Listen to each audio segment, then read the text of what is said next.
All right, let's see. I think we have the audio working, and we do. Great. Let's see.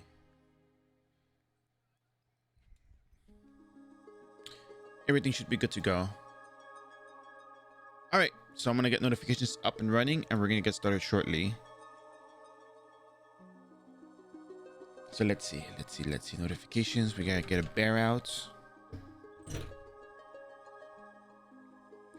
Post sleepy bear because it's Monday.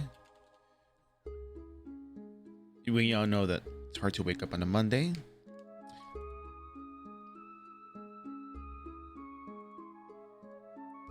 Here we go. That's a good one.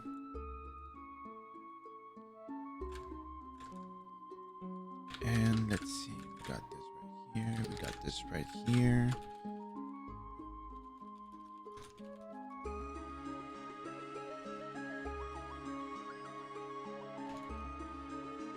You know what? I forgot to change the title. That's what I forgot to do. Part 6. All right.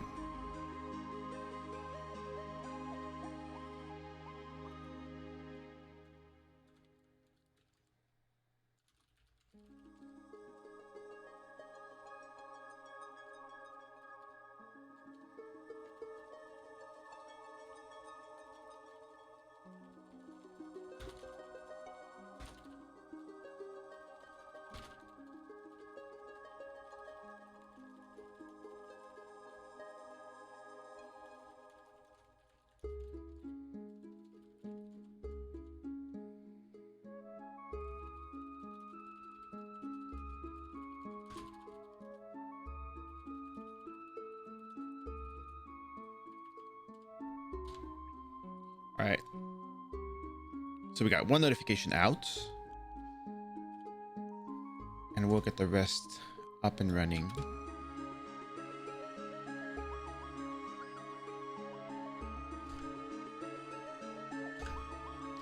Wonderful.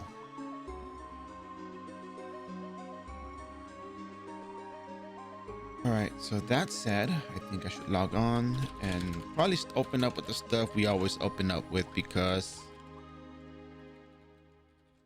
you know, we've all seen Hazy Forest.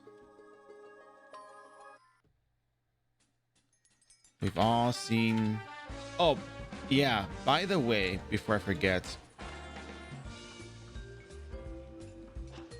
I'll take this time to talk about this because, yeah, you may be wondering, but Bear, last time you were online, you were in Juno. Yes. So what happened was there was a question on iRO Wiki Discord that pertained to the idea of how do you know where to go for a teleport if you came back after a long time? And we got into the navigation system, we got into how it worked, and you know, how to find a map. Like, for example, Core was the map in question. You know, how to utilize the resources available and whatnot. How to find an NPC using the navigation system was also a thing that came up. But, you know, like, for example, you type Mage Nilam. You're going to find Mage Nilam for Prontera, you know, inside the castle. And you're going to find Court Mage Nilam. 2828, that's a different one from the one that we know. But yeah, I think that's the inside of the whatchamacallit, because there's a queue there. I think that's quest, Frontier Castle quest. I think that's for the dimensional time gap, you know, to teleport. So yeah, and we're just talking about that, and I had to figure out, you know, how to use the navigation, how to explain the navigation, and get more in depth into the Summer Travel Guide by adding the NPCs that teleport you around locations, rather than just the NPCs that teleport you from Prontera to Rune Midgard, throughout Rune Midgards, and also Prontera to the Schwarzwald Republic, Schwarzwald. Yeah, and how you go from Hugo, Einbrock, Lighthouse, and Rachel Vines from there, Einbrock to Einbeck and whatnot. So if you wonder why I'm here, that's why. and I want to make sure that that's cleared up because, you know, I didn't level up, I didn't do anything extra, so just want to make sure we got that, you know, mentioned. So because, you know, I don't level off stream, so want to make sure we're on the same page on that one. So that said, we're gonna travel out to Mora just because we want to do this daily quest stuff that we normally do.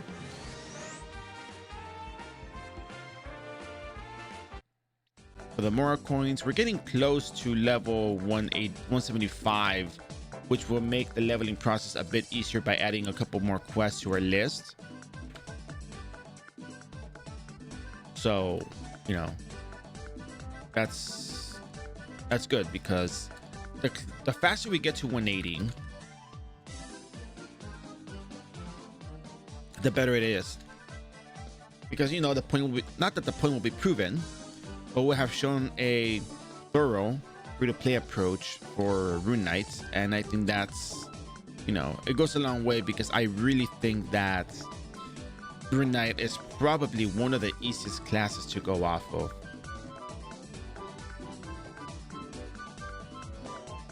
So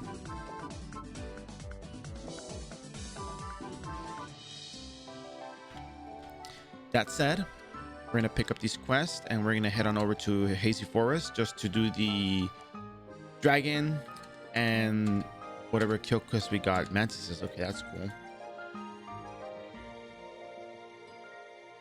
Okay, you're welcome. Yes, tell me about today's task. Yes. We have enough syrups to go around. So that said, ladies and gentlemen, welcome back to the Captain December Show. Today we're going to be running the usual quest as we normally do. However, keep in mind that maybe, perhaps today, and you are first, Con, welcome in. I think today we're going to start doing more raw EXP leveling because I think we managed to prove the point in terms of, hey, do your dailies, turn them in with a battle menu buff, regardless of whatever class you are going to level up. Yes, it may take 4 or 5 hours, depending how much time you take to do them. But the point stands that you get EXP from doing these quests that, you know, you're definitely capable of doing. 15.1, 15.2, 16.1, 17.2. Well, 17.2 you should be able to. So, yeah. Hello.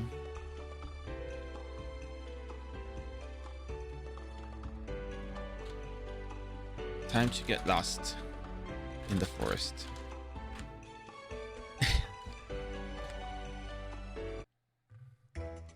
All right. Gonna switch our gear back to what we had. Holy Crimson Weapon. Let's go into fire first because that'll be better for us. Fire.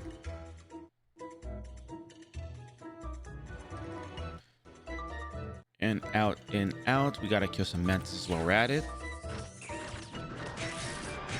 We gotta put our Stormstone back on because it saves us SP. What was I doing? Oh yeah, I needed Berserk potions, but I got none. But yeah, anyways. So yeah, so all of these daily quests you can do, stack them up, turning with a battle menu buff. You run Face Wound Nest, at least in iRO, because we have the, you know, comfort of knowing that there's ways to tie the game together and make it easier on us to level up. So I'm a huge fan of this. And if things ever change, if for whatever reason we have different NPCs or something happens to these NPCs, it's fine because I'll figure it out again, which won't be so difficult because, you know, considering the EXP leveling mechanics, the fact we still have daily quests, you know, you probably just won't go as fast, but you'll still be able to manage as it is. So not a big deal. Now that said,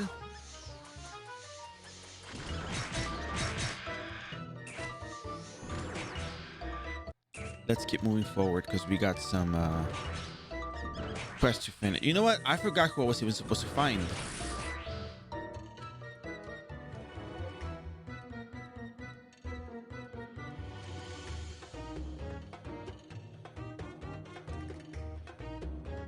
Mando. Okay, Mando. Mando is actually pretty far into the Hazy Forest, so that's okay.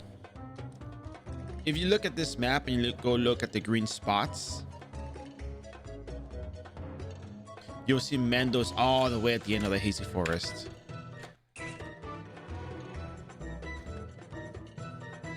Now,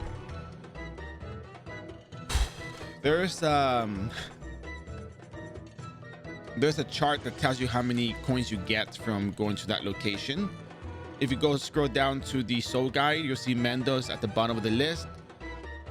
You'll get snail shells, but you get 7 more coins for finding the location. Tual and Kunmoon are probably the better ones because they give you 1 to 20 more coins, and they also give you an extra 3 and 4 coins respectively. So that goes a very, very long way, especially when you're trying to get the Mora set for the first time. The Pew sets, I should say. Remy, where's Remy? Oh, there you are, Remy. What are you doing over here?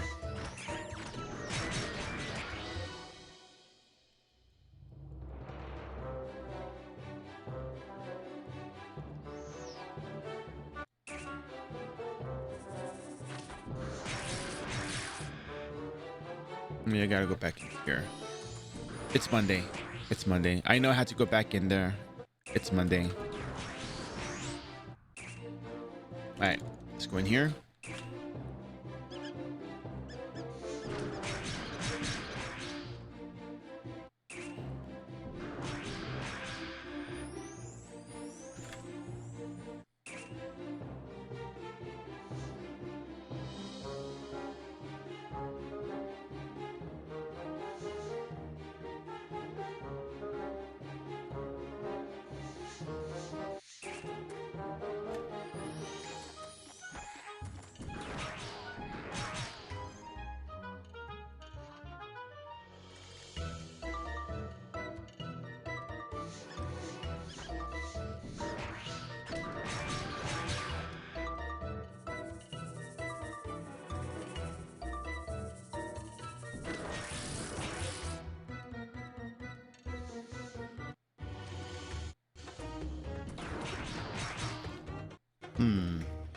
Here we go. So we have the Mantis kill already, so we're bound to find the dragon anyway, so it's not like we have to be too concerned since we have to go all the way to the end of the hazy forest. However, we are still going to check Island 55 in the given case we don't find the dragon along the way throughout 49 and 50. But if I have to go back anyways, maybe it shouldn't be that much of a problem to try and go forward, but we'll see. Cashin coming in with a tier 1 sub. Thank you very much for your support. Your support goes a long way. And with that said, you don't know this, but you probably won't know now. You get access to Salted Bear, Gaspy Bear, Monka's Bear, Upvo Bear, Wet Bear, Corn Bear, Kawaii Bear, the Sunglass Bear, and Hey Hey Bear. So thank you very much for your support. Really appreciate it. Take these bears with you. Express yourself with them. Let them take care of the expressions. They're very good at doing so. And take good care of them, or they'll take good care of you. And that said, thank you very much. And we continue. How you doing, Ace?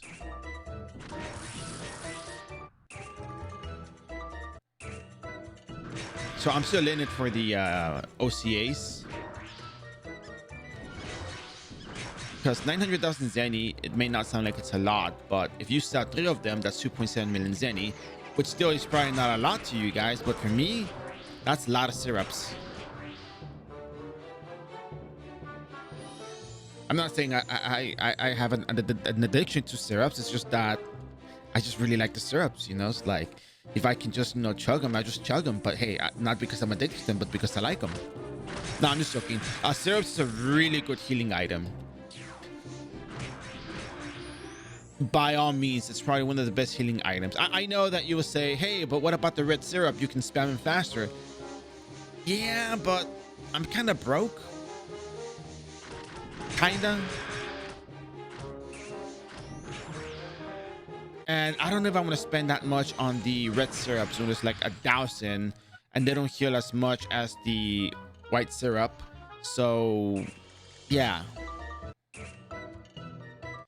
I kind of opt for the white syrup because since We have high vitality, and we have increased HP recovery. I think increased HP recovery also works with the potions. I'm very sure it does. I'm almost certain. Almost.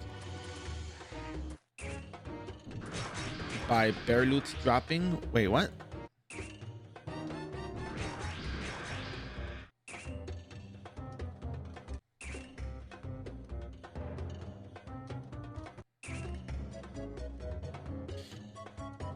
Oh yeah.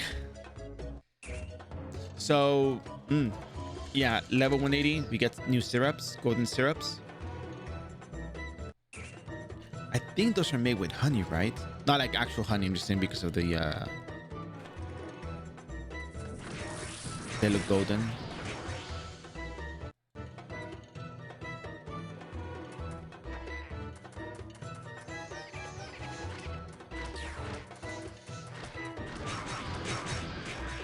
So we're gonna check the island 55 before we keep going. And there's the dragon.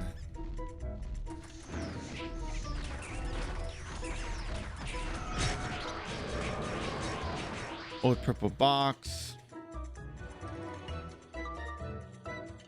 Yeah, that's about it. All right, let's keep going. Fire. Salmon wraps for breakfast. Oh my god, this sounds so good. I had eggs, potato, turkey, bacon, and egg whites, so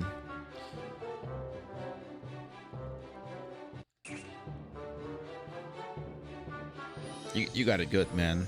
You got it good. So today we're also going to be doing raw EXP.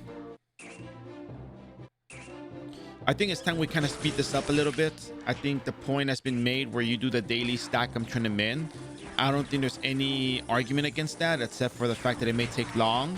But my argument against that argument, my counter argument, if you will, is, you know what? We're not all as strong as Rune Knight, so we might still have to be doing dailies for a good while. Raw EXP. Probably, yeah. I mean, that does work. Yeah, raw EXP. Yeah, raw EXP. Yeah, we're gonna be doing raw EXP, and yeah, good. I also think that Mora is still just really good for the old card album. If you are a non-magical class, it is probably in your best interest should you have skills that bypass fleet check, or you have enough damage and survivability to probably run Hazy Forest just for the OCA. And if you do get the Mora coins, you can probably sell the Pew set. I think I'm gonna sell another set of Pew's equipment today. Might go cheaper on it because I guess there's people selling it already. So if you need to buy a Pew set, you know, I mean, sorry, I'm not selling it to you. I'm just saying in general, if you want to sell Pew sets and you think someone in the market may need a Pew set and they don't want to do the Hazy Forest quest, but they already have enough Zenny to do everything else, then yeah, you can do that as well.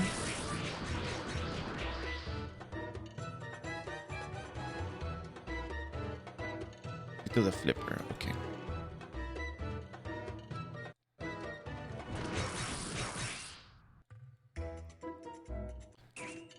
But I think there's a pretty good market for a lot of things in here. So OCA, Pew sets, I mean, you can't go wrong with it. You really can't.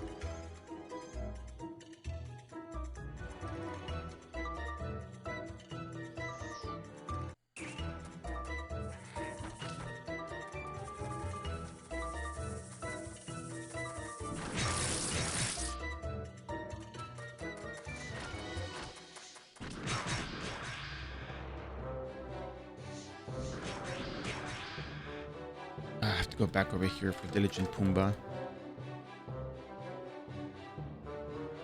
I am not mistaken. Where is Pumbaa again? Oh yeah. We're pretty much almost there. Cool. I think after this, we're gonna just run straight into the dailies. I think we might just go into 17.2 for starters. I think 17.2 is probably the best EXP we get. I even think that maybe it's just not worth doing the other stuff at this point. Maybe just cash in on my honor tokens and just do raw exp. I think that's probably the better way to go about it. Maybe, not sure. Because for the amount of time we spend, yeah, I mean, at this point we have enough damage, so we probably don't have to do it, but we do get a full level from running the dailies. So that doesn't hurt anyone. Kashim, how you doing?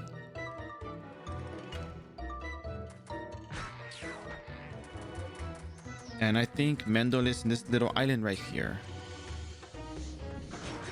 All right, so let's get our tokens. If you are here, here we go. Guess we get how many more coins? We get 7 more coins, I believe. Yep. So now we have enough for another pew set. So we're probably gonna go get that and sell it. So we're done here. Let's get out of here.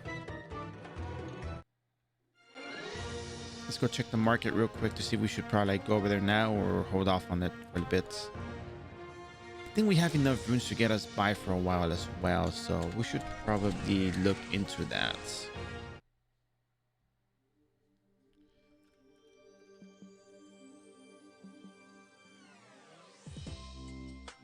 All right, first of all, gotta look at syrups. Oh yeah, back in business, baby.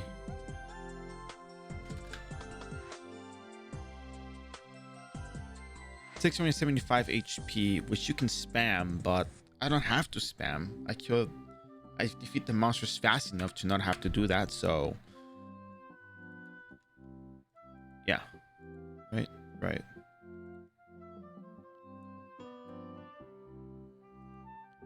All right, where are we at? Oh yeah. Pew sets. Let's see. Wow. Okay, prices aren't that bad. We could probably do like 7 million, 6 million, and maybe get away with it. Plate, Mentor, Grief, Seal. Okay. Let's go pick it up and sell it.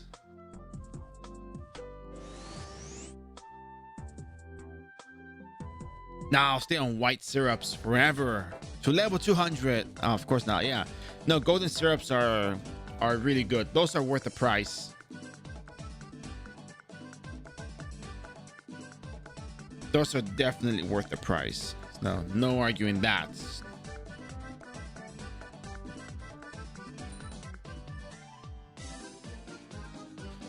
All right, so let's go ahead and get the pew sets.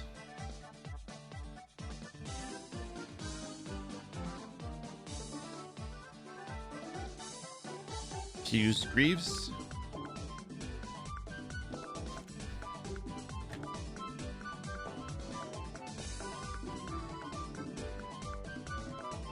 Fuse Mentor.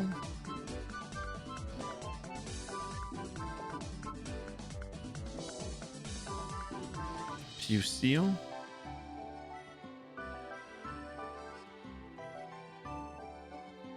Fuse Plate.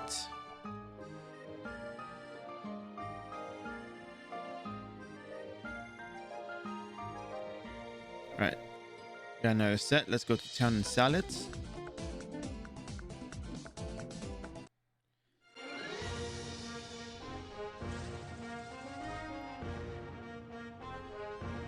How many items can I sell? 5 items. I could probably sell the other old card albums as well.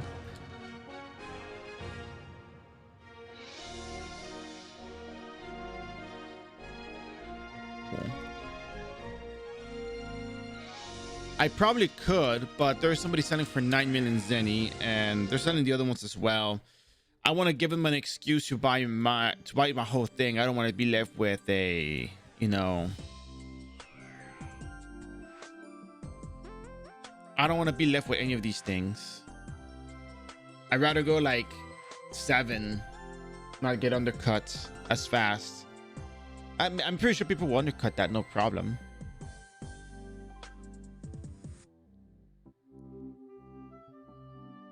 Because I'm not too much at a loss if I lose like, you know, 1 million Zenny off of each 4 million Zenny. Like, I'm not at a loss. I'd rather get the, what did I say number? 7 times 4, 28. I mean, 28 million versus 30. Yeah, no, actually, that's a pretty good idea. I'm gonna go 8 million on that. If they undercut, I'll just come back and reopen it. I don't mind. I'm actually here since I'm playing for the time being. Or card albums are 890. I'm gonna have to go with 890 as well.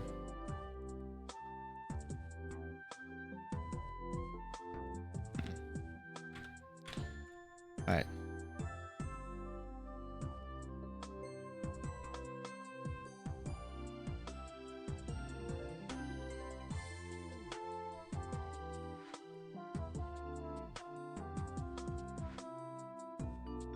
I mean, might as well, right? So we say 8 million.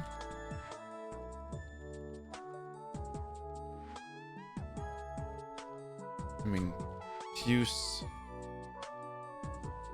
sets take on 8M each. I mean, might as well, right? 1, 2, 3, 4, 8 times 4 is 32, right? The enchant's probably worth more, but more trouble because you only get one Mora coin for 2 quests. The Lost Soul Guide is like, how many is it? It's 2 to 7 coins depending on what you get, and then maybe more if you get Twala Kun Moon. But enchanting may take a while, and setting a price for that is also kind of, it's not bad, but it's just tricky if you don't know. This is meant to just be like bare basic to, hey, you know what, this is the easiest way to get Zenny. But that's a good idea. If you want enchanted and you get a good enchant on it, keep in mind that the enchants don't work as you may think it works. The only thing that's probably worth enchanting is the accessory and the boots, probably, because you can get, let me see, Ranger Renite. Okay,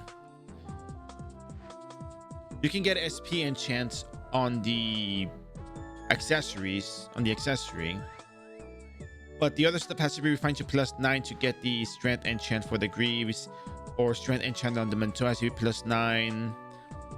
Crit type, physical type, yeah, you can get 3 enchants. Physical crit type, I mean, yeah, you need to not that you need it, but the better enchants that people would probably buy are at +9. If that makes sense.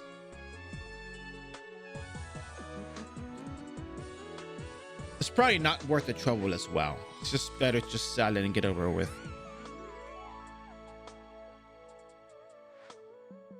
In my opinion, but the Pusio can get the SP enchant. We'll check out the market right now real quick.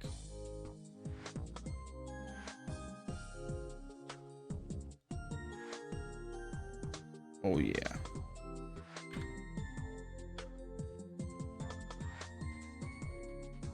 But then again, you know, the bare logic is,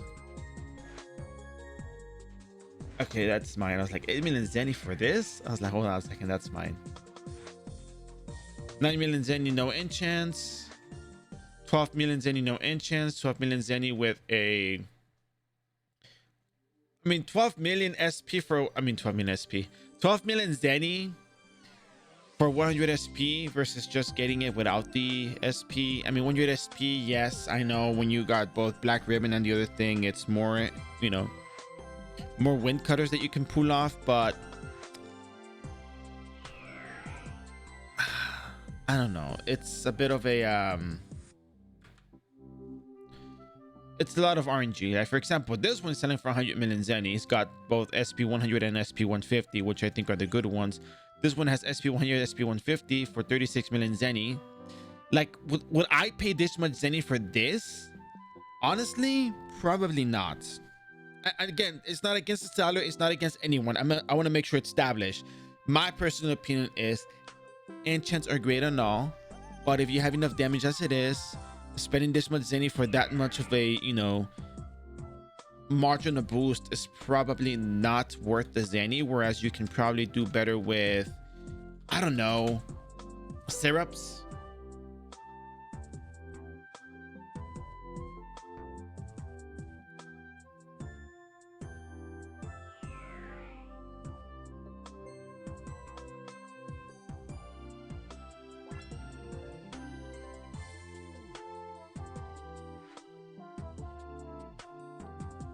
It's, you know what I mean? It's just kind of,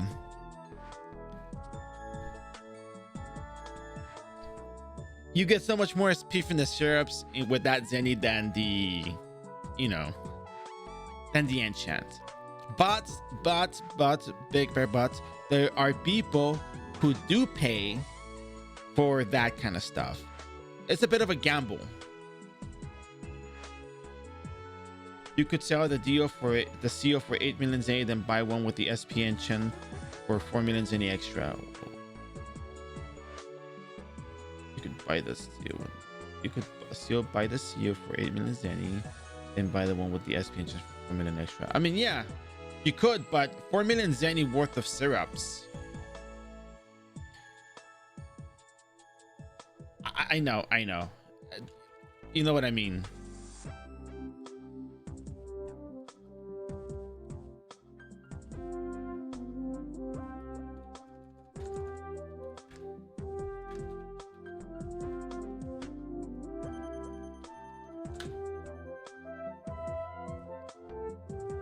I mean, for a fraction of the price.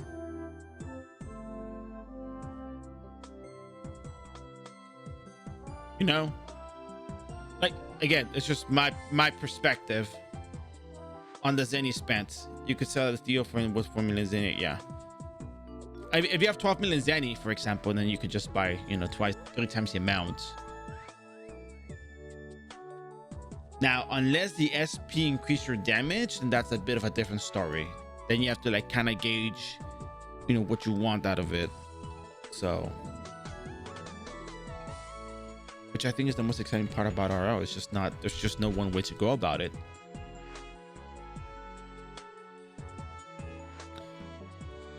So what am I? Oh yeah. 17.2. We did. Oh, we have to do face witness as well. We do have the VIPs for the 1 day free VIPs.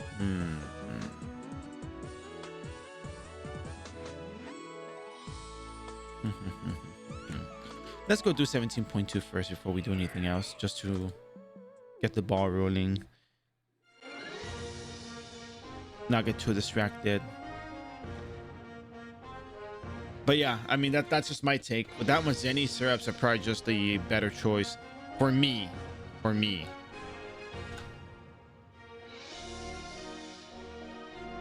Everyone has different play styles. Everyone has different perspectives and takes on the game, and that's fine.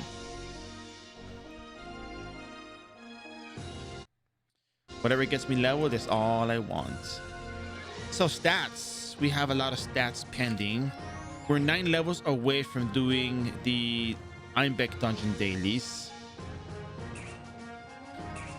Our hit is at 541. If we look at Holy Fruits, we look at the map that they're in. Required hits 549. Oh yeah, 549. Let's see what else is there. 549, 554. Non-MVPs, we're looking at 549 to 554. No, 530 to 554 hit. So you add 9 levels to this, you get 550.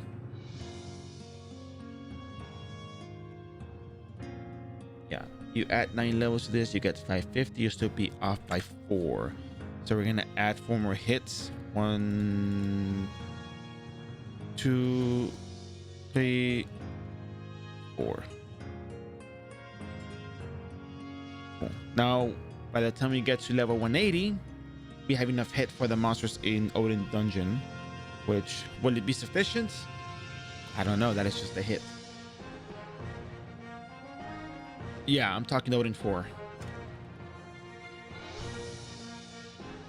I'm just talking about the hits required.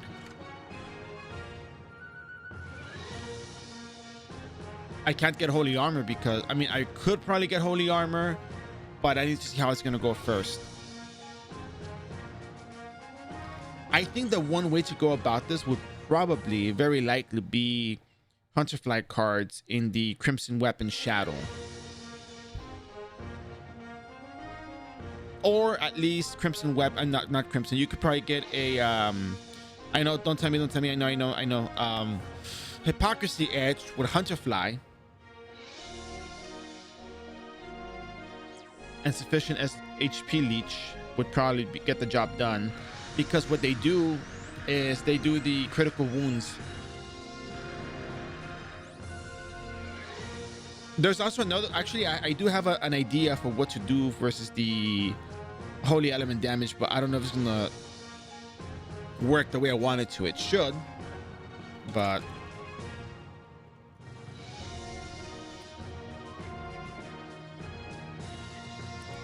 it would only be for doing the daily quest though, so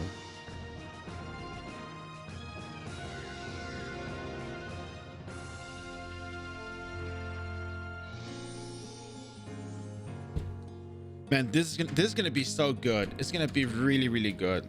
I'm looking forward to it. It might, I don't know how good it's gonna be, but I think it's gonna be good enough to warrant a big bear brain, you know, award.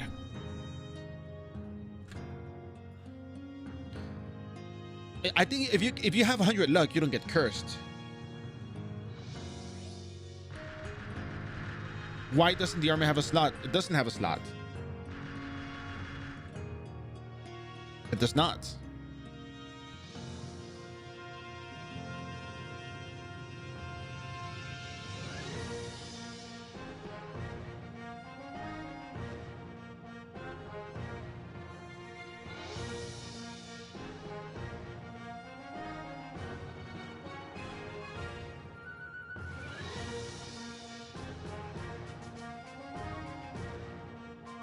So one thing that I learned is that critical wounds is really, really annoying.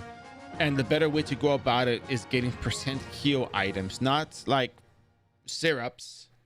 Do all of them have no slot? Was pretty sure the White Wing did. Yeah, the White Wing has a slot, but the Puce plates and the Puce Manteau do not have a slot. The Puce Greaves do, however. The Puce Seal does have a slot as well, so.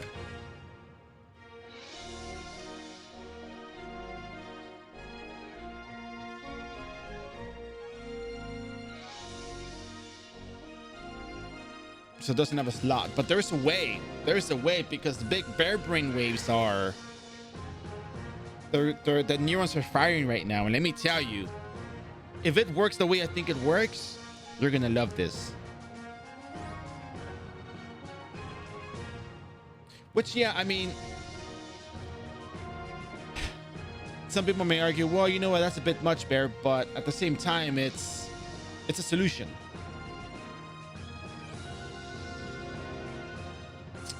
It'll be good. It'll be good. I hope it's going to be good. Now, that said, let's continue on to 17.2 because I was thinking about putting stuff in storage. There we go. Stuff in storage and moving forward.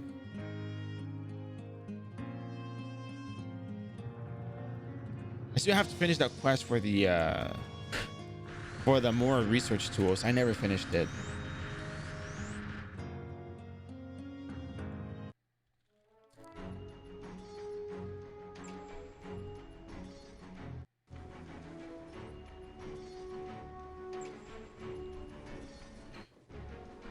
The one thing I'm certain of, though, it has to be its own story. It's gonna have to be going back and forth, back and forth.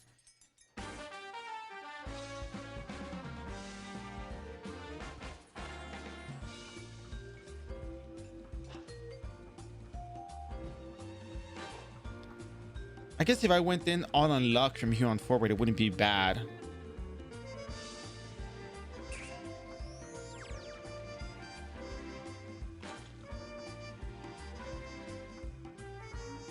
Yeah, I gotta figure that out. You know, I'm gonna go all in on luck.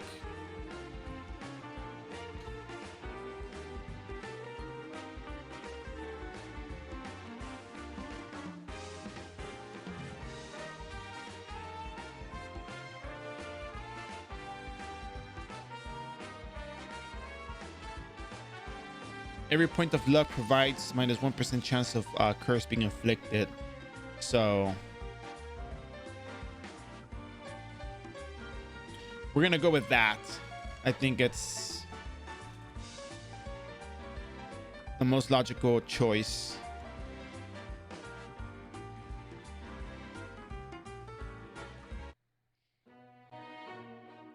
And at least the stat distribution is going to be rather decent in the sense that, hey, you know what? You got resistances. Good for you, Bear. Good for you.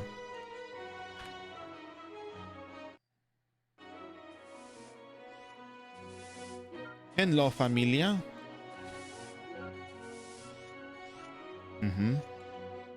What's up, Visita? I'm here to do some work.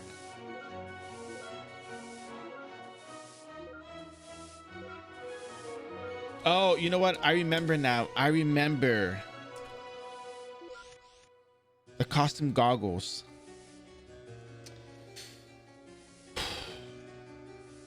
Yeah.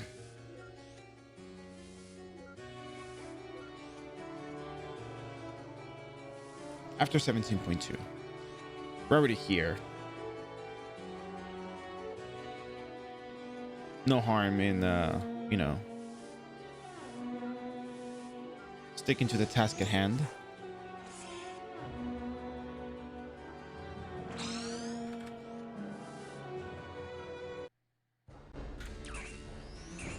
You also get the free one-day VIP, the 4 of them.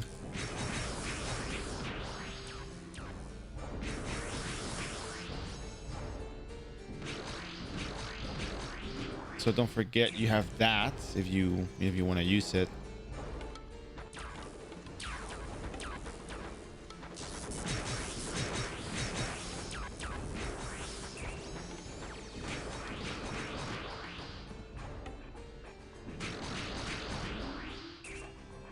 All right, let's start mobbing. Gotta go around. Okay.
You know what? So we get these for free from the daily login calendar. We always get them in the daily login calendar, so there's no way you're not gonna get these. Should this change? I mean, it's not that big of a deal. It's just, yeah, 50% more EXP may seem like a lot, probably may be, but I mean, we might as well just go with it, right? We've been logging on for more than 7 days. Why not? Might as well show there's a glimmer of hope in getting VIP without paying for it, right? Like if you don't want to pay for it, you know you can still get it every month per character that you log in on, you know, accounts, right? Per account. So you have 3 character accounts and you wanna, you know, nah, not the 20th anniversary costumes. Those are not consistent. At least the daily login calendar happens every month for the most part. And if it doesn't, the only major difference is you expedite the process just a little tiny bit.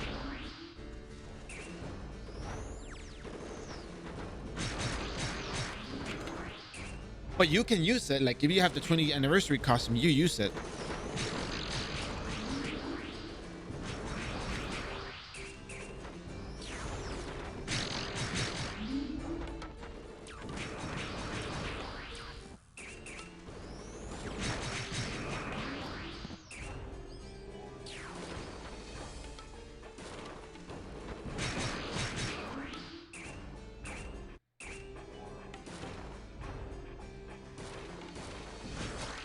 If you make 60 million plus every 10 days, you can't buy the VIP. No, but you get it from the daily calendar.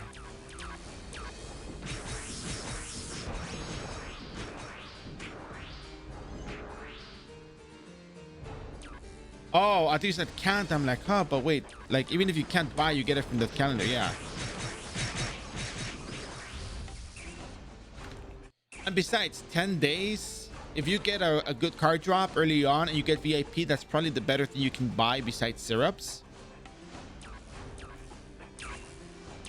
And you would benefit a lot more. Yeah.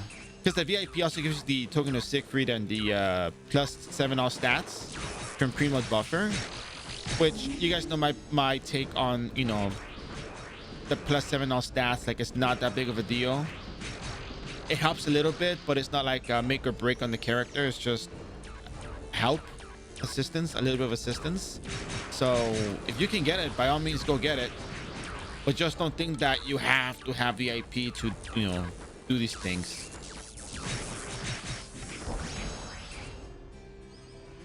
I think the token of Siegfried would come in most handy when you're starting off level 140.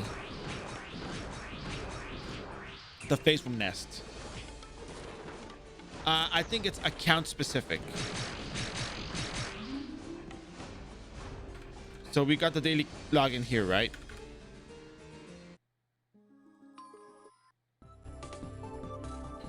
But you can't get it here because it's already on your account. It's already on your other character, so it's per account. But oh, the VIP. Okay, so the 1 day VIP from the login that you get is only for one character, but the VIP itself is on your on all your characters on your whole account. Because earlier on I said you get the VIP on each character, but it's only on the login for accounts. Does that make sense? One daily login for one account, the VIP for all your characters in that account.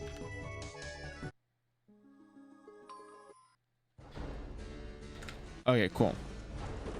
Because for a second I thought, wait, daily login is just for the account, not for all your characters. Like every character has a daily login. Could you imagine that? I'm gonna log into this character. I'm gonna log into this. I'm gonna log into this character.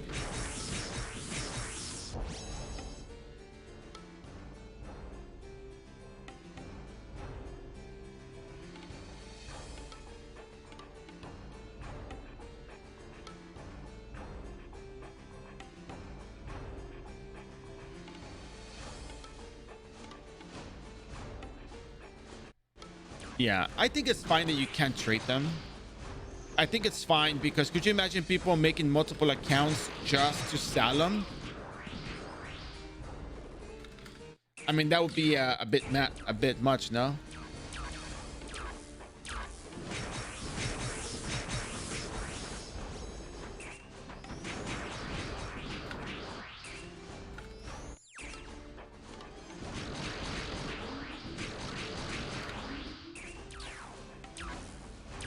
Always the plasmas.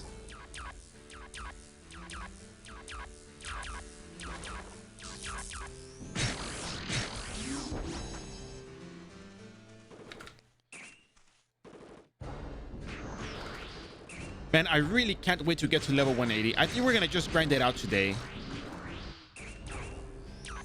I think that's what's gonna be the plan for today. We're gonna just grind it out. We got Zenny to buy syrups. We'll just go at it.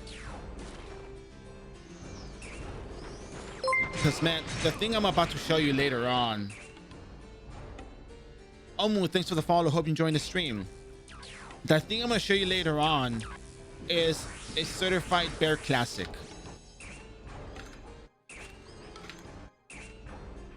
It'll be a certified bear classic. Give me 1 second real quick. I got to take this.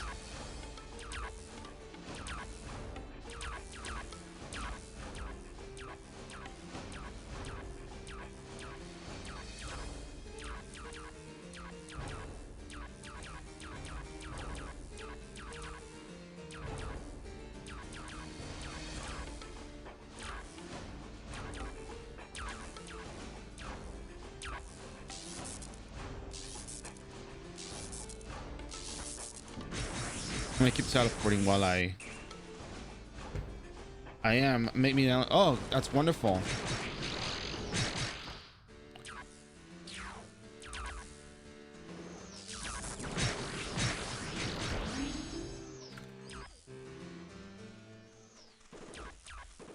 Ooh. A lot of Belairs, but it's fine.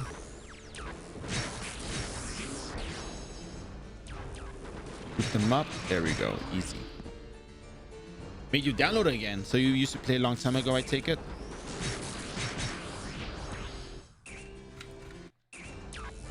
What brings you to the corners of the bear den, if you don't mind me asking? 12 years. Okay, that's a good while. If you happen to remember your account, which, I mean, some people do remember, and you can't log in, you have to reset the password. They did this thing like 3 years ago.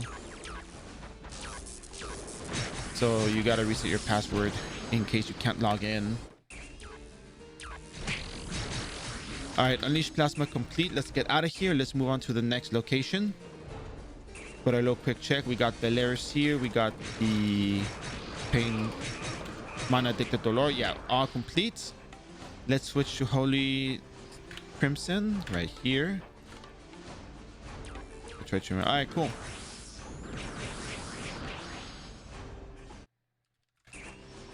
And here we are, the sewers. We got 5 minutes and 30 seconds to complete all of this. So the sewage waterfalls are the ones that are harder to come by. So we're gonna focus on these mainly when we see a mob. When we look for a mob, that's what we're looking for. Okay, yeah, we're gonna just go at it here because this is huge.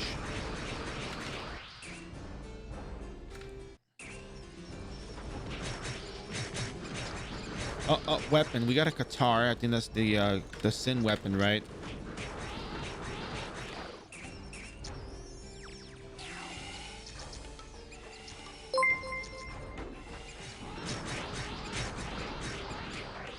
Big House 1159. Thanks for the follow. Hope you joined the stream. I'm gonna put the gears on the side just in case people are stopping by. All right. Can we maybe get a I don't know, hypocrisy edge maybe? Is that too much to ask for? Or probably it is, right? I mean,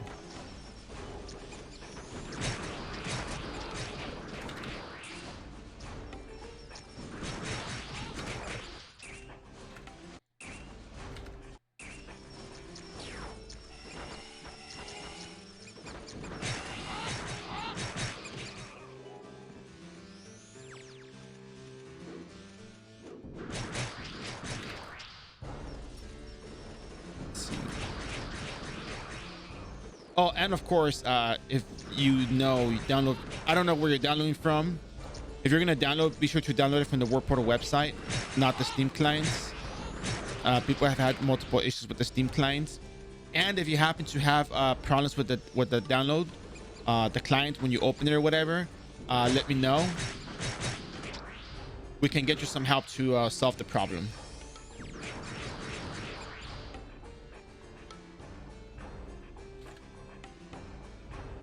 Just in case you were not downloading from there, you know, just the recommended one. Yeah.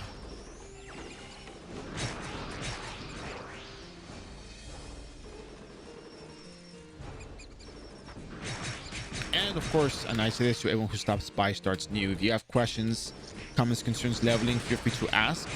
I do have a past stream where I showed how to start up a character from the Creature Academy, how to get the freebies and whatnot. So depending what character you want, I also have you know, quote unquote leveling guides. I have the past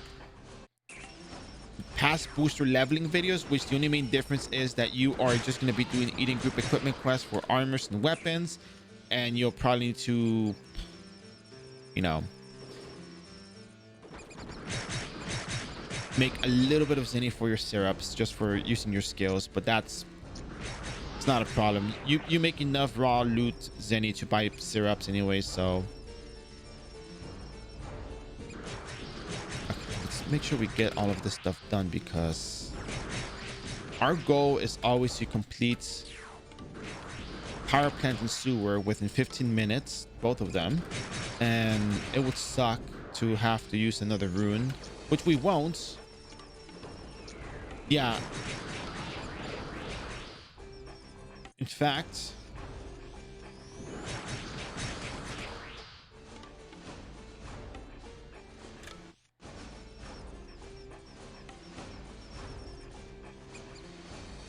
that past stream that I'm talking about is actually right here.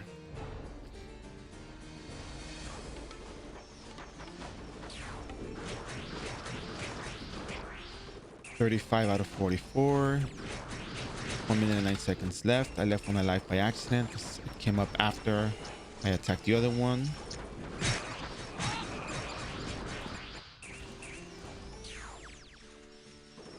Yeah, and depending which class you want, just tell me. I can guide you through. It's not difficult. I leveled up all classes from 1 to 99, so the leveling process is actually very, to me, who's done it multiple times, you know, practice and all, it's easy for me to just tell you where to go, what to do, how to go about it. The only thing that, you know, you would need is just a little bit of patience, and, you know, because some characters take longer than others. And 91 to 99, those levels suck for everyone, no matter which class you are, unless you are knight, lord knight, sniper, or guillotine cross. Those levels are very easy for you. All other classes need to struggle just a little tiny more.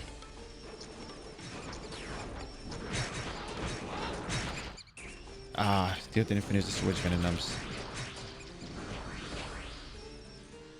It's fine. I have my trusty woodcutter spam to get me through this.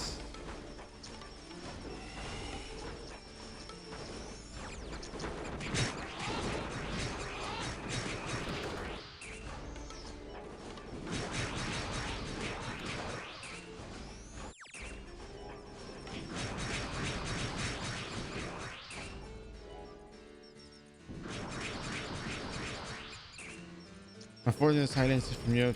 Oh, you want gunslinger? Okay, I can guide you with that really easily. There are some people that play supposedly, because here's the deal. Let me tell you something. I don't know how it works. I don't know if it's true. I don't believe everything I read on the internet. Supposedly people play from there. I don't know how true it is, but the people who say they do, which again I don't know, they do have ping supposedly, but people say it's manageable, so I can't tell you because I actually don't know.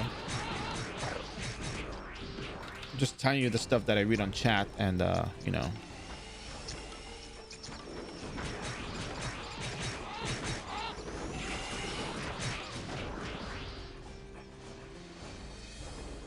Gunslinger, you know what?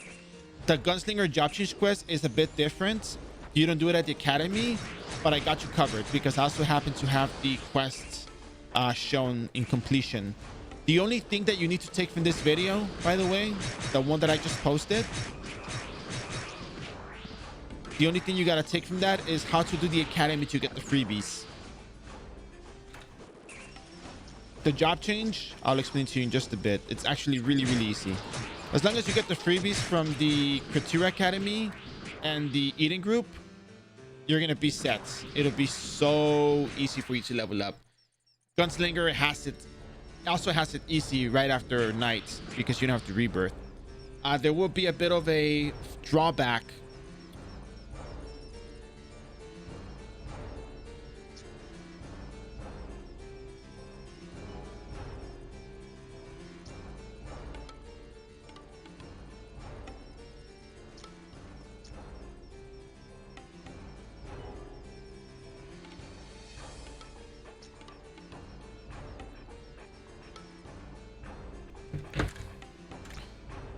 Yeah, no, you know what? I got you covered as well. I haven't uploaded it yet, but what something that people do is they play along with it.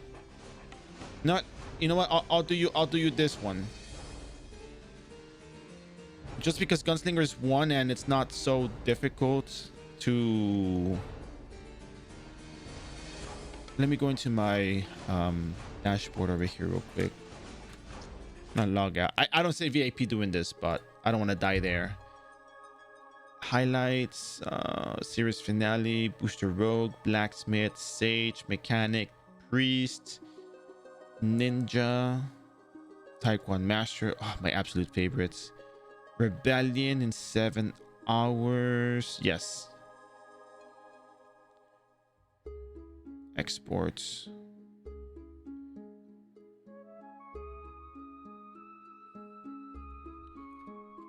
iRO, booster rebellion.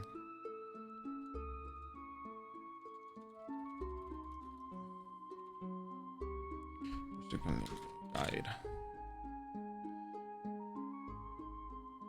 Okay. I'm exporting it right now and I'll pass it over to you. I'll just give you the YouTube link to make it easier on you because Gunslinger doesn't require edits. It's just very, very straightforward. It's just I know people say, why haven't you done it for all the other videos? It's just that Gunslinger doesn't have, you know, I explained the difference between the classes, but Gunslinger is probably the least complex, I would say. I mean, not in a bad way, but it's kind of like the least complex one. Just be aware of one thing though. The EXP table for Rebellion past level 175 has not been revamped, and they need billions of EXP compared to the original 6 classes. It is not a bad class to start off, you know, trying and learning the game.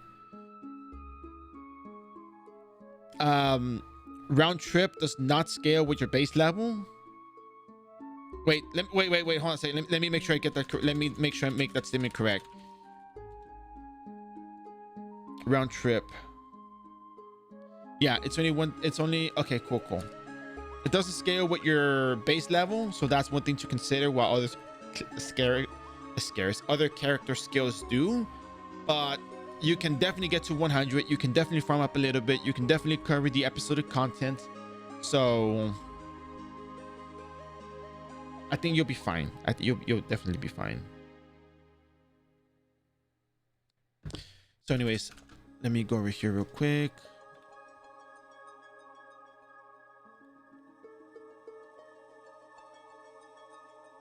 Okay.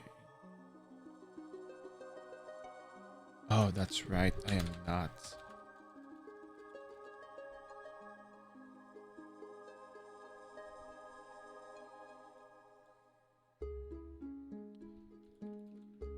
Hey Moller, how you doing?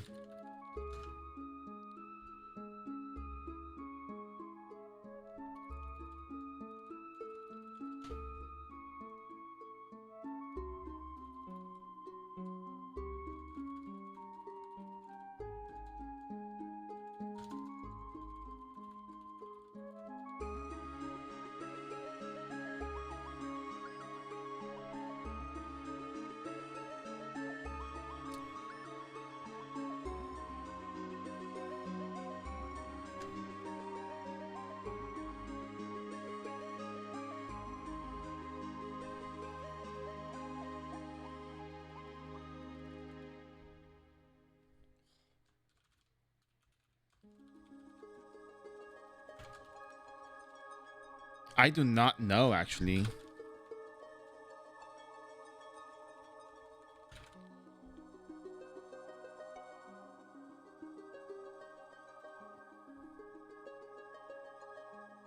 Something that always changes is the MVP card market is always going up and down, going all over the place. Depending on well, actually just depends on like if there's a new cash up item or there's something in particular that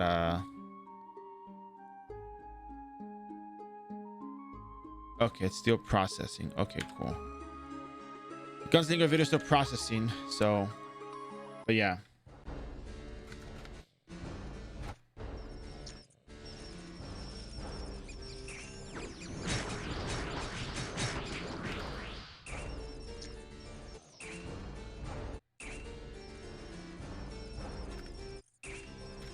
We're gonna go to Pitaya farm now.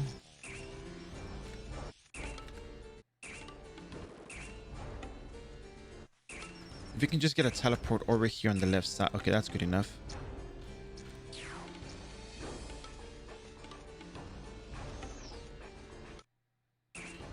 Prices are always changing. Always.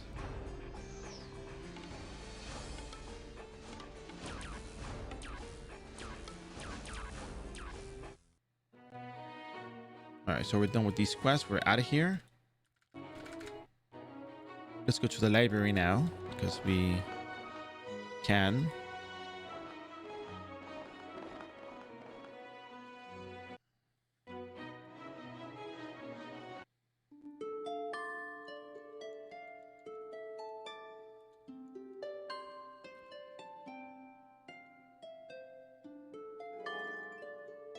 I know this isn't like the best map in the world,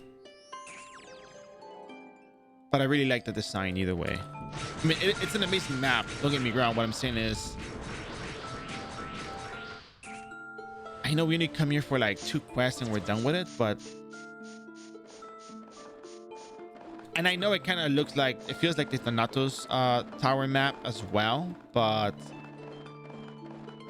the place we're at, you know, the location we're doing the adventure in is kind of makes me like it a bit more.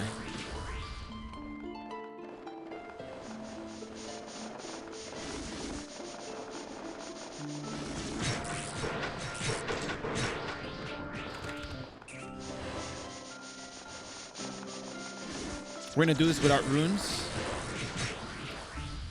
to save our runes for the Pitaya farm.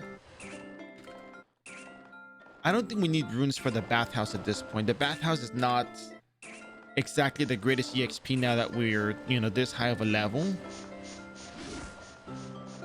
Oh no, by no means do you ask too many questions. That's the point of all this. I remember once upon a time somebody told me that they tried asking a question and they didn't get answers from someone who was playing the server, and it's just kind of like, I mean, of course, I don't know how other people approach questions from audiences, but it was just what I was told from a viewer. And you know, I don't like the idea of asking that question or something that you need guidance with and not be given an answer, or not want to be given an answer. It's just kind of course, like, you know, no one's obligated to answer questions, but it would be nice. Okay, I need you to give me a few minutes real quick. Where can I buy the book for blue syrup? Let me see health improvement. Let me just check this real quick.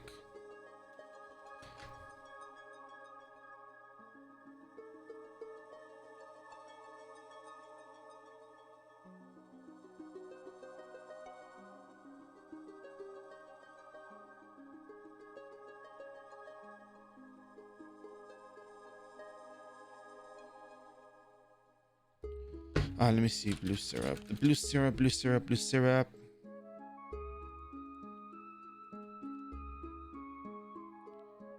Special pharmacy. So from special pharmacy, we can see the how to make high quality potion.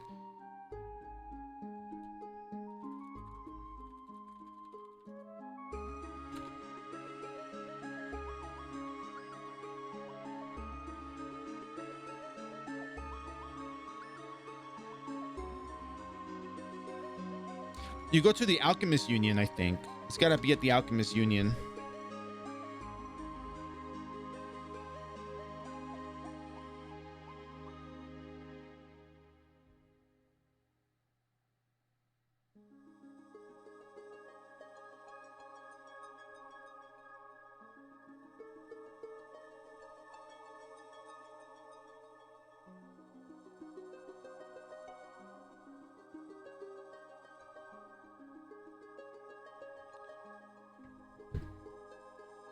Okay, give me a few.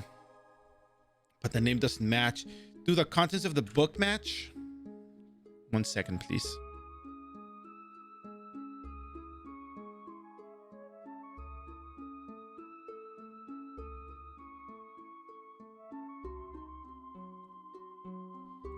By contents of the book, I mean, does it tell you what's in here?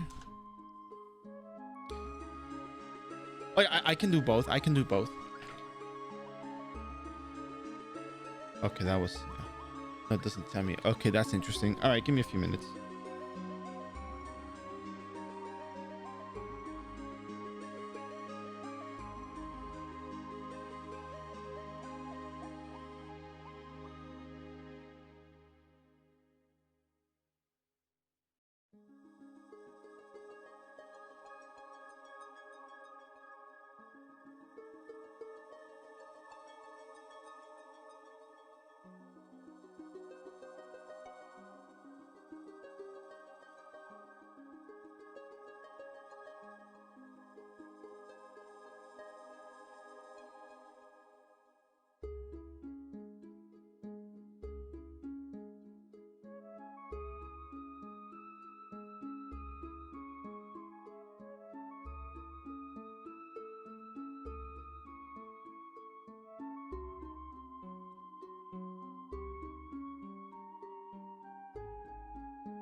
All right, I'm back.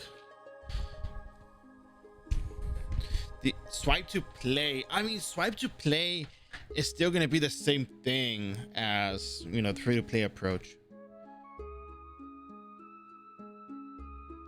It's still going to be the same thing overall because the leveling process is the same. That doesn't change.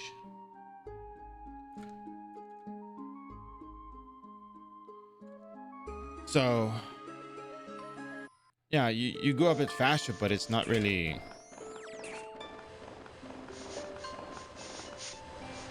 Oh yeah, so we're talking about the high quality potion stuff. Yes, that's.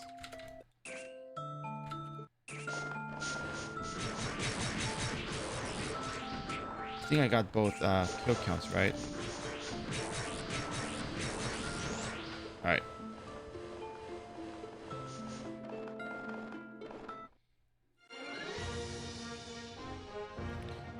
Let's go see the Alchemist Union.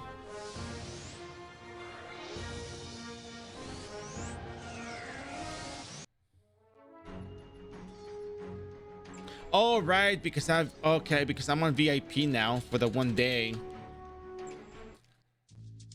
I can teleport anywhere I want. Okay, cool.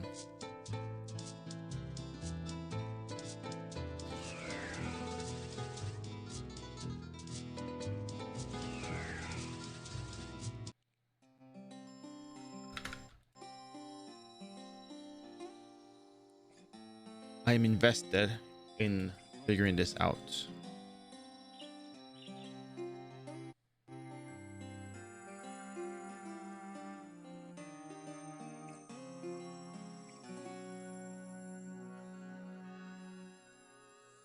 Oh, I have to be a geneticist? All right, hold on a second. Just wait here. Wait here.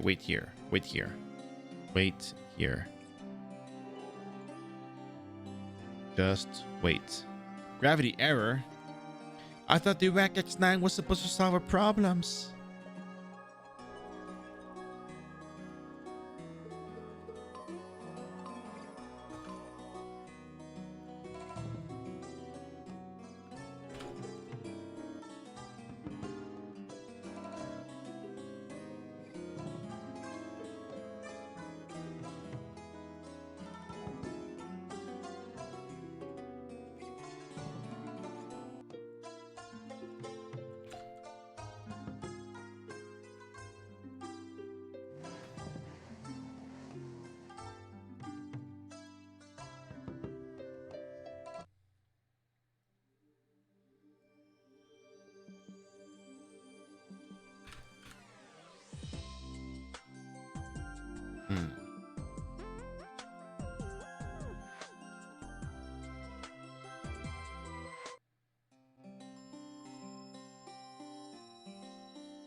Oh, okay. I guess.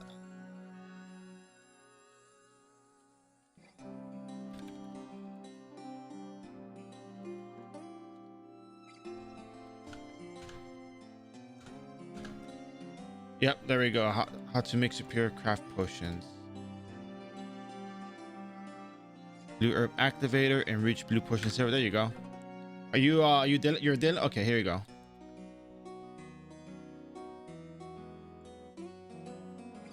Pick it up. It's right there behind you. It's right there behind you. I didn't want to bite on my Runite because any.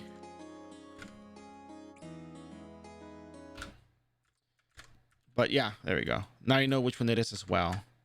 Because I have never purchased it before.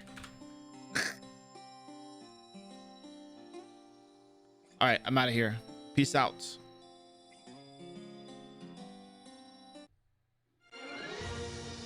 But I'm serious, I've never purchased a book in my life, so. It does have a different name, though. It does have a different name. So that is kind of tricky, and not the good kind of tricky. Let's see, where are we going again? I'm Brock.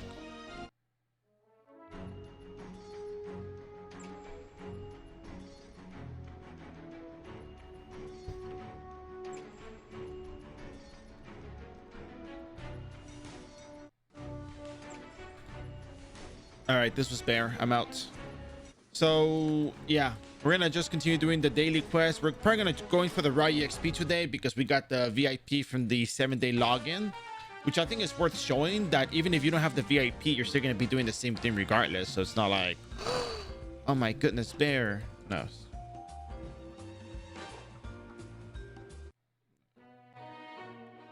All right, so I did the library, I did the sewage. Time for pitayas.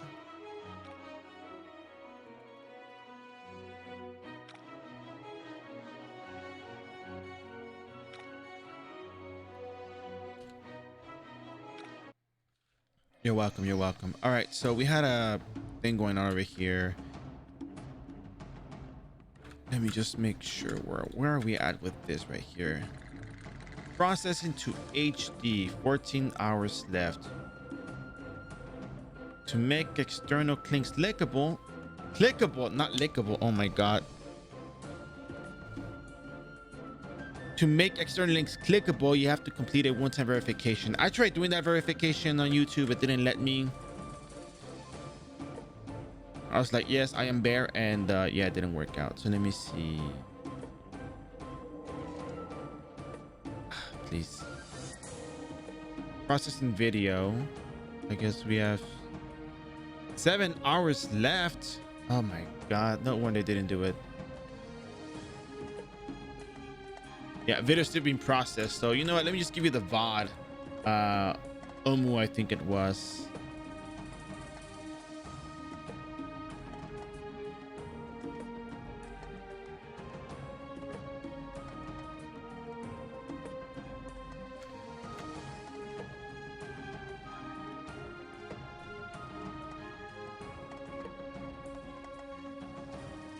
All right, what are we doing here? Good morning, Samanara. How are you doing?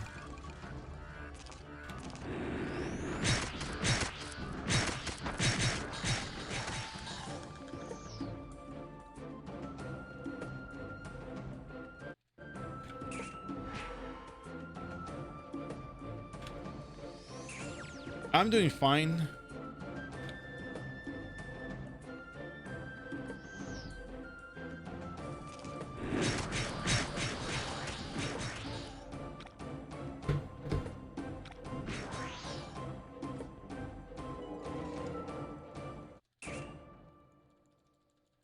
We're using the 1-day VIP today, so we're gonna go for the raw EXP, and hopefully we're gonna do the other.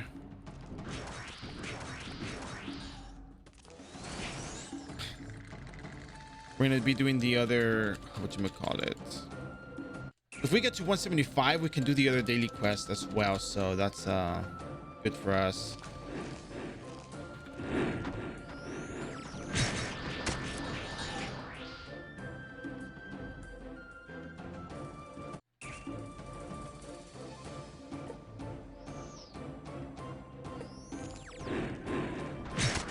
Yeah, I'm gonna go all in on the raw EXP today, because at 170 you kind of already cover all the daily quests that you can really do.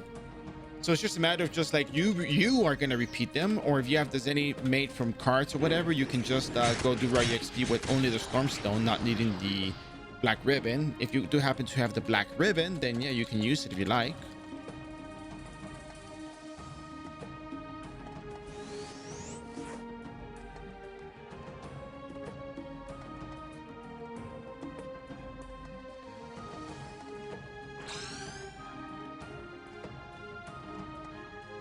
By no means is there an issue with using the 1-day VIP. Just you know, you can buy it from the cash app if you want, which is a common thing people do, so it's not like it's out of the question to buy it. Out of the question. It's not. So yeah, Oh, I still have syrups. I gotta buy more syrups.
So let's go get the purple pitayas, which shouldn't be too difficult to tell them apart. That's purple over there. That's blue.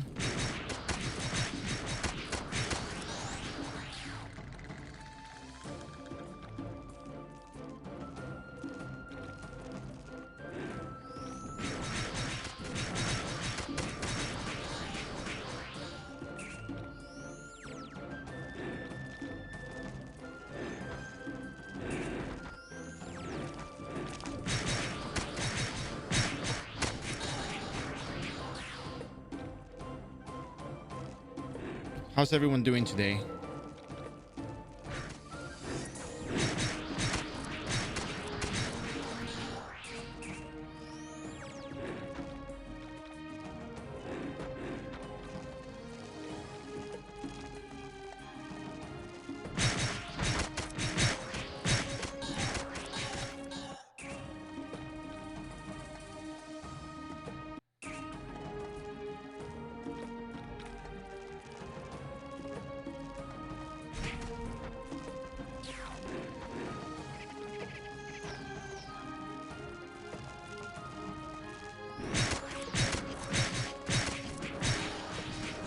I think on Saturday we were on stream on Saturday and we tried fighting the boss Meow and we spammed so many potions for like almost 5 to 10 minutes and we still couldn't kill the thing. Then a guillotine cross stopped by, used a couple of cross impact, and boom, it was dead. And I was like, huh, well, ain't that fascinating.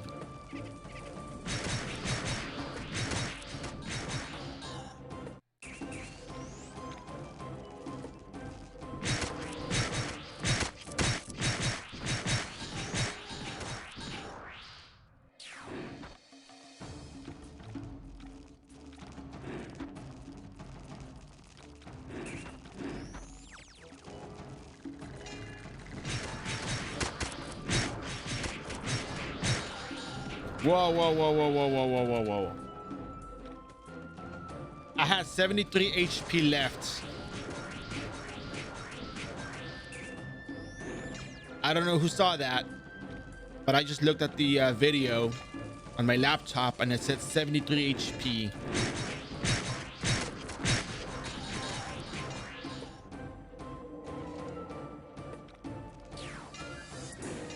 All right, Pitaya complete.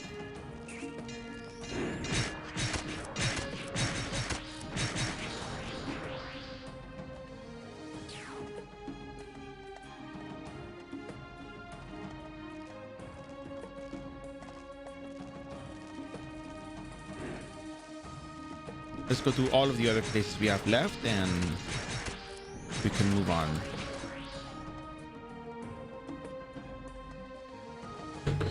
Oops. I need to check something in the kitchen real quick. If you guys don't mind, give me a few more minutes.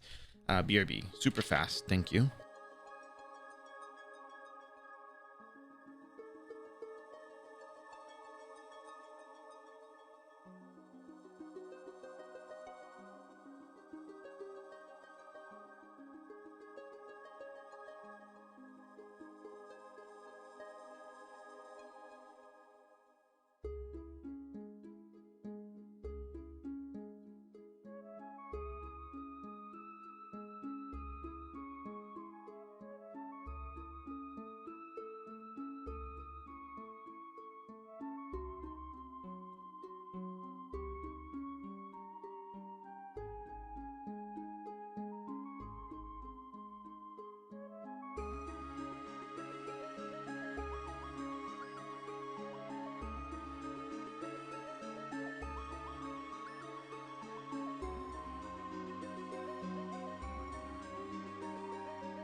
All right, I'm back. Sorry about that.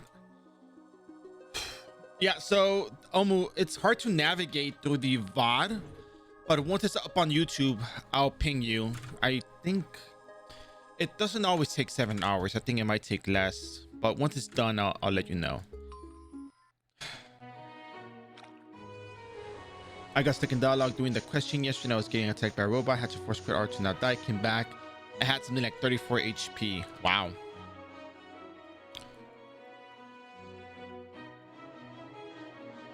Tough business. All right, so I think we can finish the quest for this location as well. Street level, basement level. Such good EXP from these though.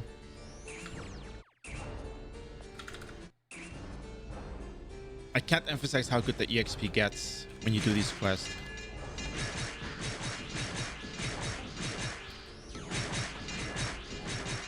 Wow, they hurt a lot. But the reason why they hurt a lot is because you're using the airship set, not the Pew set.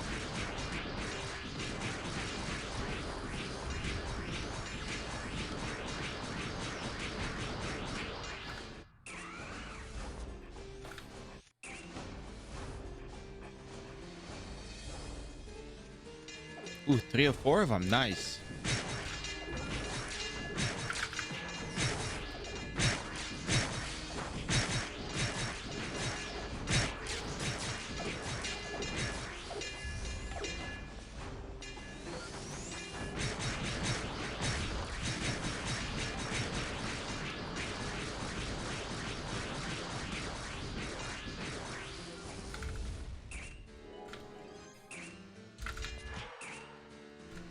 I think Guillotine Cross will have an easier time doing this because daily quests usually are like a few amount of targets. Have a great rest of the day. I will watch the bottom. Hey, thank you very much. Cash in, much appreciated. Have a good night and see you next time, all right? Or see you on Discord, since I'll be there later today, right? Take care.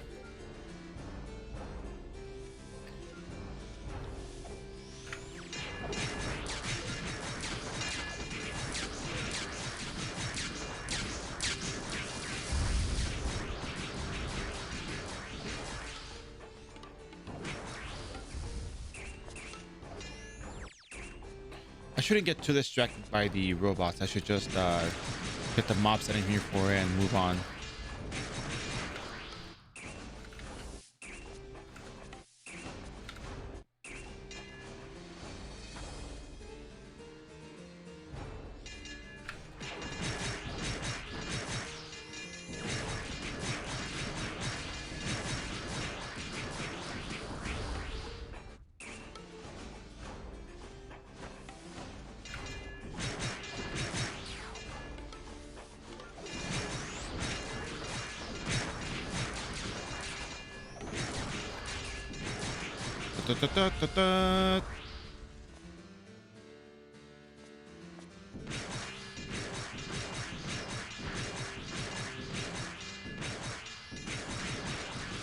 Card Hunter complete. Let's go to the top right and let's move on to the other map to do the basement level cleaning, because that's where the other good EXP is at. All right.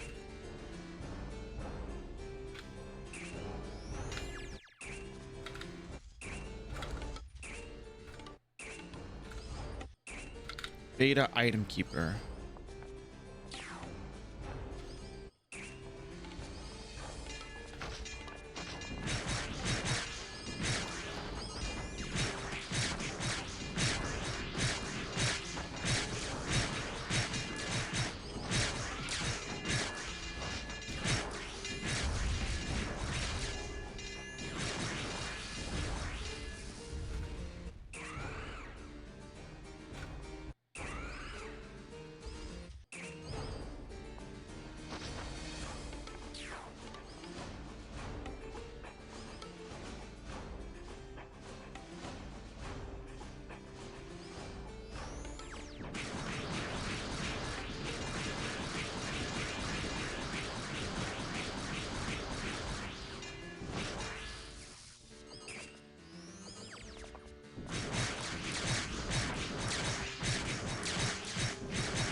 Wow, they got the stun on them.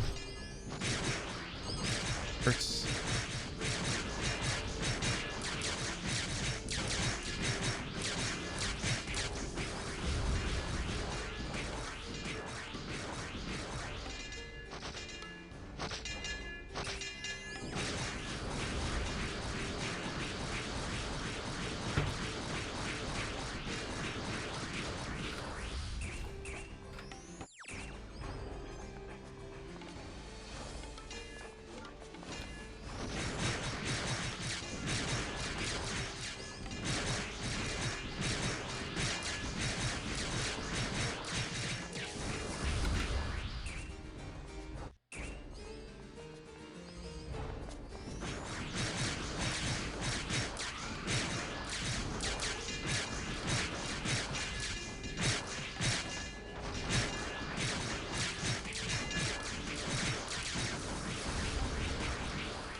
Man, this dungeon, it's tough. It's just feeling pressed but for time with the Lux Anima Runestone.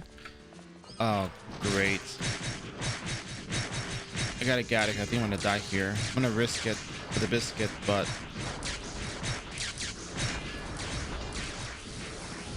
there we go. Look at that.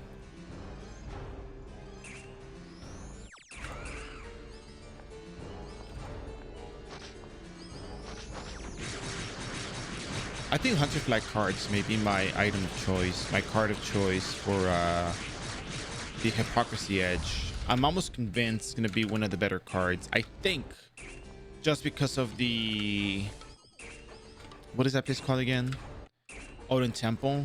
I think Odin Temple is just the only place that forces me to utilize those cards.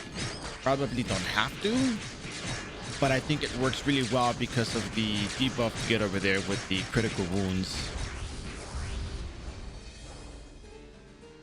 All right, let's get out of here. Let's head on back to the bathhouse. I think we have enough syrups to get through the bathhouse. And if we get lucky today and get a, broken cleaner card, then that would be wonderful.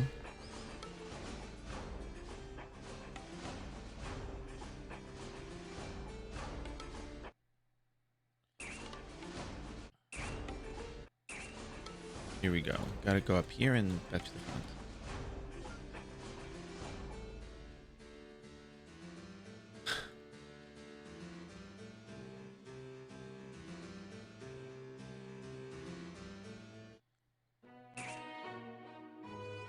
I think the bathhouse is the last area in 17.2 we gotta be at. After that, we're free to go wherever we want.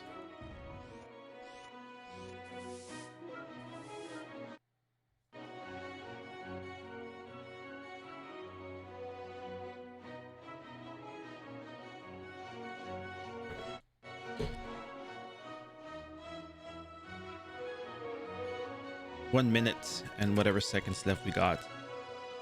What's crazy is we didn't really need that many weapons to level up to this point, which is great.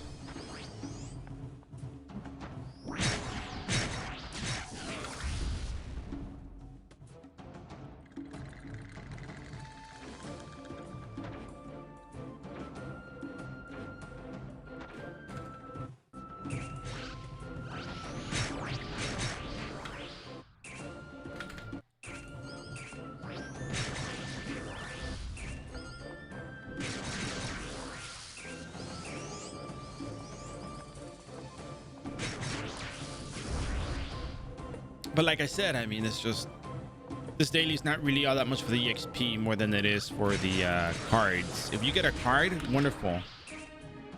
At the very least, you didn't spend too much time grinding out and getting nothing out of it. So at least you're getting some EXP out of it.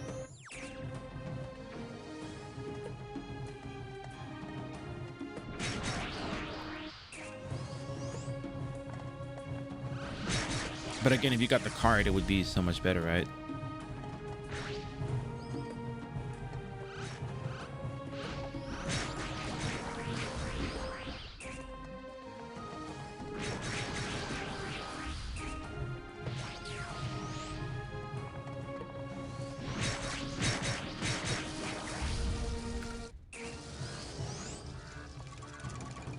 I think something that is universal about, the, playing RO over the course of time is that markets are always changing.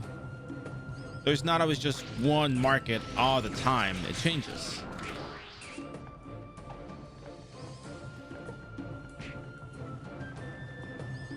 So I think the idea of making Xenia would really just depend on, what is the market at the time. So I feel that leveling multiple characters over the course of time, seeing markets change, seeing new content bring out, more leveling spots, more demand for other cards, even the cash up equipment, bringing out demand for armor certificates, or even cards that combo with these things, opens up new MVP card markets. It opens up more Safe to 7 certificate markets. It opens up the material market for whatever episodic content requires certain items. Seasonal events, although they may always be changing, those are things that, markets you always go into because there's always going to be something going on for you.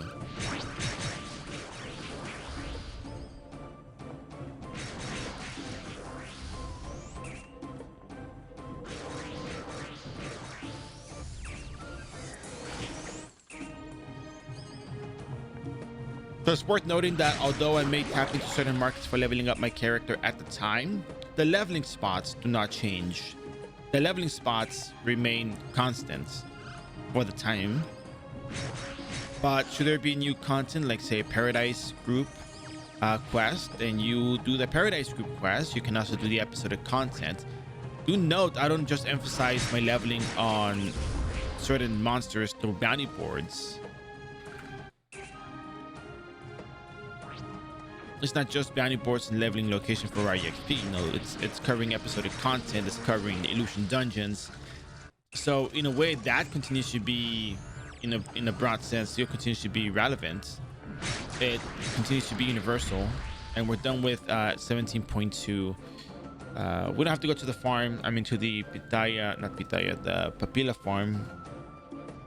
The Papilla garden. Basement, streets, pitayas, library, power plants. I think we're pretty good where we're at right now. Let me just go chill over here for a second and see what else is pending in this area, or maybe if we can take a look at a location just to see what it's like in there. Let's see.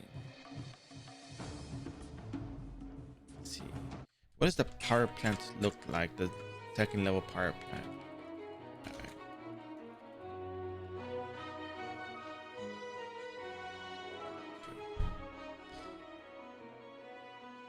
Oh yeah, no, level 192 mobs. Yeah, we're not going there.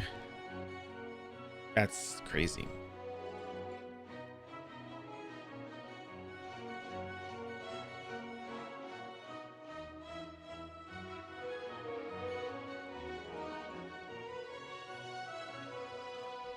Mana Dick, that's in there. Holy Element. Sharp Spell. Strong Plasma. Ghost Element.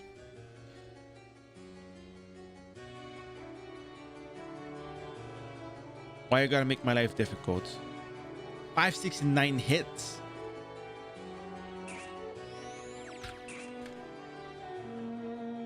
Wow. Okay, that's interesting. 594 hits for the plasma. Oh my god. Okay, hold on. That is tough business, but we should be fine. All right, now we're going to be heading on over to... Part of me wants to do 16.1 just for the...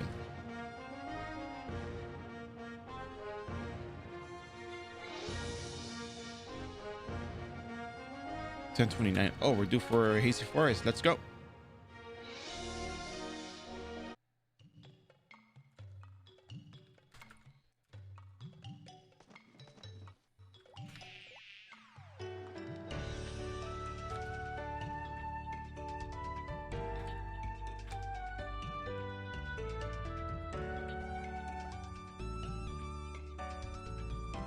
Hazy Forest is really good for the old card album.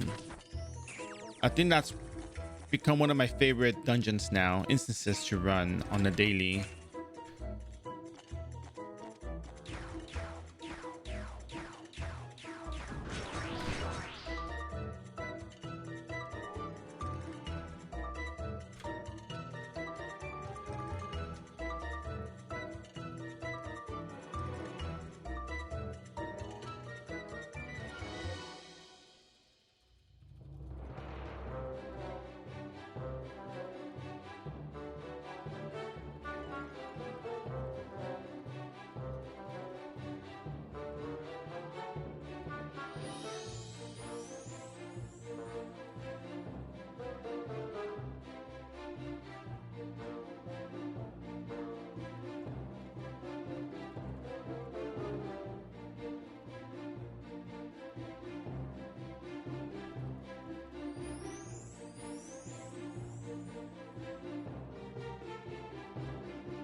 Let me post something over here real quick.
Helping somebody out, so I'm just trying to get the information to them.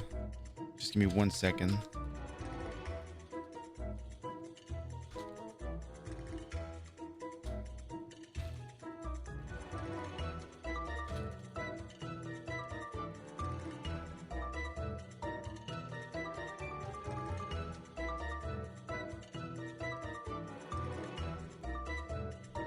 So how's everyone doing? Who's doing some farming right now? Who's leveling? What are you guys doing? Want to hear from you guys.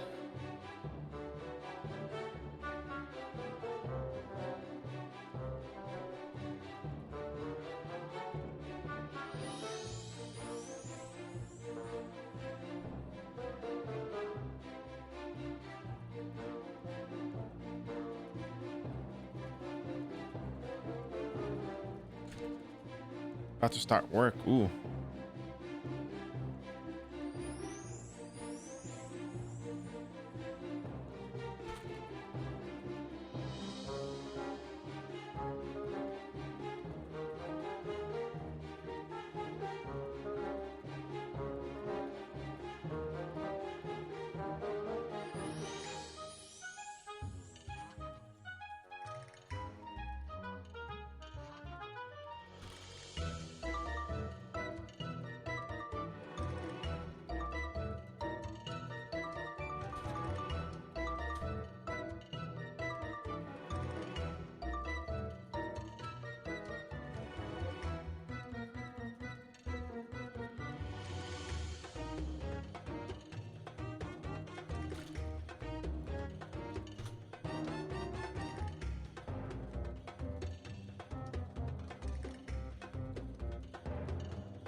It's kind of interesting how my approach to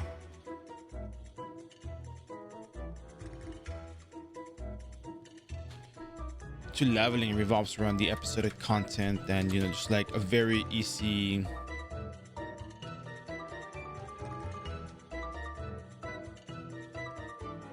you know, and anyone can do type of approach, mostly because I've been running the content for so long, multiple times, and trying to find a solution to people's problems in terms of leveling.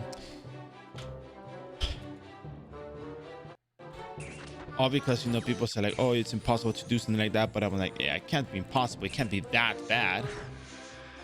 But then at the same time, it also revolves around learning and knowing all of these things. Hello there, how you doing?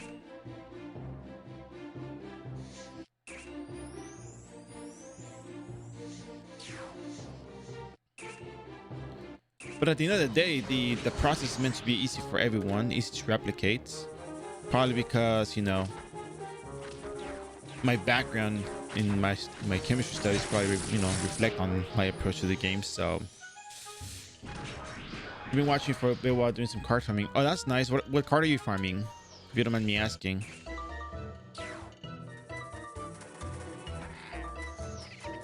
Don't worry, I'm not gonna go take that market from you, but just curious.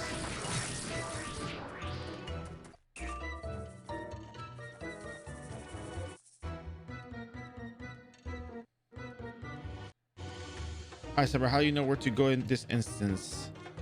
What do you mean? How do I know to go into this instance? Unleashed. Oh.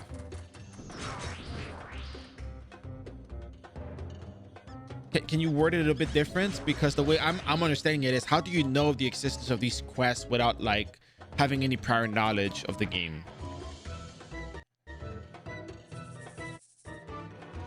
That's how I'm interpreting the question. Oh, where to go in this is sorry. I think you meant where to go, like how to get to this instance. Sorry. So basically, wow, 4 cards is very nice. So what I do is I have this map out.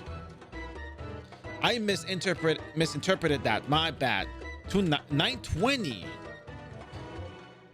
Rich, look at me. I'm so broke.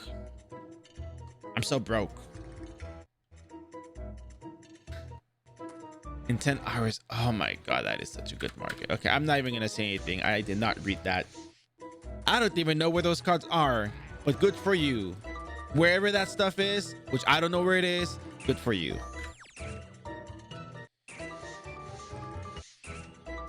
And no one knows where it is. So basically, I just run the same instance over and over. I look at the I look at the map and I just know for a fact that how do I go about explaining this? I know that the first islands, you go back and forth until you see the big island, then you go up.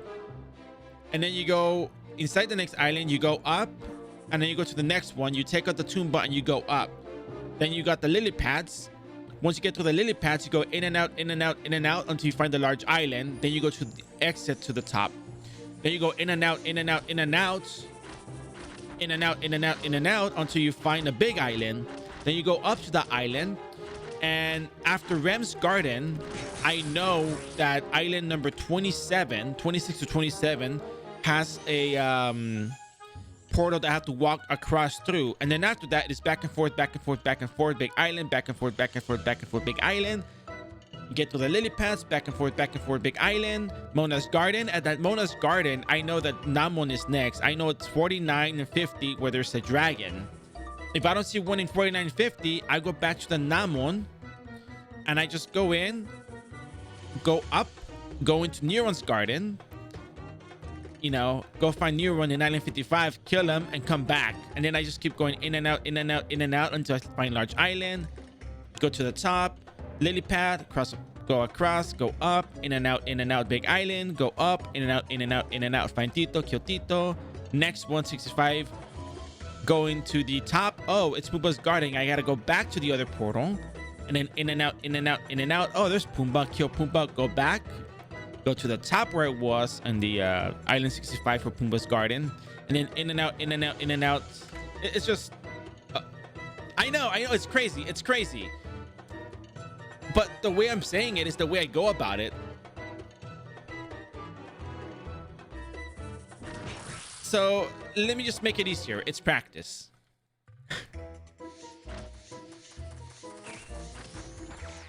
But you have the map. The map tells you where to go, and you're always gonna find a gardener's tree. And once you find a gardener's tree, for example, let me give you a really good example. Right here, I don't even know what island this is, but I know that there is Run's garden. So I go to the map, I open up the map, and I look for Run's garden, and I'm like, okay, Run's garden is 32.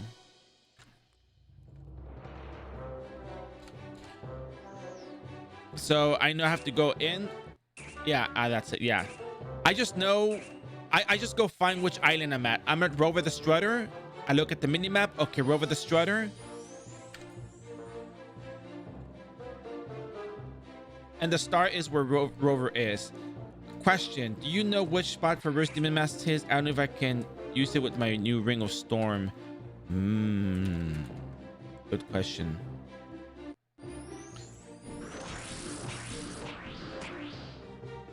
Oh. You know what? Give me 1 second. I can actually answer that. Give me 1 second. Takes left, it says. I think Perverse Demon Mask might be left. Let me just make sure. Like actually equipping the thing myself just to make sure. Oh, which account? I don't even remember which account had what. Yeah. So basically, in and out, in and out, in and out. You find a monster. Okay, kill a monster. Take down the garden. In and out, in and out. Oh, big island. You walk up. In and out, in and out. Oh, there's a garden. Take down the gardener. In and out, in and out, in and out. That's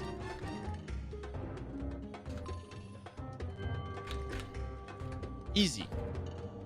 Okay. So yes, and.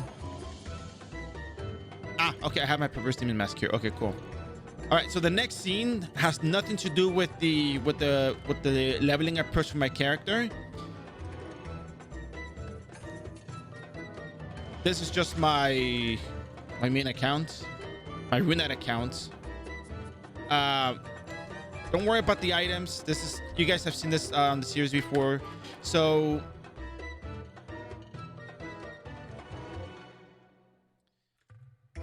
Hold on a second. What's in my character? Oh, yeah. I remember now. So I forgot to get my weapon for challenge Old Glass time, and I used this instead of my spear. Anyways, so if you equip it, yeah, accessory can only be equipped in the left slot accessory. So no matter what you do, it'll always be on your left. Wow. You can't use it. Yeah, it's the same spot pretty much. You're welcome. If I can prove it, I like to show it. So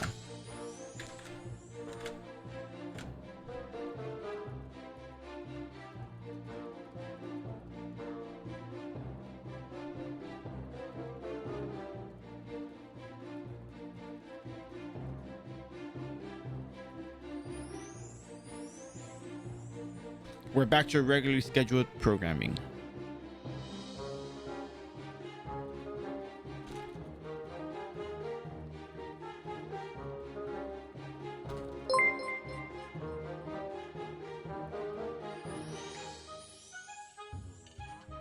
And you, thanks for the follow. Hope you enjoyed the stream. Class 4. Yeah.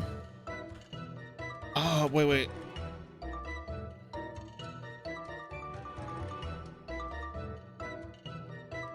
I know this one.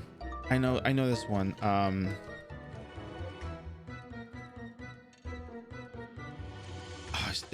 Wait, hold on a second.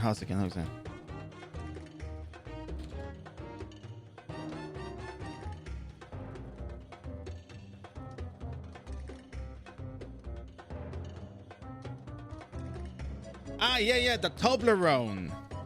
Toblerone. Just like the candy. No, I'm just joking. It's not like that. It's Troubadour. No, Troubadour's the male one.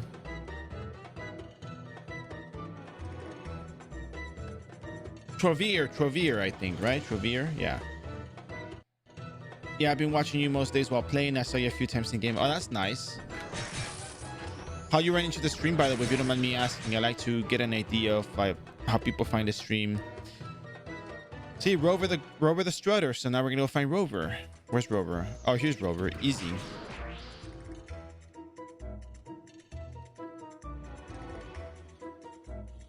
So yeah, Kaio, does that help understand? Ooh, dragon.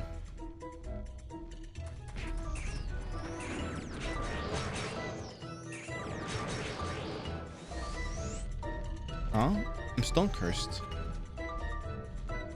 Oh no, that can't be earthquake. That can't be earthquake.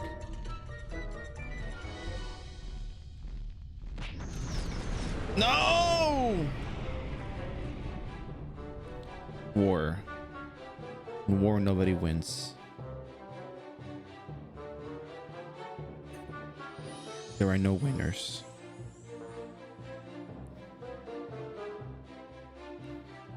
Only sadness. Anyways, no, I got hit with Stone Curse.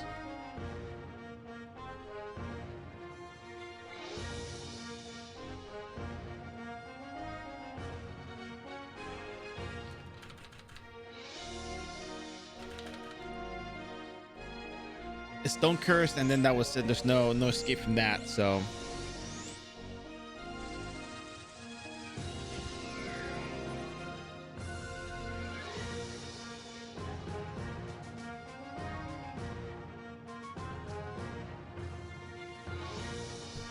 I'm so few. Actually, no. Wait a second. Let me just make sure one thing. I don't think the stats is gonna save me from this one. Where is it? Primary stats, luck. Oh, slightly decreases chance from being inflicted, but it's not like a 1% chance kind of thing. So it's kind of unfortunate.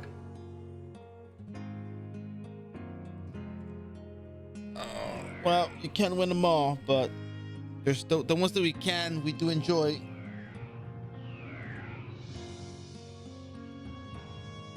So there's a couple of things we can do.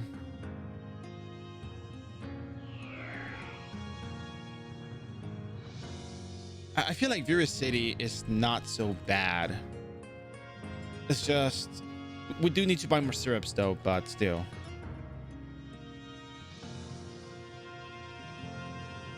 What I'm getting at is we can run Illusion of Frozen and Juperos and 16.1 and then the Illusion Dungeons and then just go grind raw EXP and we should be fine at this point. So let's go to Payon because that's where we usually go buy our syrups. Let me take a super quick break after that heartbreak of a battle. Ooh, Master Smith card.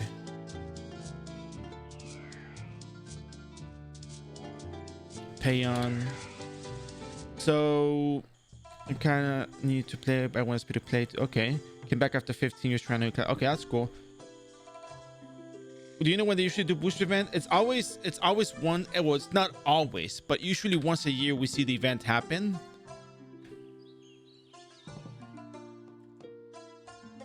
And in most cases, it's happened at different times of the year.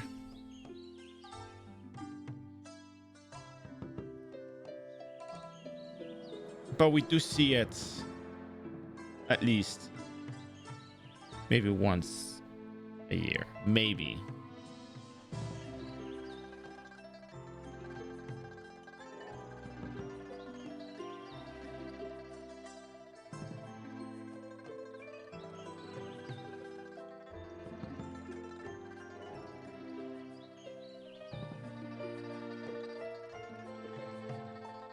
Oh.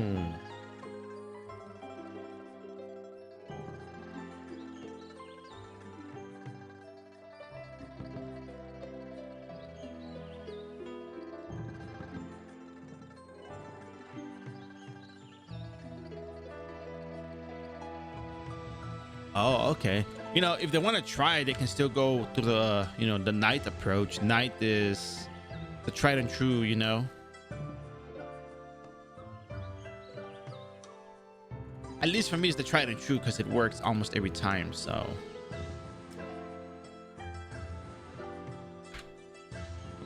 that's just me. So just give me a few minutes real quick. Let me take a little quick break super fast and we'll continue. I'm just gonna chill here in Payon for a bit, and then I'm gonna go into the, I think I'm gonna go into Illusion Dungeons, Vera City, and then we're gonna do raw EXP grind for a good while since we got the 1 day VIP, so might as well make the most of it, right? BRB. Oh, and of course, as always, thank you for your support. I'll be right back. And as for your friend wanting to try the RO, I do have VODs for all the booster characters that I leveled up. The process kind of does change a little bit because a little bit before halfway through, somebody told me to try out these quests that were iRO exclusive, and after running leveling for so long, I realized, you know what? The leveling process is going to be the same. If I grind it out, I grind it out, and that's just me grinding it out. People will grind it out their own way. Maybe they might get leeched. Maybe, you know, they just want to know where to go for the vast majority of the levels. But level 91 to 99 is the same thing. And we have these quests that are iRO exclusive that actually give you a lot of EXP, and you can actually jump from level 94 to 99 with those if you stack them with a battle manual buff and you omit the last step and then turn everything in one go. So yeah, but for what it's worth, it's booster's a really good time to start because you get the free resets. Yeah, but it gives you it gives you potions. The only difference between leveling through the booster event or leveling, you know, free to play style through the Eden gear stuff is that you do the Eden group equipment quest. Level 70 Eden group is probably stronger than the adventure set. The only thing that the adventure set gives you that is an advantage is the plus hit on it. But you would still, you know, make your build based off of, you know, X amount of dexterity, because the way that hit works in the game is 175 plus base level plus dexterity plus you know, floor luck divided by 3, and then plus any hit bonus, which may come in from two-handed quicken, and may come in from mummy cards, that kind of stuff. So as long as you calculate the hits, it's good, and you get the 70. Yeah, the shadow gear is probably the best thing that comes from that. Yeah, so absolutely. But my thing is, like, trying out RO, you know, is one thing, and then getting things from the boosters another, you know. If you're familiar with the game, you know, it's, yeah, no, forget it. Just get the 70% magical defense spears.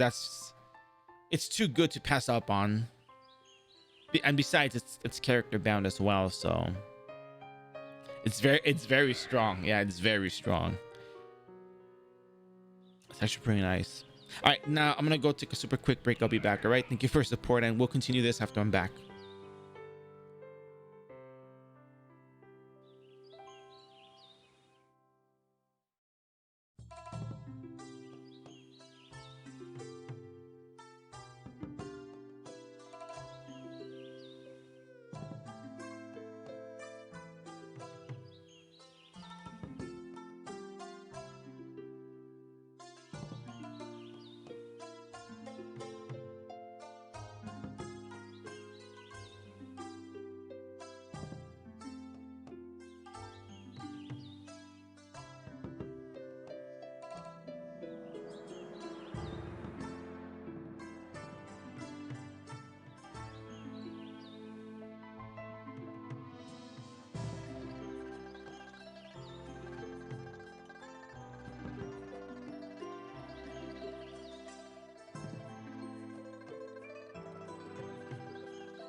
My stats? Sure, here you are.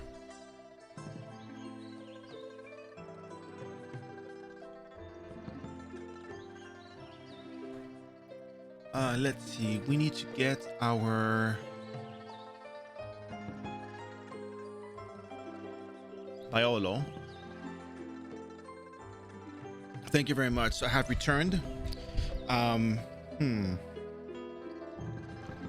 So, hi, can I ask you why you don't use Ignition Breaker skill or Dragon Breath? Okay, so it's a bit of a long explanation, but it's coming from a logical approach.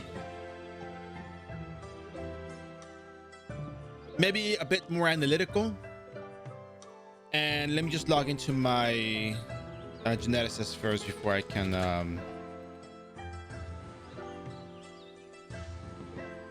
give you all that information. Okay, cool.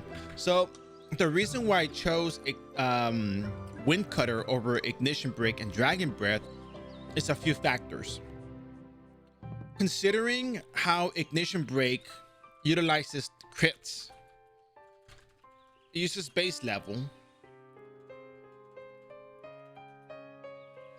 Actually, let me make it even easier. Let me just show you the skills. I'm gonna tap the button 5 times consecutively, okay? Okay. Well, not even 5 times. Then we'll do it again over here. Okay. Without even getting into the details of the damage calculation, Wind Cutter has a lower cooldown than Ignition Break. Has a lower aftercast delay than Ignition Break. Well, it's just cooldown. Ignition Break has a 2-second cooldown. Wind Cutter has a what, like 0.55 second cooldown, 0.3 second cooldown, and a 0.5 second cast delay. You can spam Wind Cutter faster. You can spam Ignition Break. Now let's look at Dragon Breath. And yeah, it's not just the cooldown though. It's just one of the few factors. Dragon Breath, on the other hand, has fixed casting time, which we can reduce through equipment, the Grace equipment or the Noblesse and the other stuff. Has a 2-second after cast delay, and also has a variable cast time. The damage is based off of your maximum SP, your current HP, and your base level. Then the modifiers. Don't forget. Don't worry about the modifiers. That's a whole different story. You need to have a good amount of vitality, a good amount of intelligence, a good amount of dexterity for the casting purposes. Vitality and intelligence will be for your damage, and base levels will increase your damage overall. And without getting into that calculation, you probably do like about 20,000 plus damage on elemental advantage, maybe 30,000 if you will. It is 75 SP cost at level 10. Ignition Break is, how much was it? 55 SP cost, but it has a 2-second cooldown plus the variable cast time. Wind Cutter has the shortest after cast delay and the cooldown, plus it increases with your base level, which is not even the main thing here because they all increase with your base level. But you also get access to Wind Cutter early on, which gives you 100% more damage with the skill itself.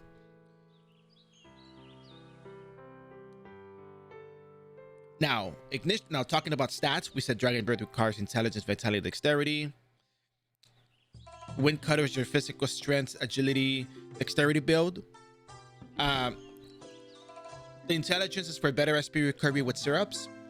Luck is for extra hits because we don't have enough hit even with Spirit Dynamo and two-hand quicken. We're still going to be lacking hit for certain monsters post 190. So this is more of a quote-unquote, I'm not going to say proper stat distribution because anything can be proper with the right equipment. But from a new player perspective, the stat distribution makes more sense because it helps you allocate your stats in ways that help your damage, help resistance, and help survivability overall. Ignition Break, however, has a critical aspect to it. And crit rate is cut in half. Yes, I know there's a lot of damage.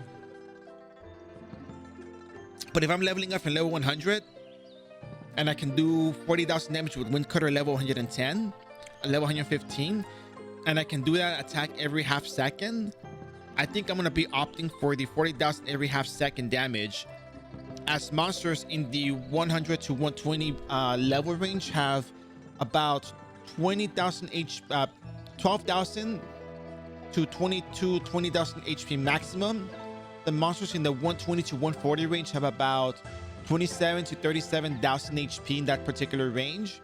And then 140 and onwards, it becomes a convoluted mess where there's so many monsters with different HPs and a lot of, you know, different status ailments. But you need more hits later on anyway. So in the early phase, it's easier to use Wind Cutter. It's easier to get the equipment to do more damage, low cooldown, low aftercast delay. You don't have to level up via low strength, high intelligence, high vitality, high dexterity to make the build work once you change jobs. And if we're talking from the new player perspective, it's easier to get into the class with Wind Cutter, because having to say, hey, you know what, you had to reset your character, which wouldn't be that much of a problem.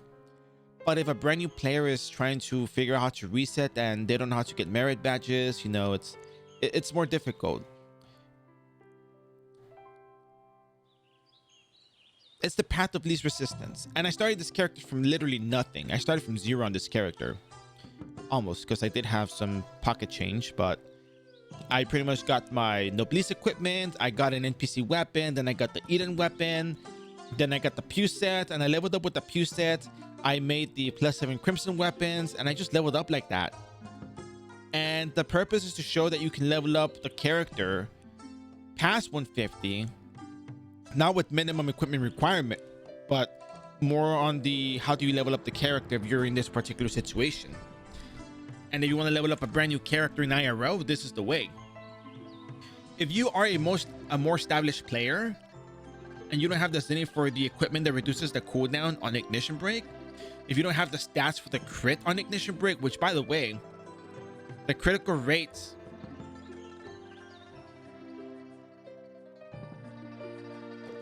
the damage is half critical, if I'm not mistaken. The skill can trigger critical damage based on user's crit status, but only half the crit damage is applied. So you just need to have a lot of crit rates on your character regardless. At level 170, you do get access to the old rune circlets. Increases 20% damage for every 2 upgrades. So that's not that bad. You can also get more damage with the True Saber and Windsor cards, which again, not that bad. But it would be something to consider at a later point in time if you have the zenith for it. But if you're leveling with Wind Cutter and you already got a Stormstone, because we got this from leveling up and getting cards and selling them, then why should you change to something else when you're already doing the same thing and it's working already for your capacity? We can also run instances on this thing. I'll probably run instances at 180 just to give it a little go run, see how it does, which it'll do well. But the point is that you level up the character with much more ease off Wind Cutter than anything else.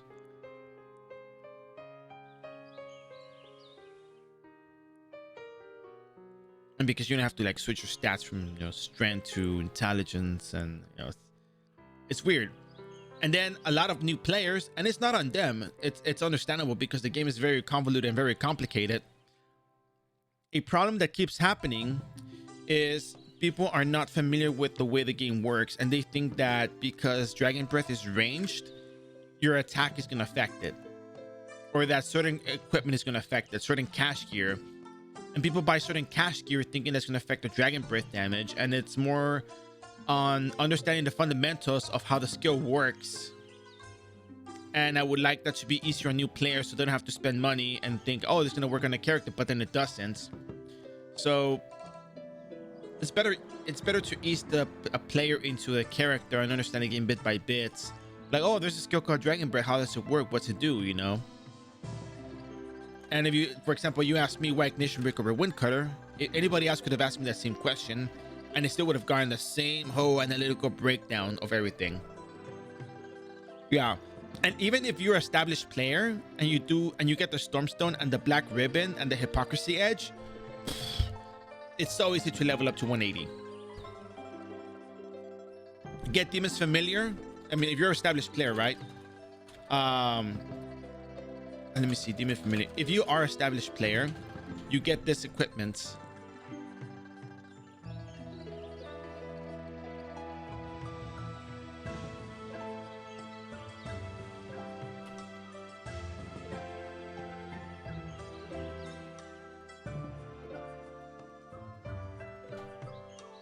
And then you look at the hypocrisy edge and you're like, okay, this is not so bad, you know.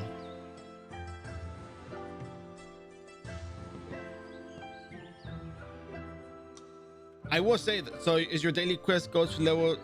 Oh, it's just doing your daily quest to level from 200 not wait my day. Oh yeah, doing your daily quest, like your daily quest. Yeah, I think doing dailies and then just raw exp after all that, I think is probably the way to go. I don't see, I mean, yeah, it's just daily quest. I wouldn't go too far out because, you know, you could get burned out easily.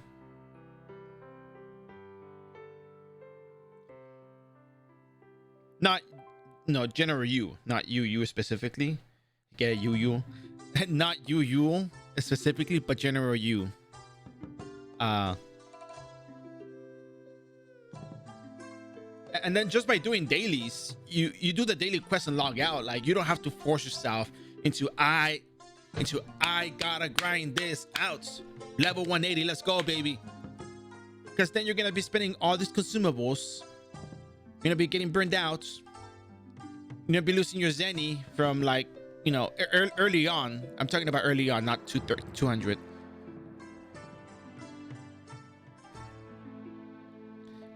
But even 200 is already a bit of a grind on its own. So you just kind of go grind the same maps, do the dailies, grind the map if you want, and just kind of just drop it. And that's fine. Because I see a lot of players get burned out trying to do all of these things, trying to get all this EXP early on. And I think the approach has to be the same as in terms of studies, you know, academics, athletics, and, you know, hobbies in general. You do the dailies, you pace yourself, you do the dailies, and then you go do something else.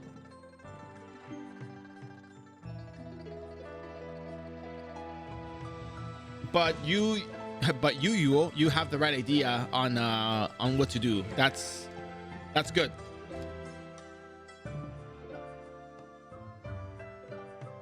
I look at some stuff coming up. Most curious, yeah.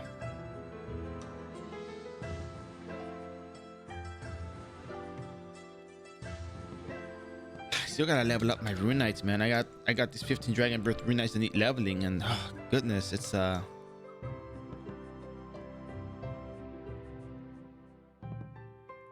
yeah, and also 230, even without the all that stuff, level 230 is probably the way to go.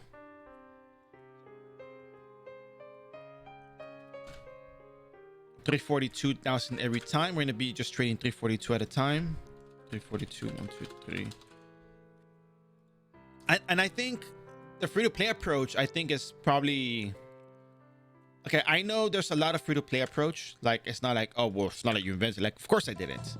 But the Sumberesque free-to-play approach also takes into consideration the psychological aspect of things, burning out, overdoing stuff, pacing yourself, which is a good thing. Pacing yourself is a good thing. Taking a more relaxed approach rather than just trying to rush into, you know, whatever, into the unknown, if you will. I'm gonna go over here. It's probably easier to trade here. I bought stuff from other player. Yeah, and that's good. It's work. I don't have anything against people swiping. If you swipe, that's fine. Like, I get it. There's no problem with that. You are too far away from the person to trade. Okay.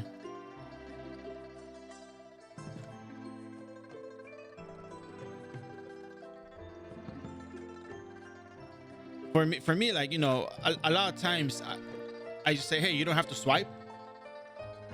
And again, nothing wrong with it. People's choice. People can do whatever they want with their money. People still swipe. I'm like, okay, well, that's fine. You know, oh, we sold something. Oh, baby, we sold the Pew set. Let's effing go.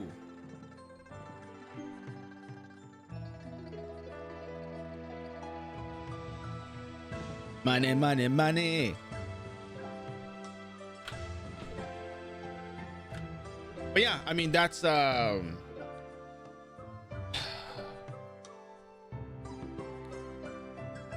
as I was saying, sometimes I tell people you don't have to swipe, but then people still swipe anyways because they want to.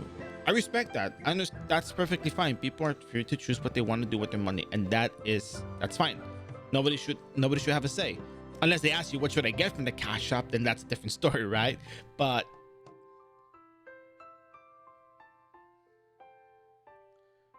you know, it's cool. So even if I do things without the cash shop and people get cash shop equipment, they're gonna have it easier than I do. What should I get? I don't know, man. VIP probably. VIP is probably the only thing that I would recommend early on.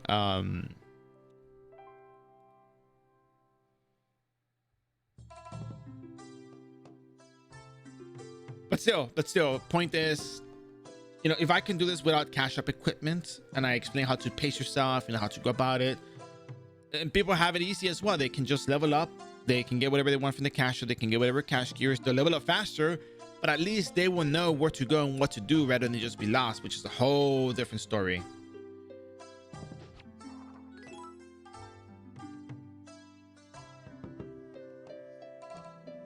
And back to the Summer-esque, you know, free-to-play approach, just pacing yourself, you know? Like, you know, you go to the gym, you're not going to get super, you know, yoked up and buff like in 1 week. You can't grind that. It takes time. It takes patience. Learning how to cook, you have to go, you know, find recipes.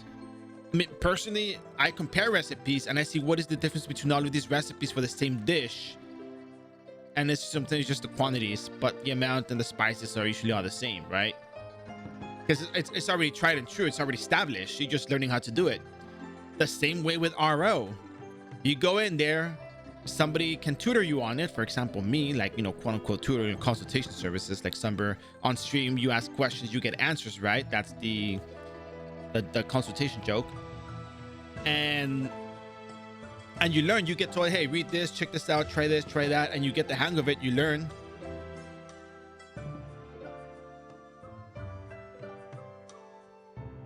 And that's already as good as it gets because, you know, you learn how to do it. You get told to read some wiki articles, you read it, you learn the same way you learn a recipe. You get tutored the same way you get a personal trainer at the gym to help you learn how to do weights. And then you take it day by day and you practice day by day. You read up day by day. You look up stuff on it day by day and you learn it. Not just saying learn RO, but I'm saying everything we do in life has the how to learn to problem solve or how to find the answer kind of thing, which is the thing that I like. Problem solving is something that I enjoy, and this is why I do the free-to-play approach, because it's just very similar, or I hope it's similar. Maybe I got it all wrong and I'm just making stuff up, but wait a second, what did I do with the potions? I thought I had potions with me. Oh wait, I gave him Zenny and I didn't even Wait, did I even pay Zenny for this? I gotta go back and look at the oh no, wait, I gave myself Zenny. Acquired Zenny. No, I gotta go back into the VOD now. Crap, I'm distracted. Automatic shield, 50% defense ignore. Wow. Yeah, that's acceptable. That's understandable. I don't think there's anything wrong with that.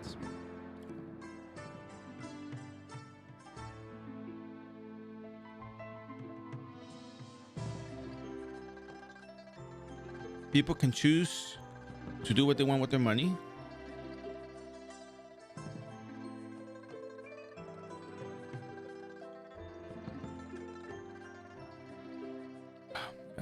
I traded with the knight, right? I just gotta see that I gave myself. If I give myself Zenny, I gotta give it back. 30% HP and SP. That's really good. If you can get the other 45% defense tiers, then you're pretty much set.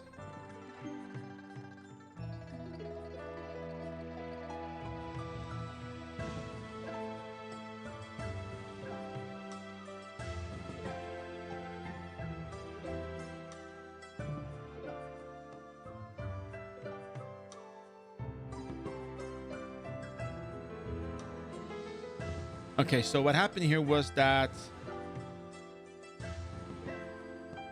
Oh, okay, the Biola received Zenny.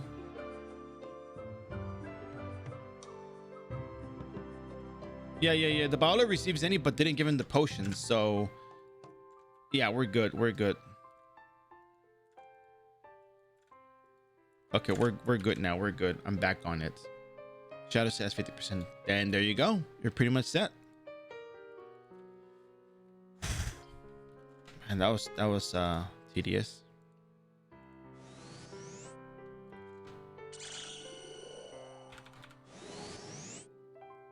All right, we're gonna be doing this for quite a bit because we need a lot of syrups for what we're doing today.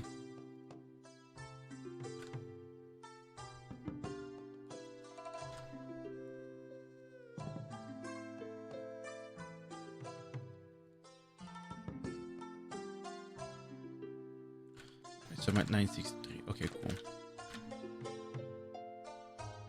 Oh, the Kachwa keys. Yeah. I think there's way too much RNG in these things. Like, okay. People can support things however they want. It's perfectly fine. The only thing that I've seen is like the RNG behind the boxes is, it is quite a bit, you know? Not exactly wrong. It's just, you know, you know what you're in for, you know?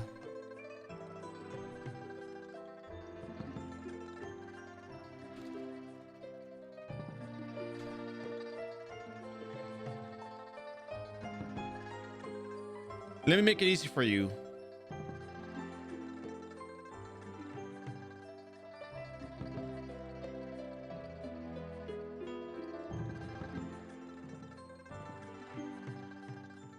For your DBRK, leveling spots.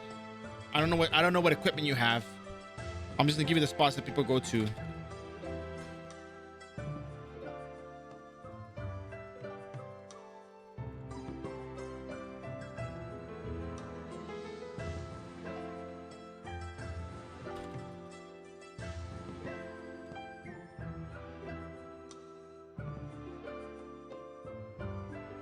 I don't know. You might die there. I think probably.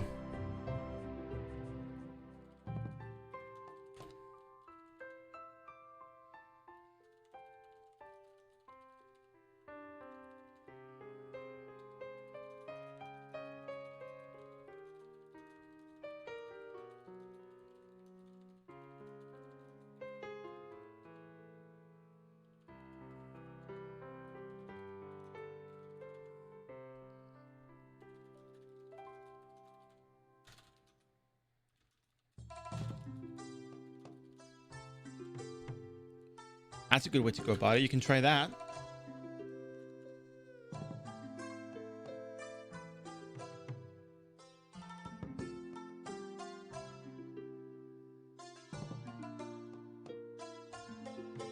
Off hours left. Oh, okay.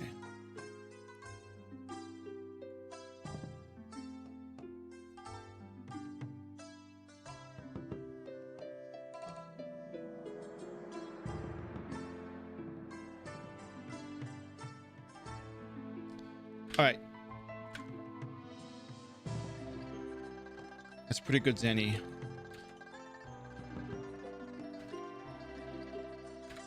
Yeah, I would probably do that too if I could.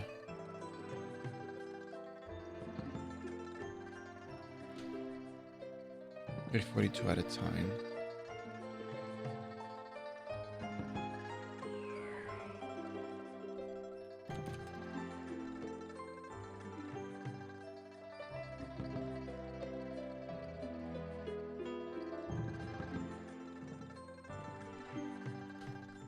So,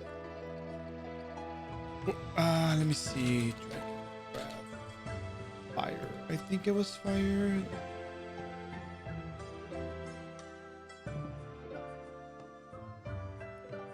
Shadow first. Okay. If you read the skill,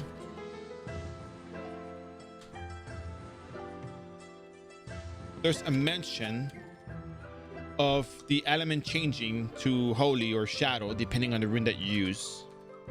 If you craft the runes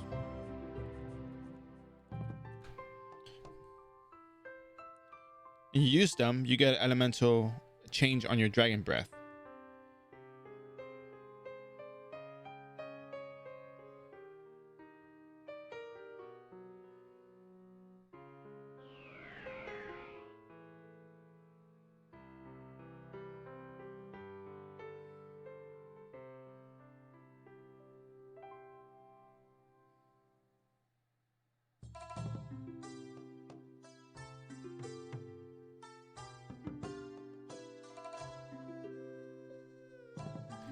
So yeah, that's how you get the Holy Element Dragon Breath.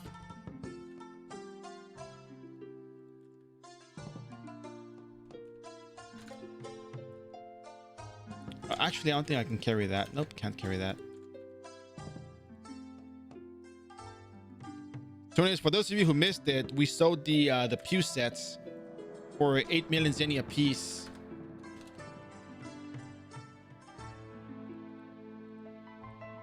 I think Ace was the one who mentioned it.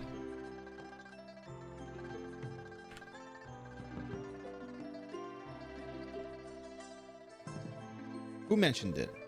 Help me remember, because I can't remember.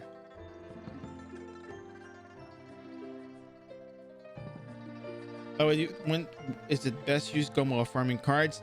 Depends on the price of the card. Like, for example, let me give you my take. When I farm Endless Tower, I run Bubblegum. Of course, because it's MVP. Most of the time, I don't get an MVP card. And now I probably don't get a valuable card, you know, from the regular monsters either. Yeah. If you do the regular hunt, you're bound by RNG. But then again, depends what gum you're using, because if you get the 5 EMB for the regular gum, it's like what, 800k for 30 minutes for a 100% boost.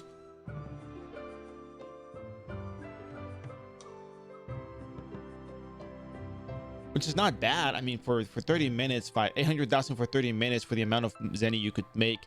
As long as you're aware that it's just still RNG, that you could still get it with or without the card. I mean, I probably wouldn't unless I was really desperate to get the card. Which it had been in the past, by the way. Hunterfly cards was my business before. I had pop a bubblegum and try to get one, and I actually got them with that, but yeah, it's like 0.01% plus 0.01. Like they add a 0.01. I don't know. Someone said that there is like this 0.01 added at the end of it. I remember, if I'm not mistaken, there was an item that was dropping from, okay, a while back we had one of those servers. What was the server called? It was one of the new servers. It was before, I think it was before Freya.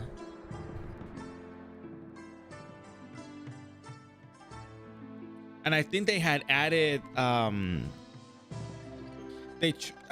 don't know, supposedly they had disabled certain drops, but they still dropped, because even though it was, I don't know, it was something really weird. I don't know if I'm misremembering this, but I think even if it said 0% and it was listed, it could still potentially drop. So there's like that 0.01 factor. Now, call you crazy, I don't really do that, but if you want me to, I'll say it, but I think you're crazy. I'm just joking. Now, there's no cooldown on RNG. It's just like you either get it or you don't, and it strikes when you least expect it. One time I got 2 MVP cards in the 2-hour time frame, and 3 in that 1 week, and I think they were like 2 days apart, 3 days apart. So I think it's just RNG. Yeah, I got Evil Snake Lord. I went to fight Garm. I got a Garm card after that.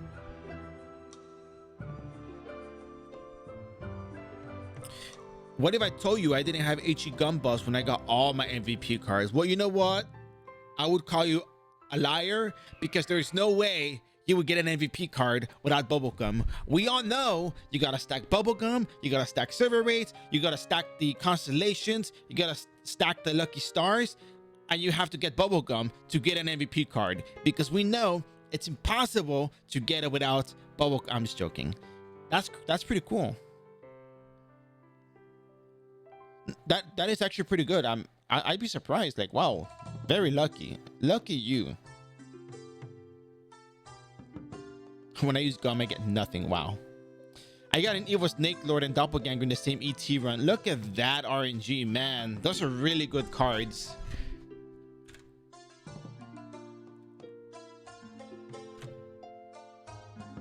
How'd you do it?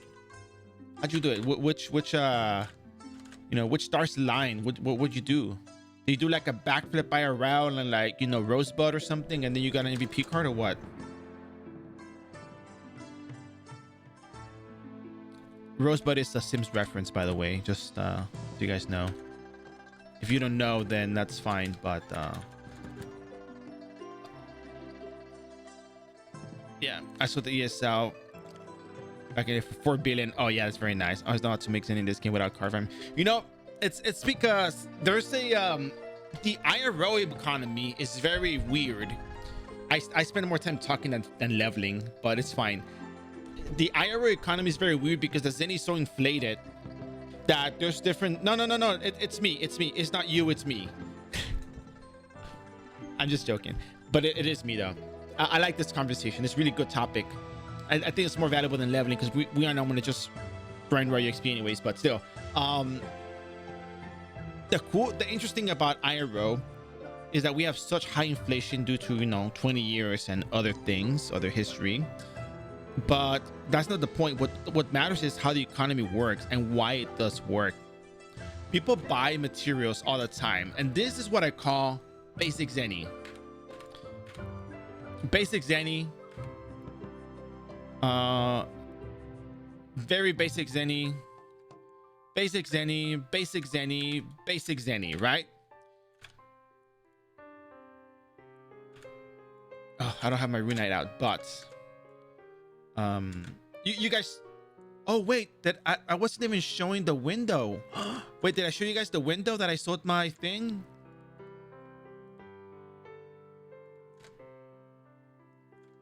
I didn't, did I?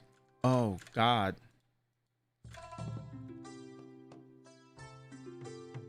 Wait, did I show you guys this? I forgot if I had the window out for this.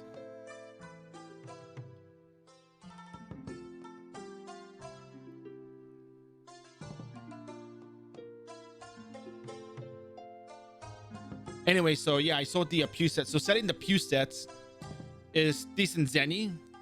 It's not life-changing Zenny. Well, I do call it life-changing Zenny, but what I mean is like you can get basic Zenny from like buy shop stuff. However, if you sell materials like branches, mystic runes, brewery materials, the Pew's equipment, old card albums, mystical card albums, that stuff adds up little by little, but it's not like life-changing Zenny. What it does do though, it facilitates, well, maybe this can be a bit more life-changing in a way because you can buy better stuff long-term if you can farm this and sell it. But what I'm getting at is it's good Zenny to get you moving, to continue going around. So in the early phase, you sell you NPC stuff, you sell stuff to buy shop, and you buy beginner fly wings and you buy syrups. You're not buying equipment yet because you don't need it. When you get to level 100, you farm the honor tokens, you exchange for +9 noblesse equipment, you sell it, you give it to the 8 gear mimic, you get yourself safe to 7 armor certificates, and you sell this in the market, and you get like 800,000 to 1 million Zenny per safe certificate in the market, and that lets you buy more syrups. You run Sarah's Memories, Ghost Palace, Airship Raid, you buy more syrups the next day when you do your honor token runs. You continue leveling at Illusion Dungeons, Illusion of Moonlight, Frozen, Vampire. You get a card from Illusion of Vampire, Sweet Nightmare, or Rest is Dead. And maybe you can buy equipment, but you're still using the Imperial set or the Noblesse equipment. So you probably might want to get a better weapon at that point if you can, if applicable. If not, then you kind of hold on to that Zenny, you get a Crimson weapon, and you keep leveling. Now, when you get into the later parts of the game, into instances where people buy things from there, like old card albums, mystical card albums, Mora, you do those every day, you get more Zenny bit by bit. You get cards from running episodic content dailies, you sell those cards so you make Zenny. That is where the larger Zenny comes in from, because card drops, pretty rare. Very low drop rate. And people would rather pay the Zenny than it is to, you know, probably go farm it themselves, because, you know, people believe they have good luck or bad luck and they don't go farm cards because of that. So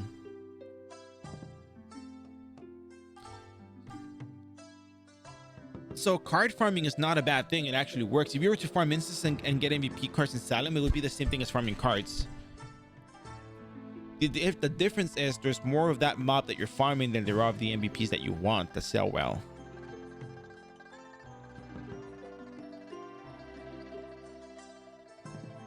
So it makes sense for you to farm cards and sell them and get Zenny for it. That makes sense. Everything else adds up little by little, but the largest Zenny comes in from, you know, large ticket items or a lot of one material, like a lot of old card items, a lot of physical card items, a lot of runes, if you can even find that many runes, which I don't think is worth the while. Unless you're leveling up at time runs trying to get Crimson Two-Handed Sword, then yeah, it's probably worth it, but yeah.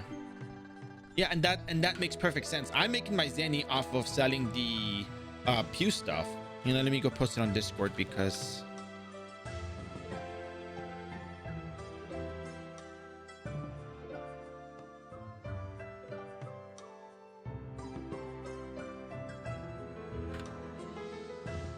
Bear Zenny.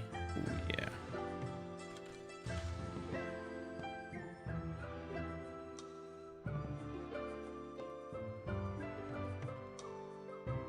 Clean for like only for a month or so. Yeah, I mean and that's good, you know. A lot of people don't. A lot of people think raw Zenny is the way to farm it.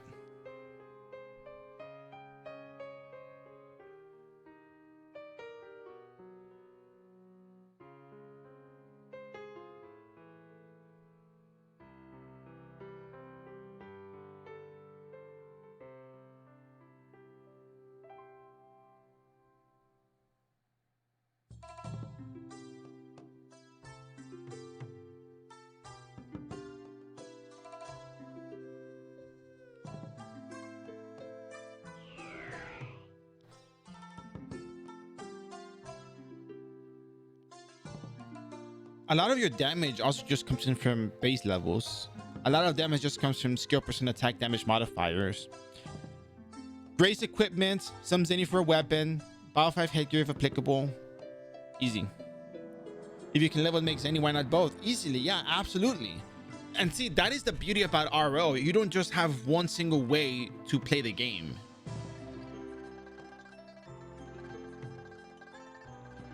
And the only reason why I play in so many different ways is because there is not a whole lot of talk about this one particular way about, you know, doing things. Because a lot of people just think that you gotta swipe, you gotta do this. It's just, you know, that's another way to play it. That's another way to go about it. But the only reason why I wasn't or not such a huge fan of it is because a lot of people feel frustrated that they think they can level up because of that, and that sucks. It's not good to feel frustrated over a game. It just doesn't make any sense to feel that frustrated. I mean, yes, I play Dota, but I mean, I keep my cool. I always keep my cool. Being expressive about dying to earthquake and killing the MVP and getting nothing. Oh my god, yeah. I mean, who wouldn't feel like that? Right? So yeah, we have enough syrups as it is. Let's go do some raw EXP leveling because we are due for some. We sold the Pew's equipment, so let's just go see what the market says about the hypocrisy edge. So good that it's sold. So good.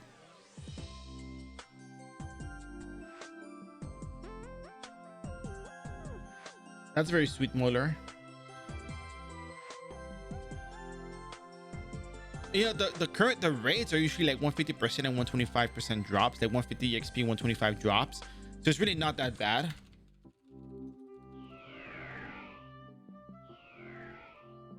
Oh.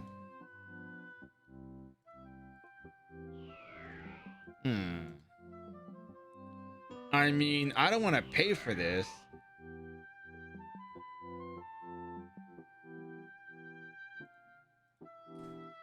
I honestly don't.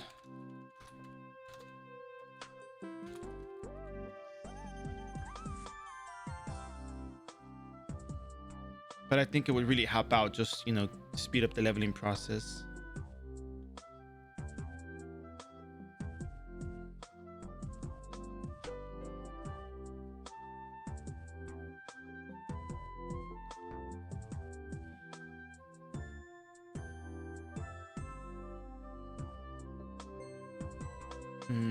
Where's the weapon?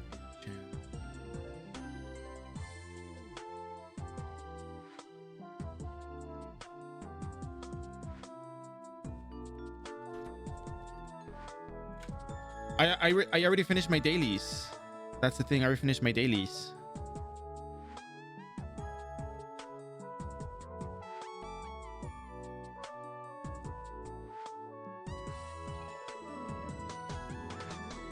Does the Heart Hunter in the second level, I mean the first level of the Tartarus warehouse, drop it?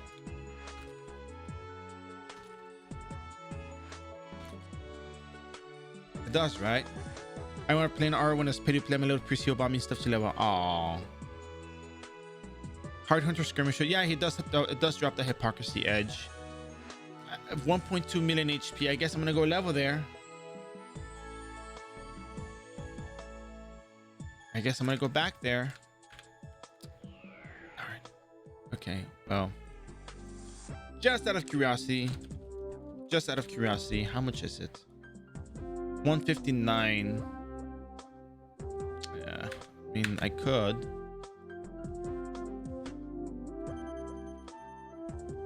Level 99 was so hard to hit. Yeah, that is very true.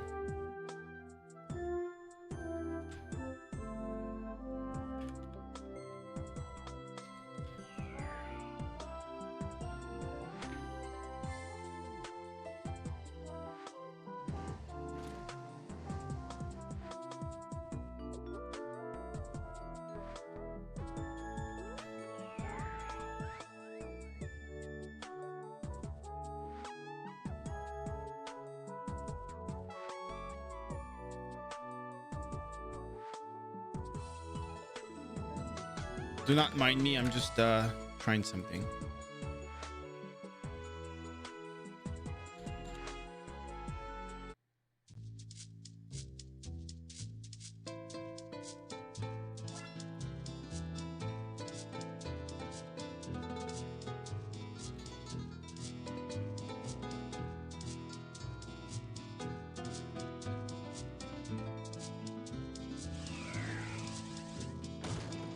Before I forget, I get my 10 free VIP tokens from this.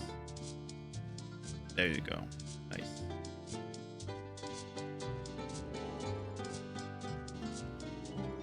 Knights.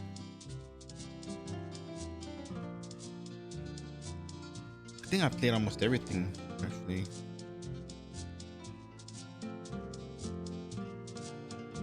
But only up to a certain level, and then I would switch because the EXP table went up higher. Obviously. Yeah.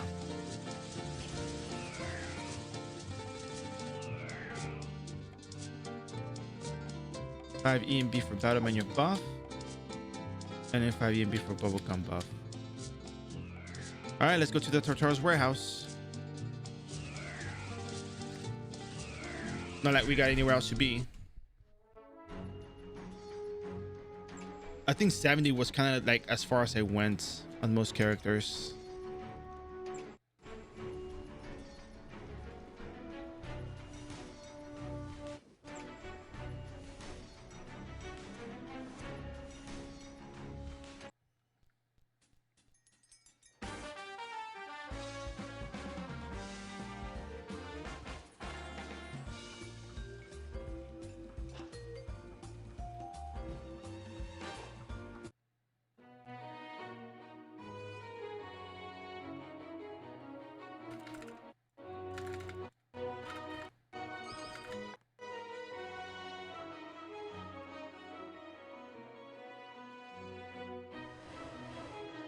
All right, let's go try our luck here. See how well we can bear against these enemies.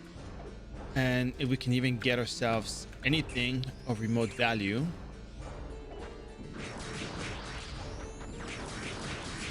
But what we're going to do, though, we're going to use our runes and go about it. Assassin was the other one that I should play. Hey, Warwick, how you doing? Oh, you did? Very nice. Congratulations.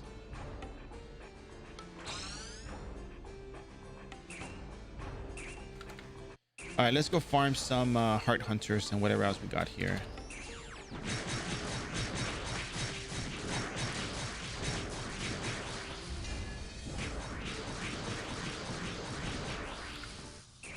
We'll just kill everything because EXP.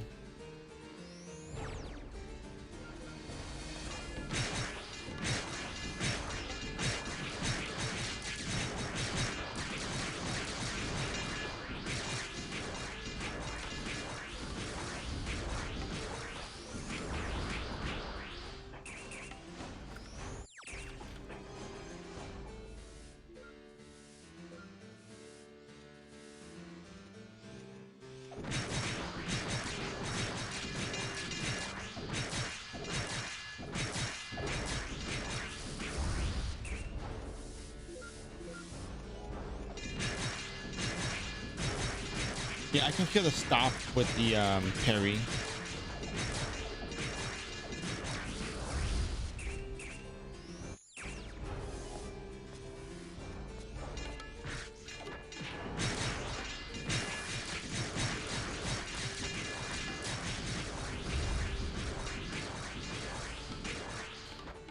So I organize parties for leveling every so often, which, you know, hasn't happened in a good while, to be honest. But when I organized parties, it was like you build up a roster of people who can join, and then, you know, a couple of days before the leveling party, you contact people and say, hey, what's up, you still good?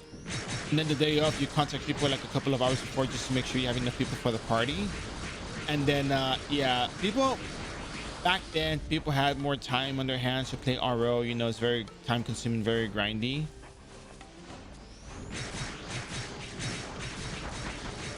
But nowadays, if you want to make a leveling part, you gotta, it's a monumental effort to organize it and get it going. So, which is not a bad thing necessarily, but, you know, people grown up, they got, you know, responsibilities, families, work, other stuff, and not everybody can just jump into a party at any given moment. I got 2 rows of buffs. Look at me. I've made it.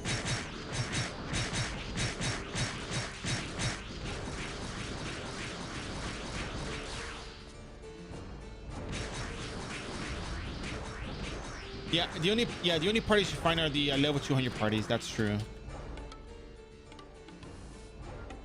Niv 2 with bots and macro. I don't even know what that's supposed to mean. I'm Mysticia level 2.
Yeah, priests are pretty strong. I think even in KRO they have a very strong skill. I think battle priest makes a comeback in the future, I think, from what I understood. Just go ahead and whack and boom, dead.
Well, I mean, yeah, with that gear, who's gonna struggle, you know?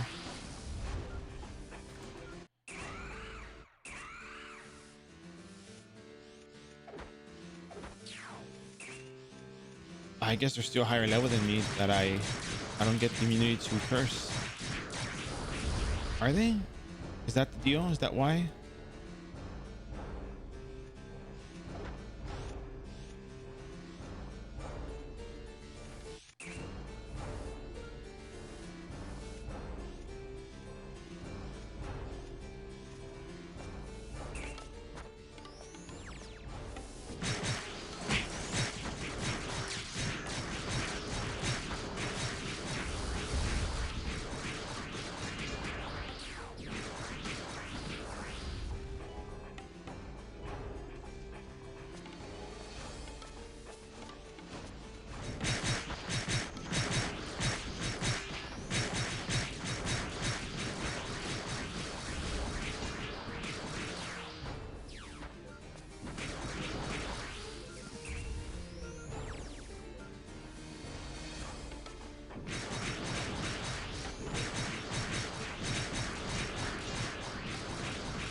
Hey, Soulless One, how are you? I missed the message. I was trying to get to this map and killing stuff and whatnot.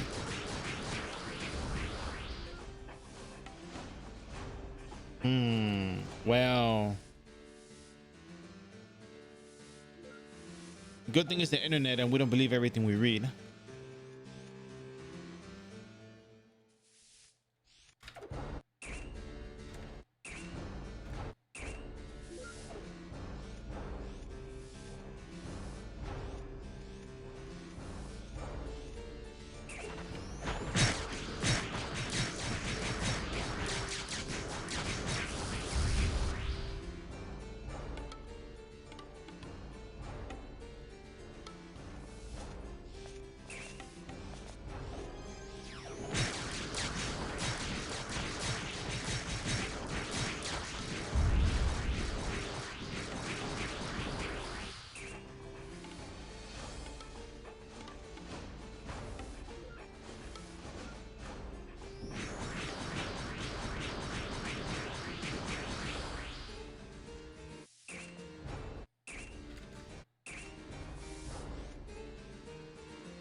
At this point, we're just doing raw EXP for the time being, because we also want to get our hypocrisy edge. So it drops from here, thus we have to fight these monsters.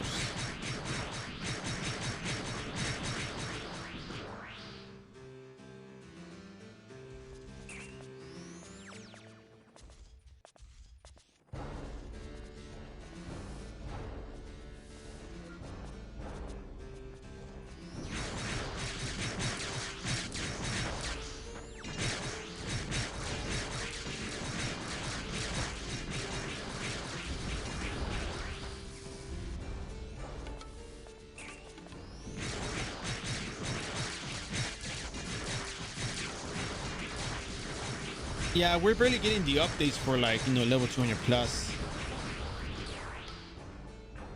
Bright side is we are getting updates, but you know, we don't know when they're gonna get here, but we are getting them eventually.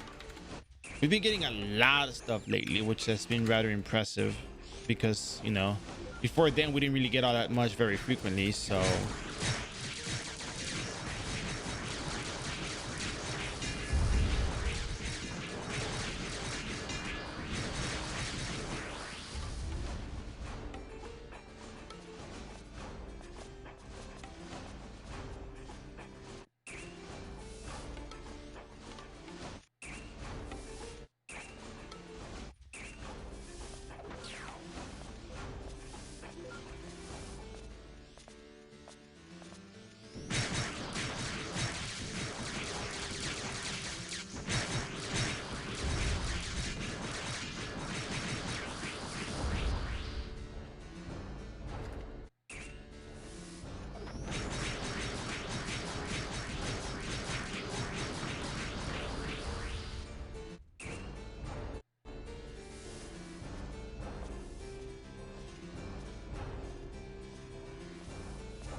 so much guard on these enemies. Goodness.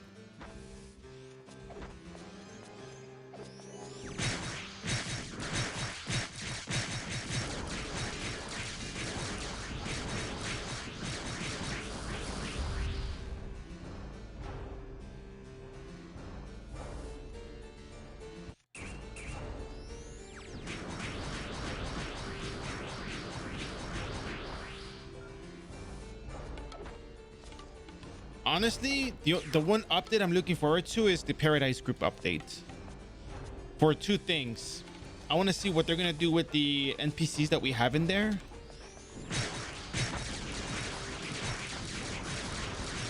The custom ones.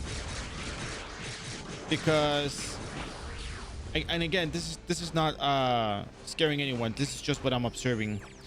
We had the plus 10 save refine thing. If you refine and you fail with an HD or your weapon does not go lower than plus 9, that was an iRO customization we had for a long time, and it got removed when they brought in the grading system, which was a very specific KRO updates.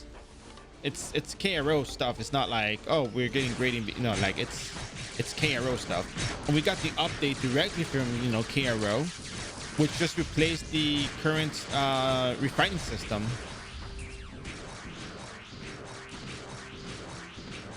So basically, if you had a plus 10 piece of equipment and you used an HD ore, it would not go down to plus 9. It was supposed to go down to plus 9 in the past because that is the way that renewal mechanics made it work. But on iRO, we had it set to not downgrade to plus 9. So we would always have plus 10. Once you got plus 10, you were done. Now, however, you can actually have your weapon or armor drop to plus 9 even if you use an HD ore, which poses a bit more risk in terms of refining your equipment, right? Yeah, well, it's gone. That refined stuff is gone for us. We had it for a very long time. We had it for years. Now it's gone. So seeing how they replaced the update entirely and removed the customization that was made to the system, it makes me wonder what's going to happen with the Eden group once they do Paradise updates, because it's a direct update. It's a replacement of the system. So like I said,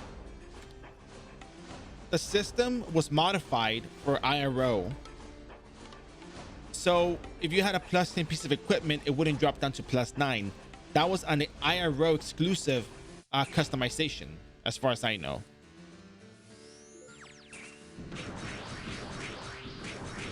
But when they brought in the update from KRO for the grading system, it also had to do with the refining system. It changed the refining system. So instead of like replacing the system and reverting the customization for that particular thing, they just completely just replaced the current refined system with the updated refined system and did not change the customization we had back to where it was.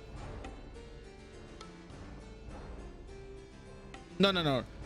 That's not the point. Is not about the boxes, the refining stuff. No, the point is how the system was implemented and it overwrote the customization that we had. That's the point I'm making, is the customization we had was overwritten by the new update. Just whatever you had, replace it with the new update for that particular system. Now it makes me wonder if for the Paradise update, they're going to just replace everything we have in there and add the NPCs that they have in the Paradise group for the KRO Paradise group system. That is my concern. I'm not saying it's going to happen. I'm just saying, based on observations and the way that they've done, they did with the refining system, it just makes you wonder how they're going to handle that. And I would like to see what they do with that, because that is such a huge KOL for people playing in the iRO server. Yes, iRO is already easier. We do have it really good with these systems, but that's the point. People continue to play because we have these systems and it's not as hard as in other places. Not saying that it's easy, but it's KOL. Like it makes a lot of the game make sense and be really well interconnected. The whole bear system, the whole, hey, go do all these rotations. Oh, we got the hypocrisy edge. Bless the bubblegum. To all of you bubblegum haters out there, Stumber included,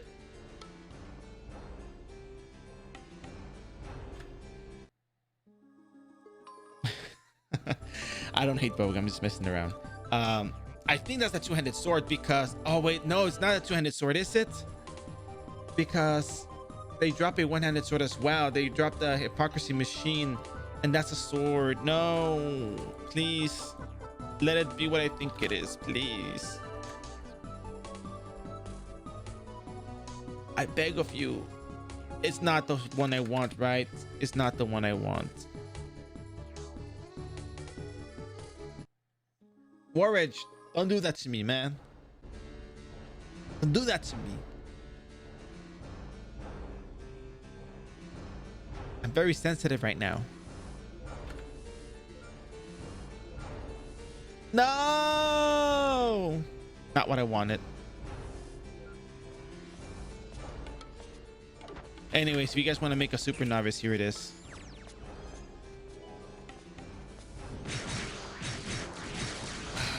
Well, I'm gonna keep going, but the matter of the fact is the bubblegum worked. I don't know. I just...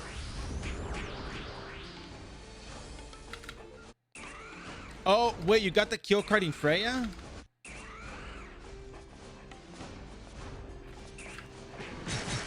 Oh.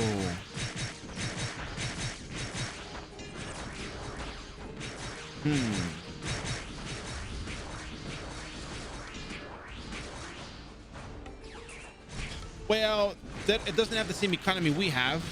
How many players are in Freya, by the way?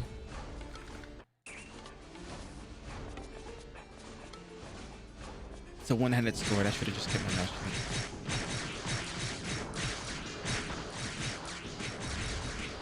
Goodness there. But they do drop. The weapons do drop, and that's all I care about. They drop.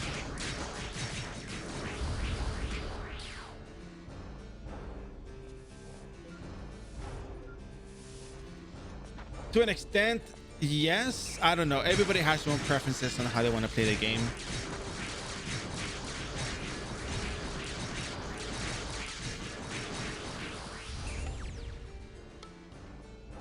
What matters is that people respect what people want to play. I'm just not a fan because I like having this particular economy. It facilitates the process for acquiring a lot of stuff. And yeah.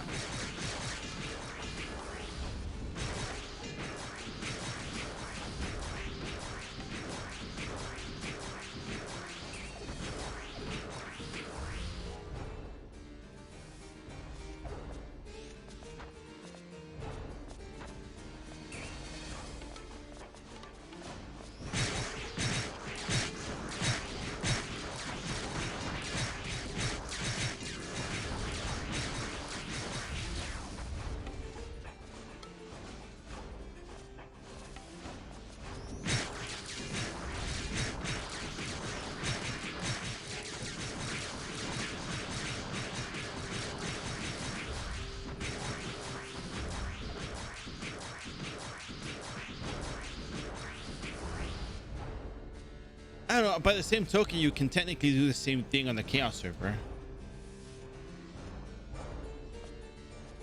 It has the same game settings.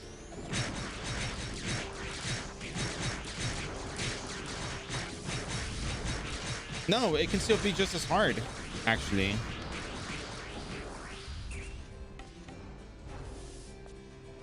You don't have a chance on Chaos, to be honest. Wait, a chance on what?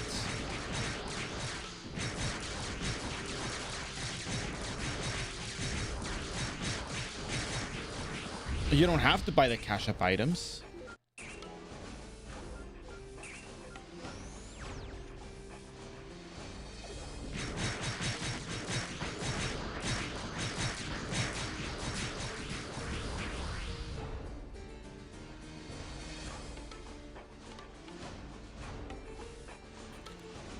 Central Laboratory instances for the time being. Endless Tower.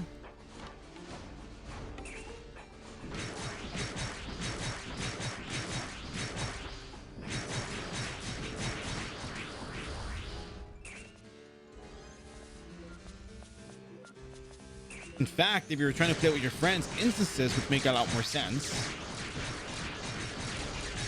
And who's to say that there's no MVP hunter over there that could probably just one-shot everything while you and your friends are dealing 10% of your actual damage versus the MVP.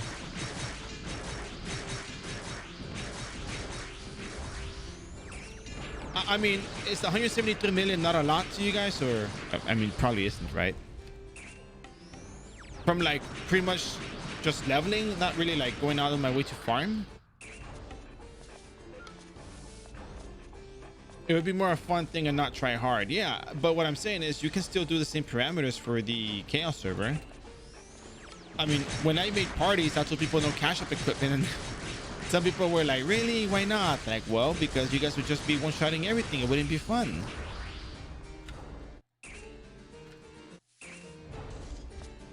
But yeah, no.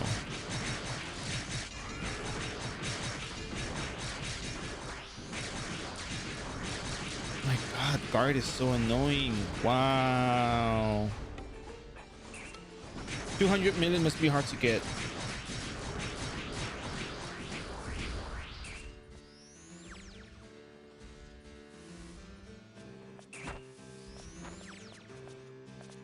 Well, actually, if I may, I think there might be a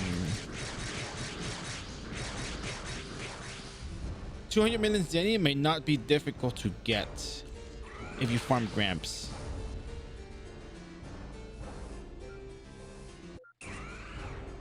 Magma Dungeon is very easy to just go in. I mean, you could probably just quote unquote teleport greed, actual NATO greed in the Magma Dungeon map and make a lot of Zenny over the course of time without really doing much, right?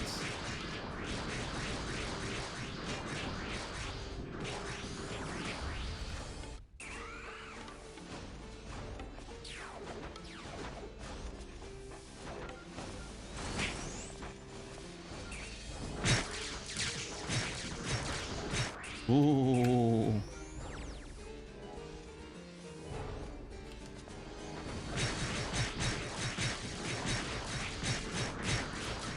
See, the thing about inflation that people overlook is that it goes both ways.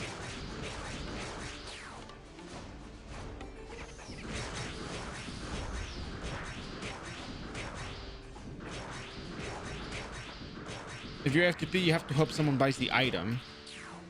Which on the low... Wait.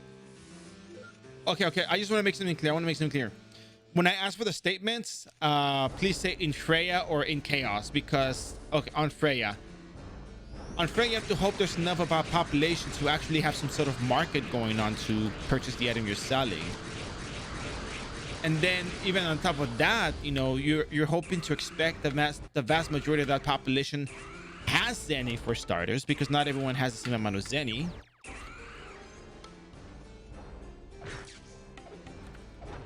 And then they have to have the interest in the thing that you're selling for them to actually buy it. Just in general. If you're a pay-to-play, you're fine. On Freya, yeah. It's just so I don't get lost, because we're talking about Chaos and Freya. And I'm mostly talking about Chaos on my perspective of having the economy where people are buying stuff consistently. But then you're also trying to sell stuff that is useful. There's more chances of somebody buying the Pew sets than in Chaos, with so many more people logging in at different times of the day. I've kept track of the login counts, and yeah, people log in at different times of the day. You got like the population that logs in at night from the other side of the world, and the population that logs in from supposedly, I don't know if it's true, supposedly some areas, you know, in the afternoon or in the morning that come watch the stream as well. So there's more of a population that goes in and teleports.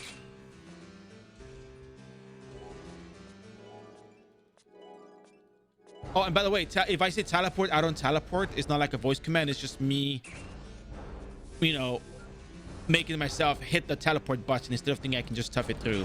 So don't think that there's some sort of voice command thing. But some clans are better because of that. You know what? Universally speaking, Ranger, GX, and Runite have it easiest, in my opinion. I think Mechanic might also have it easy if we're talking about, like, you know, just basic stuff. Teleport. God, it's too much. What am I missing something? Oh, I'm just taking too much damage. Or have it much harder, yeah. My theory is you can apply the Sumberesque approach to leveling because it's just episodic content, Lucian dungeon, and syrups. But then who's gonna make those syrups? You have to have somebody selling those syrups. Not to say that the syrups just make it easier because it's on chaos. I don't actually. Warriors, do people brew syrups in Freya?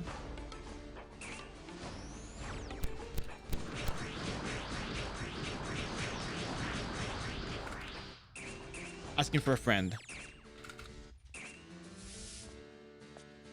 Every class can solo, but it gets easier for some than others because of the cooldowns on their abilities and their HP pools.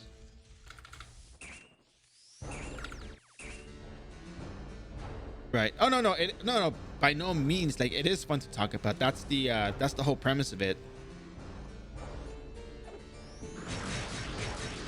It's not like yeah, chaos own. No, I'm not like that. People can play wherever they want.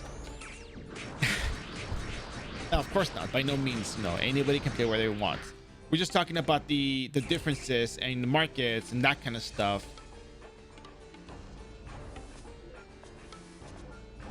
I used to think, well, not that I used to think, I always thought that inflation went both ways, but a lot of people, get a little bit worried when they see the numbers be so high. And I think, well, even if the numbers are high, it doesn't really mean much because, you drop a card and you sell it just as expensive as they're selling it. So, you're pretty much good, right? Yeah. Oh, no, yeah, I get what you mean.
How come they don't bring I think it has to do with coding and stuff that exists there that shouldn't exist.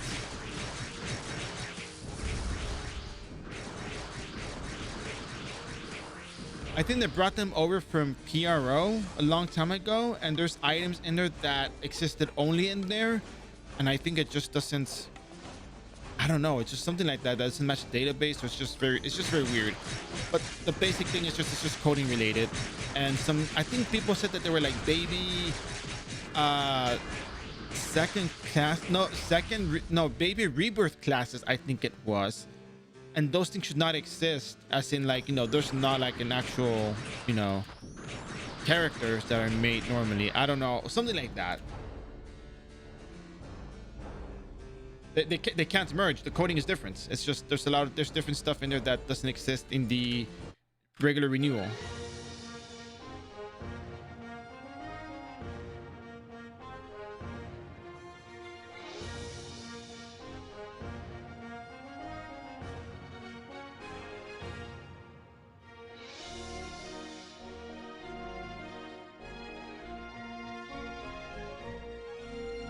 Yeah, Freya, no, not regular renewal now. It was always regular renewal. Freya was the same features as Chaos Server. It was just a clean slate.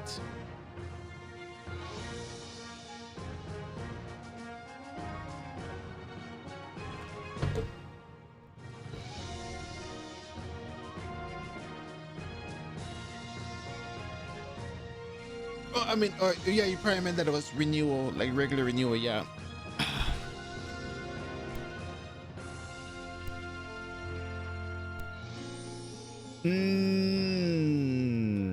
I think they've asked about that. If you look at the forums, people have probably asked for that. But even if you transfer the character over, I mean, it's, yeah, I don't know.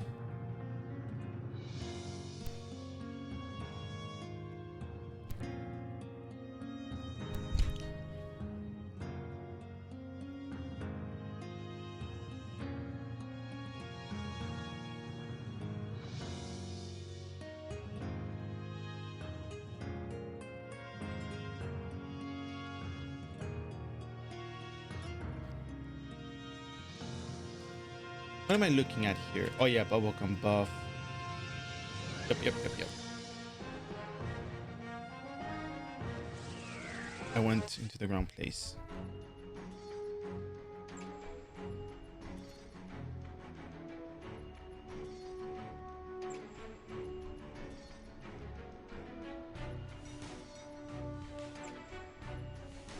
Well, okay. So let's take a look at the forums real quick.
Somebody said that they ticketed and they said they were unable to move character to another server.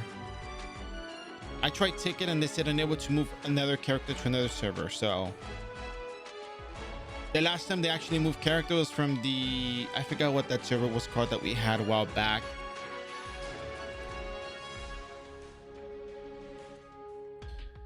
I forgot what that server was called. I really did forget. But they did merge characters from another server they had made into Chaos, but somebody said they ticketed and they said that they cannot move the characters from Freya to Chaos. So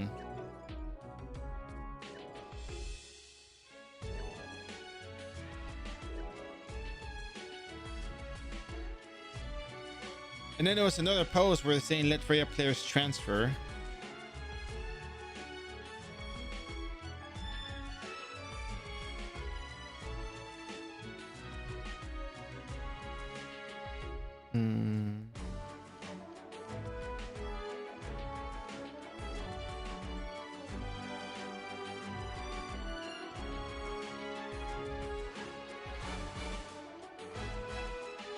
Yeah, no, I mean, somebody has already tried getting the, merge, but moving characters, but they got told no, so.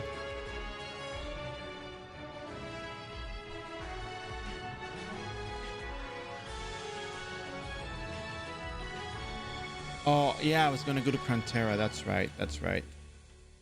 But yeah, I mean, if you look at forums, you can already tell they're not going to move characters. So, I mean, that's not going to happen. If somebody tickets and they got told no, I mean, can't expect it to be different unless you try again and see if they get a different response. But it was last year. From what I see on this post. February 2023. A year ago.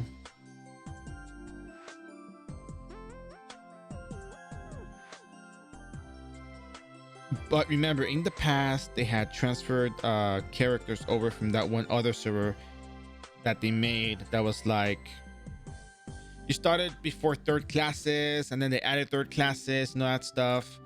I forgot what it was called. Hey, there's Ryan over there.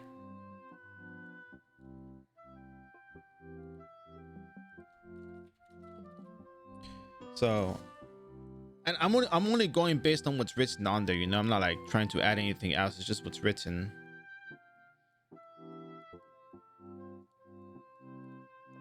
So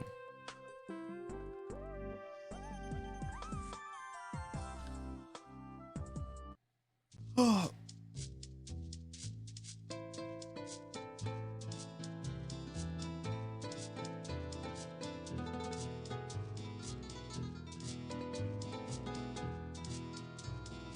Okay, well, that's different. That's cool then.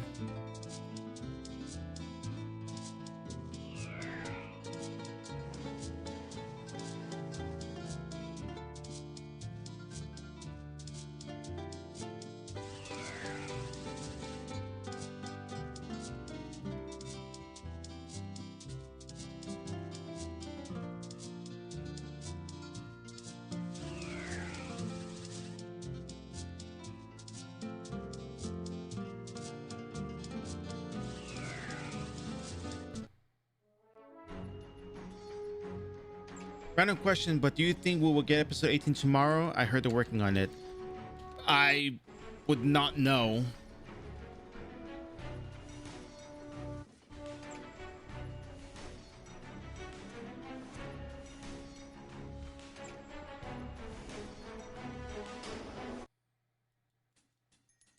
Crap, I forgot to get my boot buffs.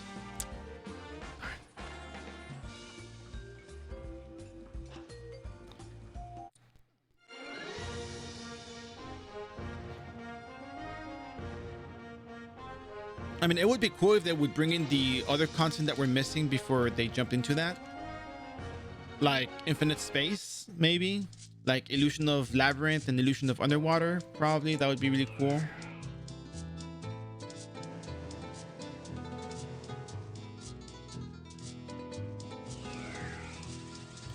I think we need that before episode 18, honestly. I mean, I also look forward to the next episode and everything. But what I'm getting at is that, you know, we're missing other key content that would, you know, a lot of people would benefit from and would make it easier. I don't know how much it takes time. Do Western servers have fourth classes? Yeah, they do. They do have fourth jobs. iRO has fourth jobs. So we got it like what, a couple months back? Like, when did we get it?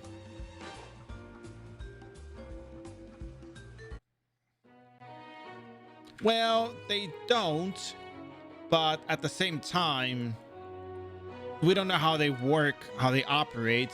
We don't know what kind of you know, and let's I know there's going to be comments on it, but let's just look at it from the Sunburst perspective, like, you know, some sort of logic to it.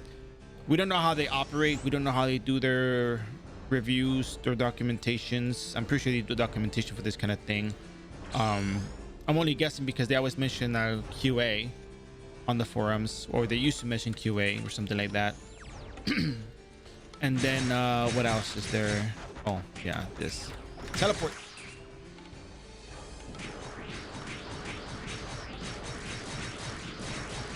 So if we knew how they operate it, then that would be, it would help a lot to know, you know, what's up, but it's hard to say.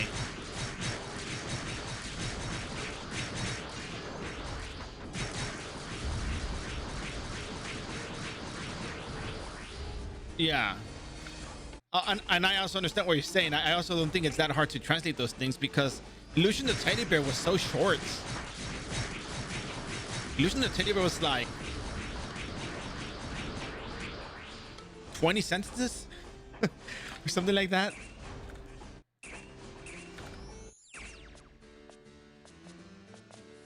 So I know it's not that bad, you know.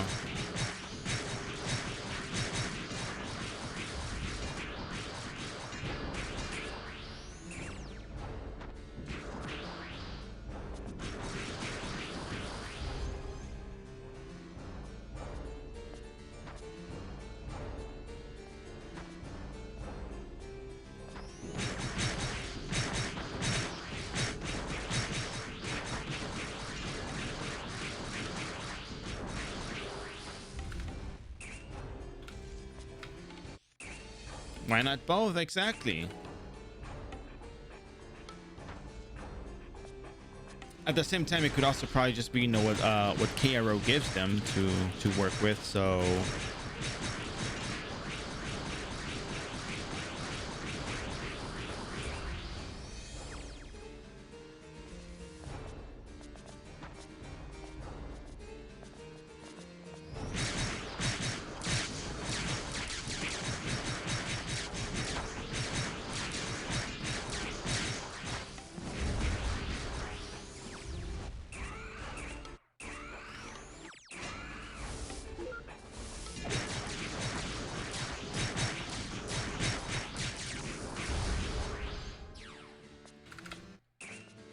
I'm with you on that one, though. I'm with you on that one. It shouldn't be that difficult to do these things.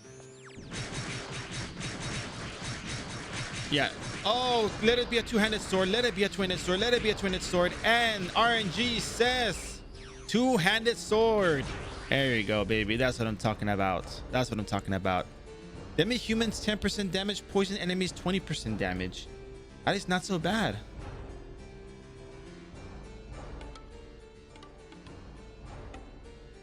I think I need another one because I can't do anything with that.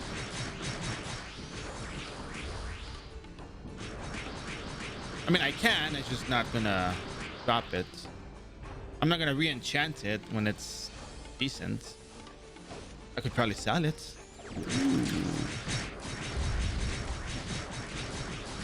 I'm like, what's demi-human? And I'm fighting demi-human in here. 100,000 damage without +7. I was gonna do a lot more with +7.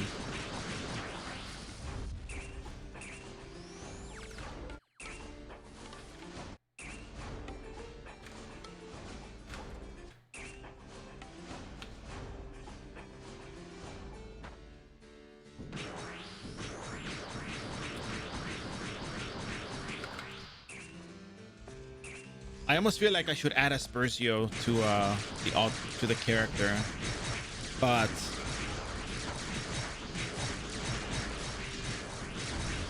I think we can do without the Aspersio. 12:52 p.m.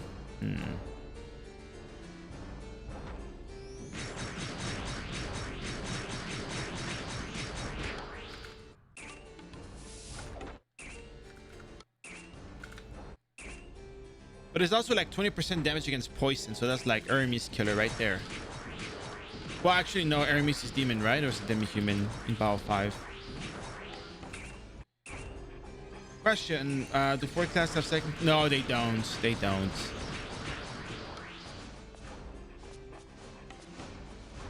Unfortunately, they don't.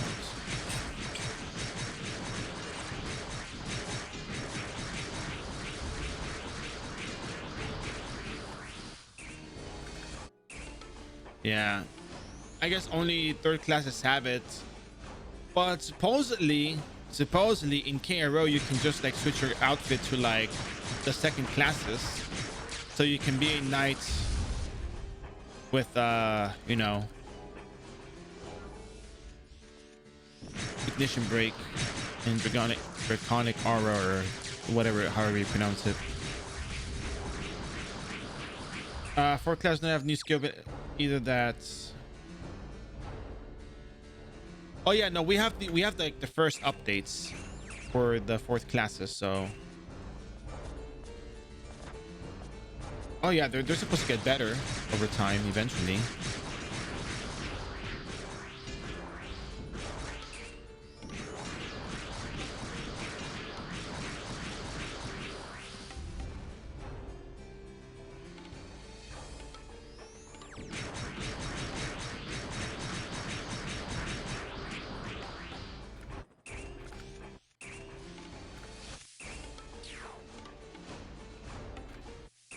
Bottom left. Bottom left.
Seriously, guard is just such a good skill on the enemies, but not on us.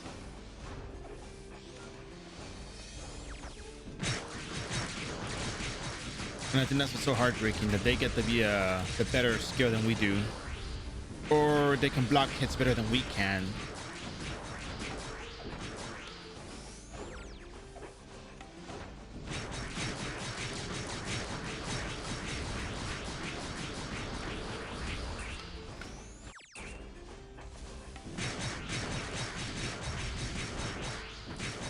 I don't know. Is it? It kind of blocks you. It kind of immobilizes you unless there's something that we're missing out on that we're not seeing.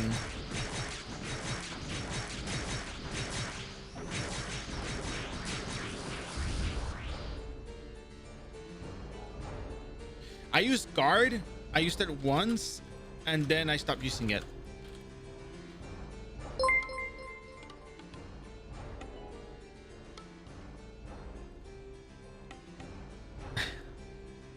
Sponsor coming in with tier 1 sub. Well, Prime gave me sub. Sorry. I was reading I was looking at this number over here.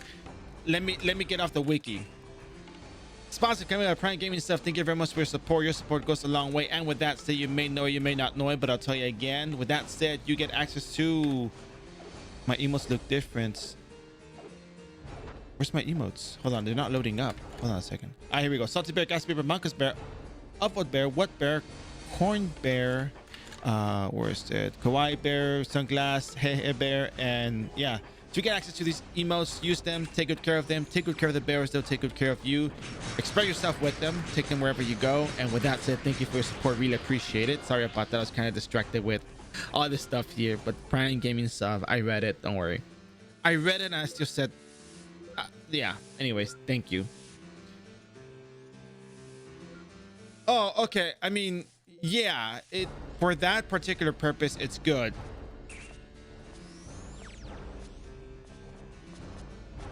It's just when we're doing leveling here, well, PvE wise, it kind of sucks because it immobilizes you. And if you have a lot of monsters attacking you, you pretty much get stopped for like a split second. And parrying is no stranger to that. It does the same thing. It kind of stops. There we go. Was that 3 days cooldown, or was that without the 3-day cooldown?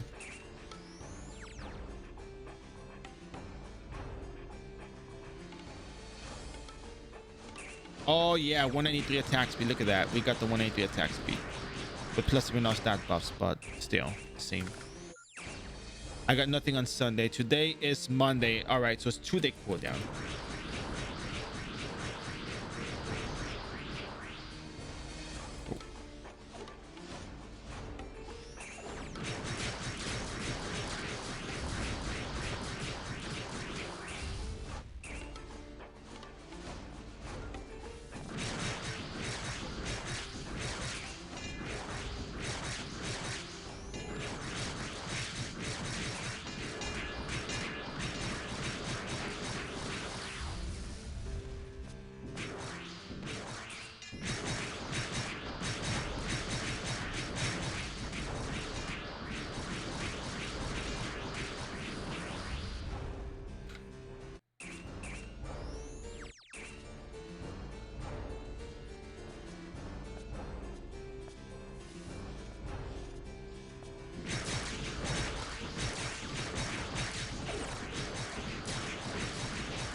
I'm out of syrups.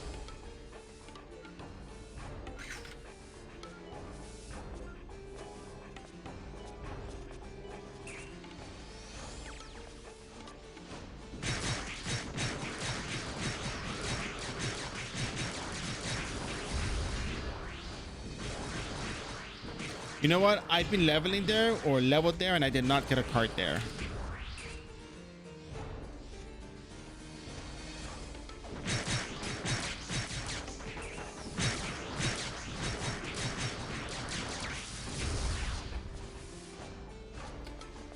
Oh, wait a second.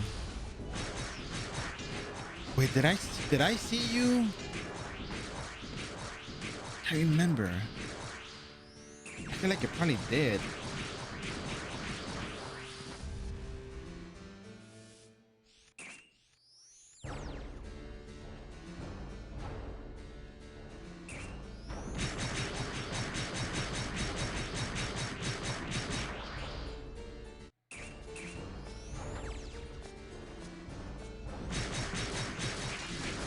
All right, done deal. I already did my dailies there though, but you know, I wouldn't mind saying hi and killing a flute class. No, I'm just joking.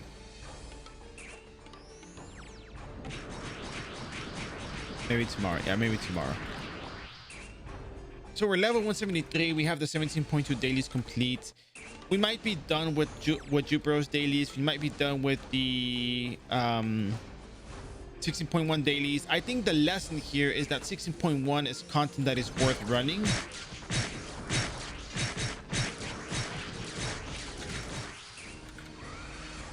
Middle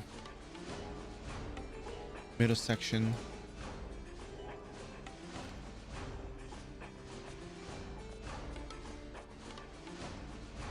Gear swap right now. I thought I gear swapped. There we go. There's still a few mobs outside that I can kill.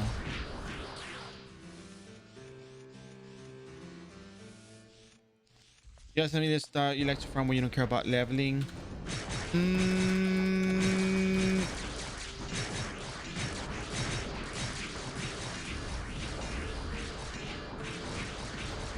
I think instance runs are not bad to kind of do when you're like, you know.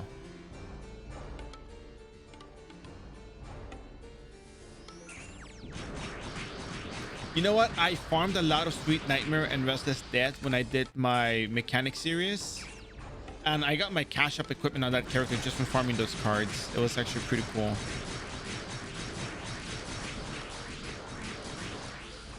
Let's go use another set of runes.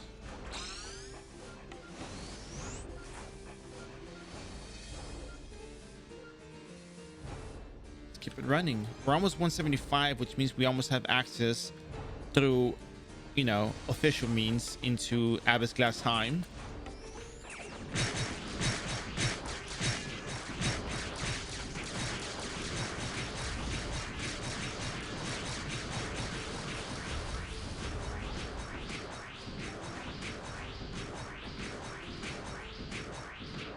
You're level 212. You can probably clear all of the content up to this point. Almost all of it. I don't know about challenge last time. That's a different story. But, you know, just in general, you should be able to clear Geffen Magic. Oh, Geffen Magic Tournament is a good one.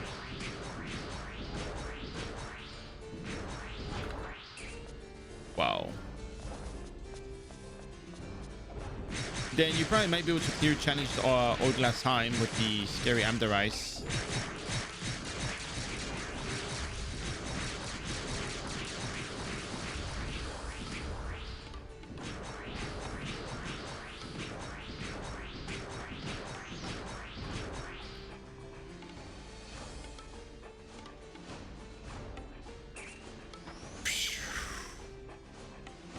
Easy GG. I mean,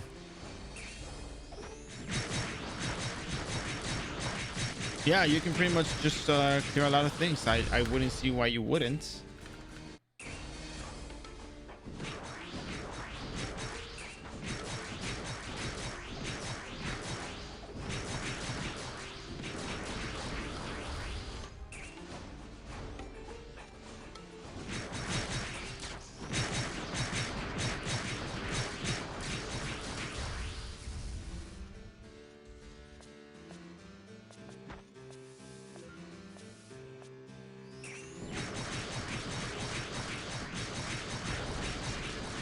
You can try it.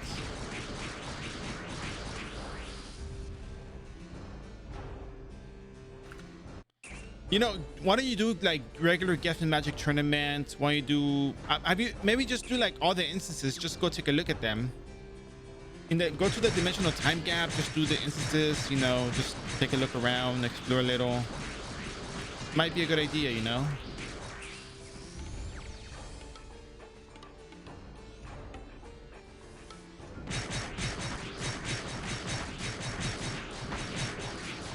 Yeah, third class skills continue to be relevant even past beyond the, you know, third class. I mean, yeah, fourth class for the time being. And even with the cash gear that we have, I don't see how it wouldn't be relevant, how it wouldn't continue to be relevant. So yeah.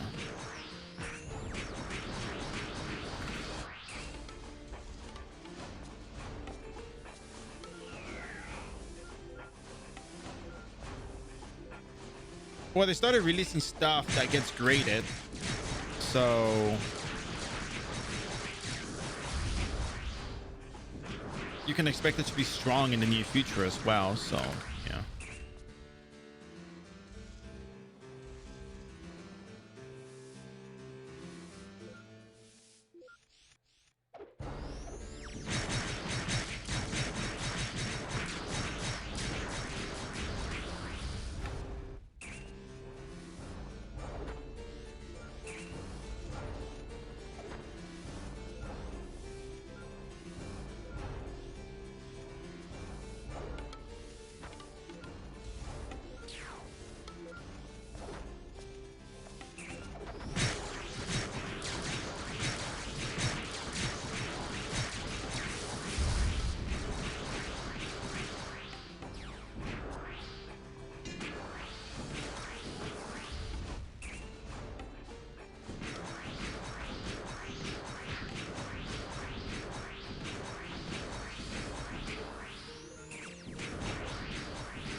Oh, goodness.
Give me 1 second real quick.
Okay, I think we're good now.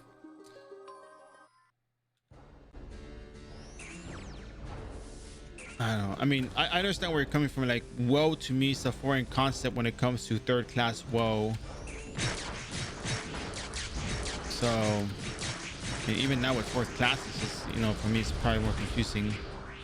A bow. What do you do? What do you drop here, anyways? Gulag gun. Nope, I've never done it. Looks very confusing. What do you mean you guys don't stack in two little squares and push against each other?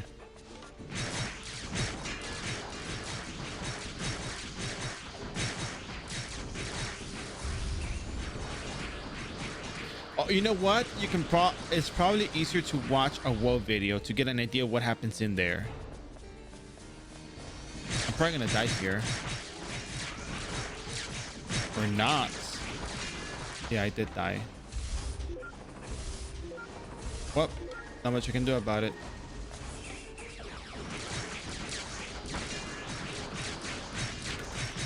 It's time to teleport away. Because clearly that was not a very good idea.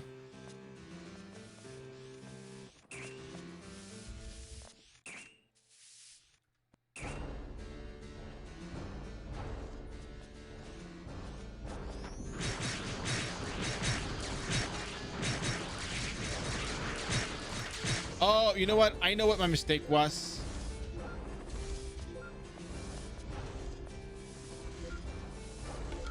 I don't have my runes activated. That's why I'm dying.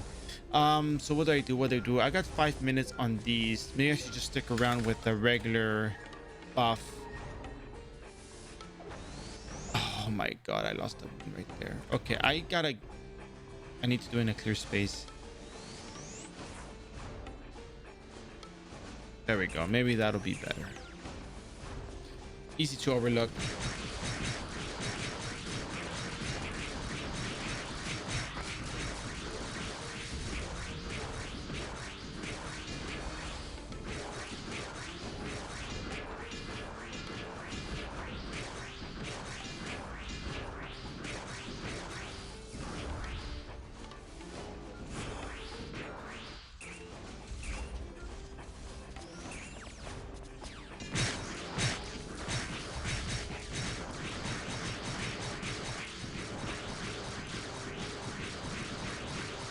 Like all I remember is like the pre stuff.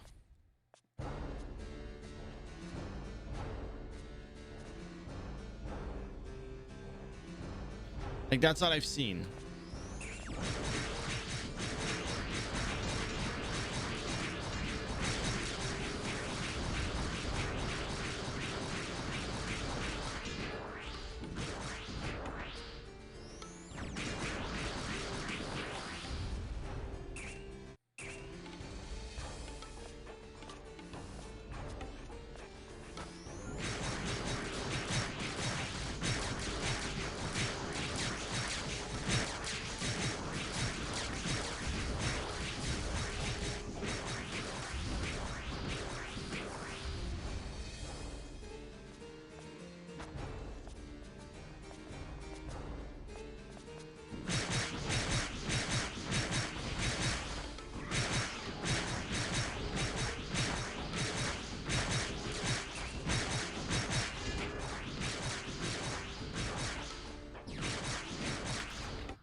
Oh, I see what the problem is as well.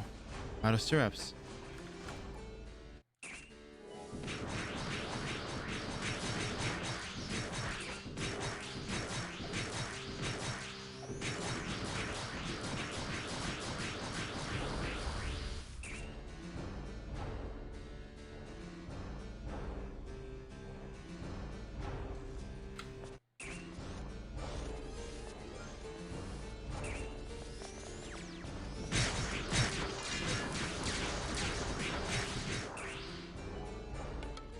Way too much damage.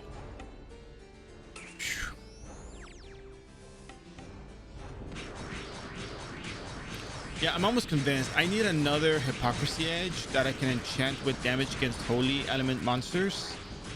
Because, well, I mean, if I could, you know, Holy Fruits is going to hurt a lot. I could probably just stick Hunterfly cards into this stuff and be like, okay, I'm going to call it a day. But I'm not convinced.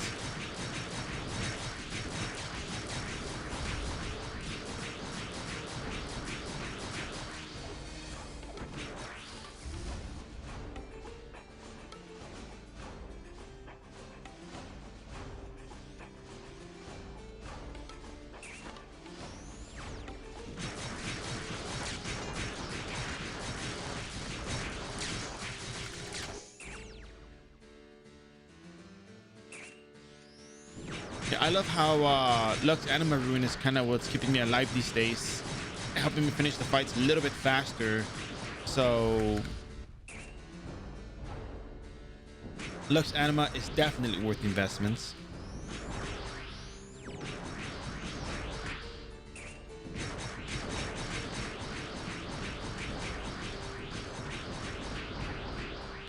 One minute and 22 seconds left. Let's just go ahead and drop all the Heart Hunters we see.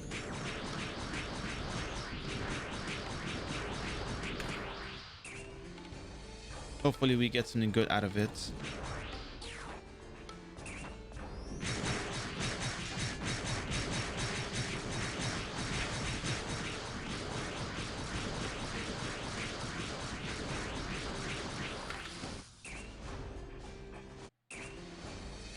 "47 seconds. Let's just make a mob.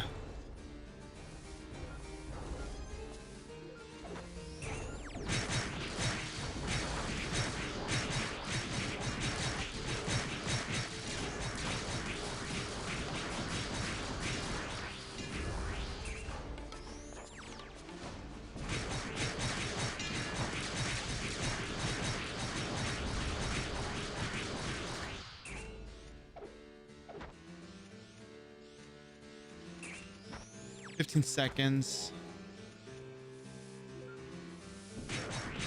12, 13. Yeah, we got this. We got this mob. 5 seconds. Yeah, it's over. Yeah.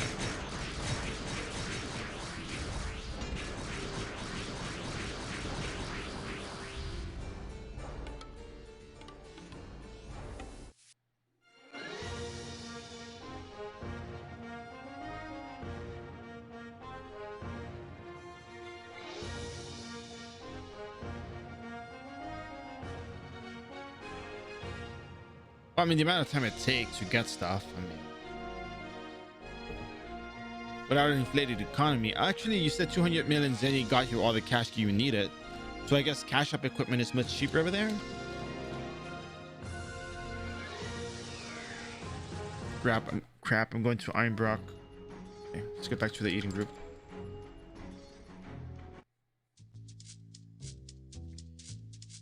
I think everything is fun if you have goals, actually.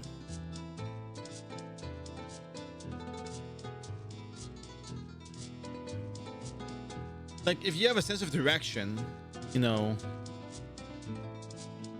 at least you know where you're going. And it's fun because you're looking forward to something, right? But at least that's what I would think.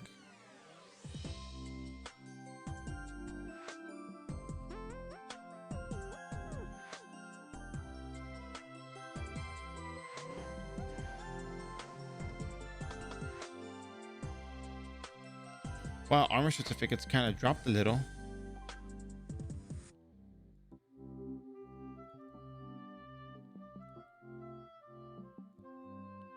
Weapon certs.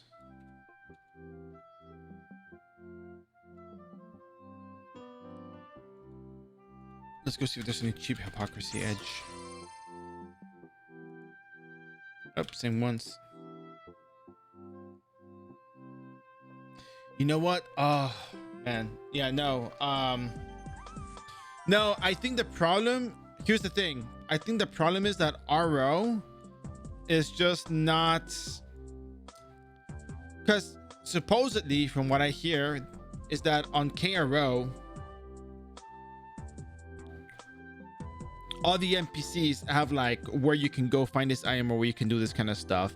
And apparently the new player experience is a lot easier because you do get told, not like, hey, you're gonna be directly going here, but more like, hey, you can go here, like you should probably go here, you should try going over here, it's probably good for you.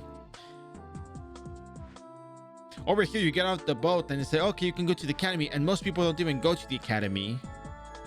Some people do, some people don't. Some people get lost in this loot for a good while, and there's nothing wrong with that. That is just the nature of what's happened, and people tell me.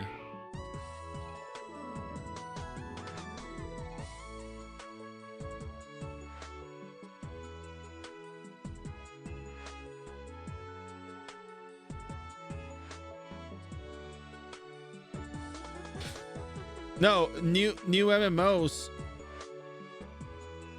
What I'm saying is iRO doesn't exactly make it easy on the new I heard the static, don't worry. It doesn't make it easy on the new player. And sometimes there's people that don't like to research stuff because people say, I want to play the game, I don't want to be doing research, you know.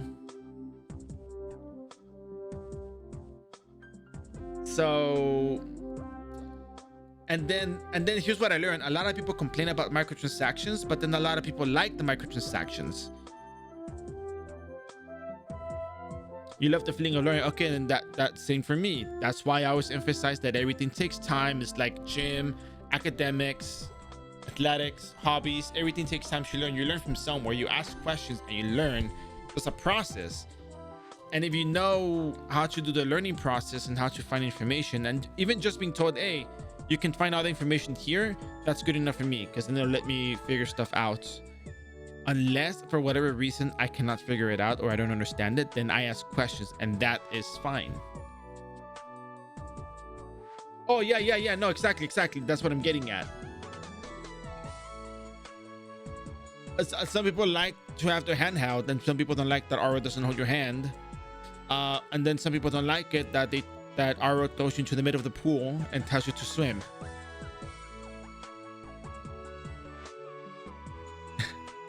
Like that's iRO. Hey, here's the pool, learn how to swim.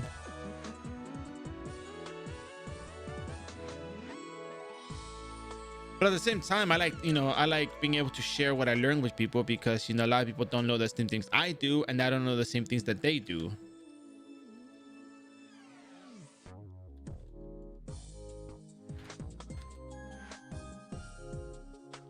It was 390 without, but I'm pretty sure the refined, oh yeah, the refined speed it, and the 10%, 20% attack skill damage should help as well. Just out of curiosity, 34 million. It wouldn't be a bad idea, to be honest, but not on this weapon though.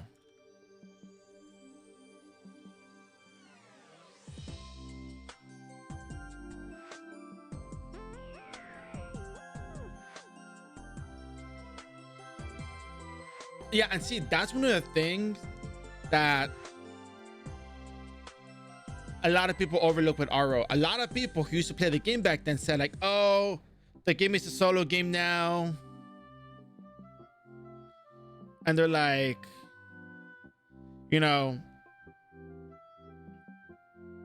oh, back then we used to party, like this game wasn't such a solo cash up grind fest. But the problem is people don't understand that not everyone has the same amount of time that everybody else has. People do things on a schedule. Not everybody can be on as much as we were able to be on back then, and that's a huge factor. People don't understand that people like to pay, people like to swipe because it saves them time, because they don't have as much time, and their time is worth whatever they pay for the game in terms of microtransactions. And that's also fine, because no matter where you go, people will always, for the most part, not all people, but there will always be people that buy from the cash shop or microtransactions from any game, whether it be cosmetics or things that make their character stronger and whatnot. Yeah. And is there a possibility for French player to buy premium? Okay, so assuming what you're telling me is true, which it probably isn't because it's the internet and I can't tell if it's true or not. Wink, right? Wink. Cool. Okay. So what I heard supposedly was that people who supposedly, which I don't know if it's the case, if they supposedly log on from particular region, they would not be able to buy items from the cash shop, but could still play. From what I heard, because again, I don't know. But one thing you can do though, you can eventually save up Zenny and buy the item from people selling it in the market. For example, if you go up here and you look at the shopping board, where am I? I'm so, oh wait, it's up here, right? Okay, yeah, I'm so lost. Okay, you look at the shopping board, you look at premium, search partial. If you make the Zenny, you can buy it. No, I know, but I'm saying supposedly should that be the case? Because I don't know anything about that, right? But in that particular case, should it be, you can buy the premium for 60 million Zenny from players selling it, but you also have to understand that it will take time for you to make that Zenny. If you are below level 100, if you wanted to, you could probably farm something like, I don't know, let me see, what is the price of Marduk card at the moment? If you're level 80 or so, Marduk shouldn't be that difficult. You can probably farm Marduk cards and sell them in the market. Hunter flag card is not as expensive, but I mean, it is in demand. It is a popular card. But I would recommend that if you're, what level are you? Supposedly, if that was the true case, what level are you? Supposedly, because I don't know. I can't speak, you know, I don't know.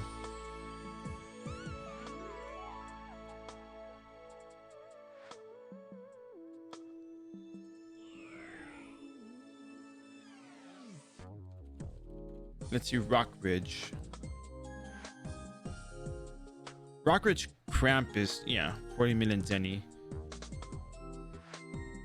They're not worth as much. Yeah, back when they were worth a lot Zenny, yeah. So Avano, what if I'm pronouncing that correctly?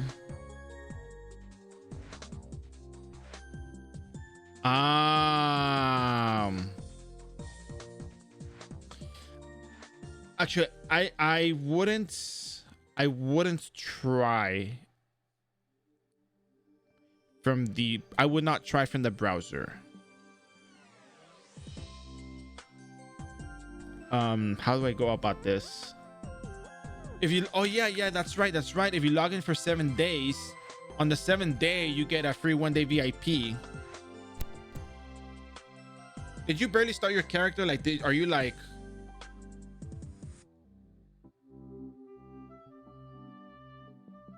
what's that, Intersci? What's that line?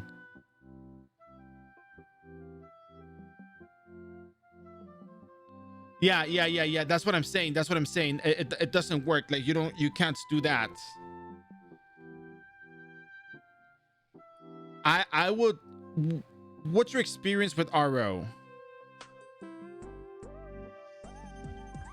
Because we can probably help you get started and move forward.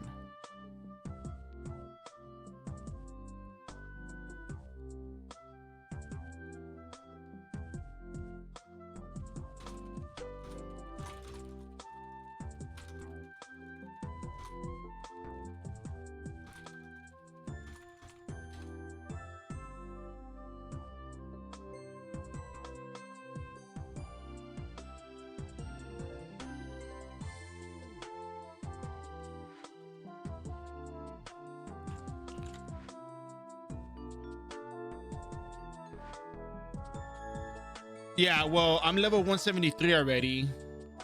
And okay, so you saw what I did, right? Daily quest, stack, and battle menu buff.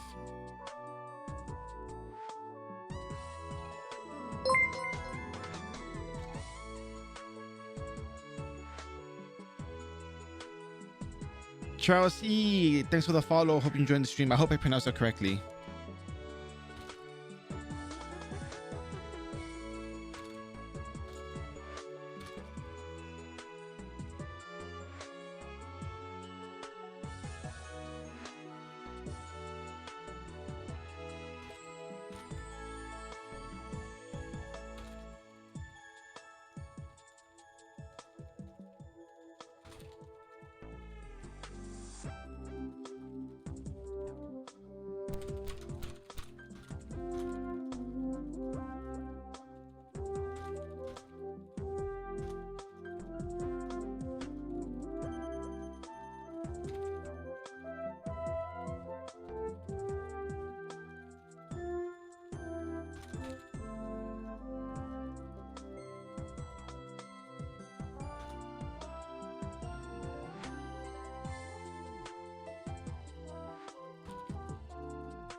Yeah, new players farm Zenny is just more about the basic stuff.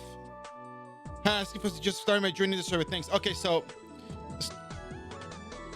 first of all, welcome. Second of all, I'll start with this video. Play along. Swordman is a great class. Easy to play. Tanky, strong. The streaming is actually successful for free night leveling from where? From where?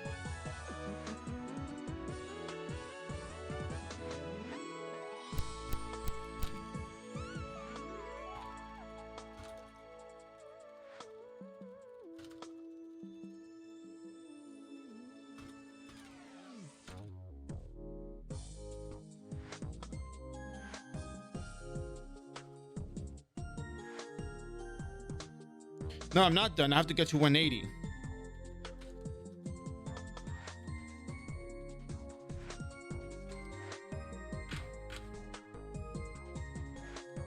Oh yeah. So Chelsea, we were talking about no.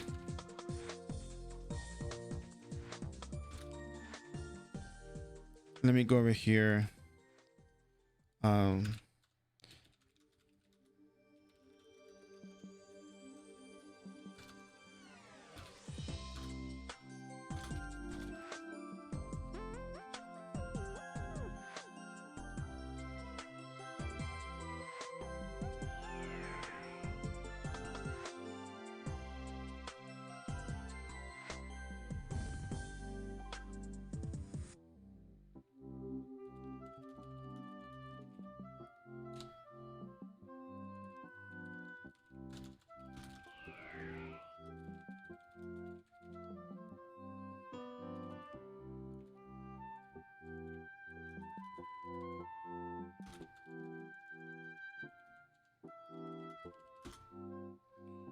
I mean, I hope you know that level 2. I can tell you what 180 to 200 looks like without really doing it.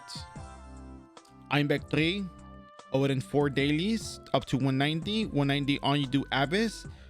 Between 180 to 190, you do 17.2. You stack the quest from the min. Abyss glass time, stack the quest from the min. Magma 3, stack the quest from the min. And what else is there? I think there's one more quest I'm missing. That's it. That's really all you got to do from there on. And then you can follow this. You follow this for the level spots.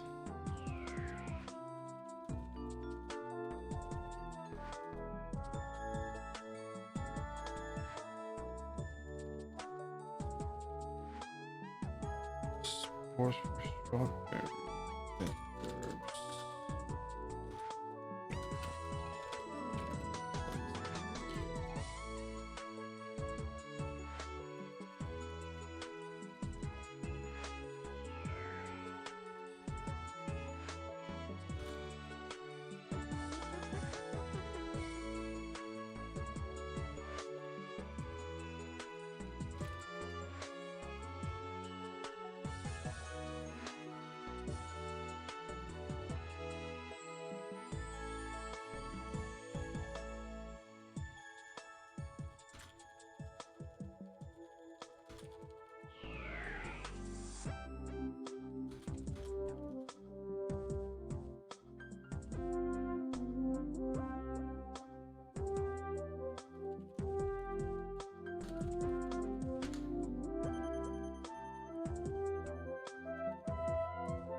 There we go. So that's for you, Chelsea, if I said it correctly. Let's see. Yeah, Arcade can reach solo 200. You can also do mutes and play. Yeah, that's also a good idea. Dancer. I mean, I'm not doing that like in a bad way. It's more like a I'm thinking it. I'm trying to think about it because no, I like it. Actually, I do have a here. Let me show you. Let me choose. I gotta prove it. I gotta prove it at this point. Hold on a second. Yeah, actually, we do have a Discord channel. If you want to DM me and ask me questions, I'll answer them as we go. I'm more than happy to answer the questions. I'm more than happy to help you. If you're starting off brand new, I know it's difficult to start off not knowing anything about the server, much about, you know, what's going on within the game at this point in this current patch. But I'm more than happy to answer your questions. Like, I'm not bothered by the questions. Believe me, it's part of the entertainment as well. But I know people need help and I like to help them. Let me show you that I do not hate your class. Oh my god, that's what I named it. Okay, well. It was a very cute character anyway, so here, let me show you that I do not hate your class, and in fact,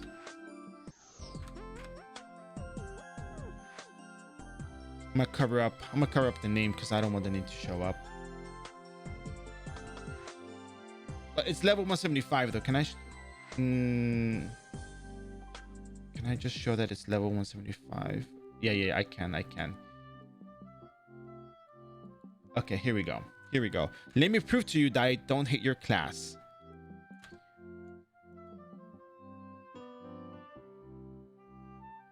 Okay.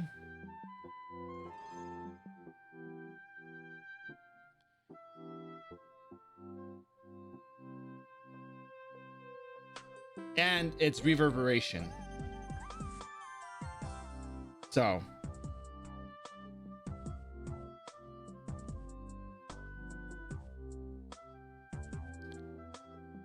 Yeah, so I don't hate your class. I like it. I don't know. Actually, I forgot why when reverberation, but I just thought it was a nice build at the time. I think it's severe rainstorm. Hold on a second. Let me check. Actually, this one is booster. No, actually, I don't even know what build this is. Let me just make sure. Okay, yeah. It was booster. What cute costumes on it. It's 175 though. It's just, you know, she's not, you know.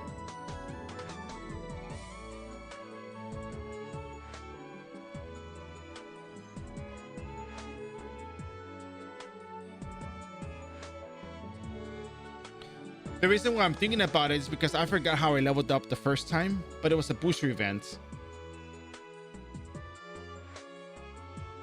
I really can't remember what I did on this thing.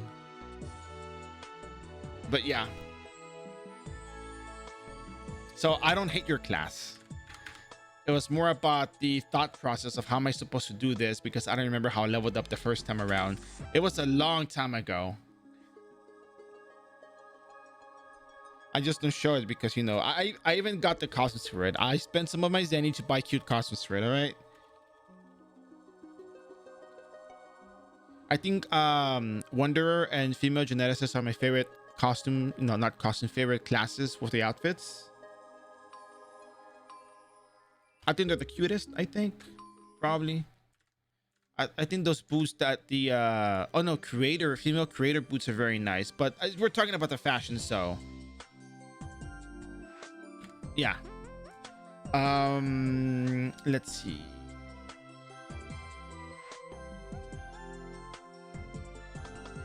Let's see. You need to buy 10 million bucks. I mean, you don't have to buy that many boxes of Gachwana stuff, so. Anyways, what are we doing? Because it's 1:42 p.m. my time. Oh yeah, we got the hypocrisy edge. Let's go level up again. Oh, what am I doing? Okay, hold on.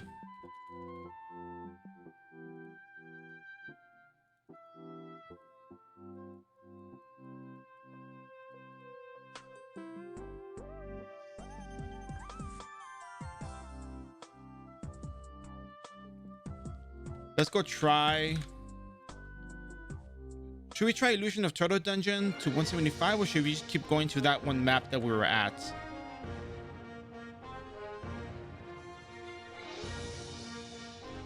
I can use my gear on my booster dancer. Yeah, you can just put the equipment on your booster dancer and you'll be fine.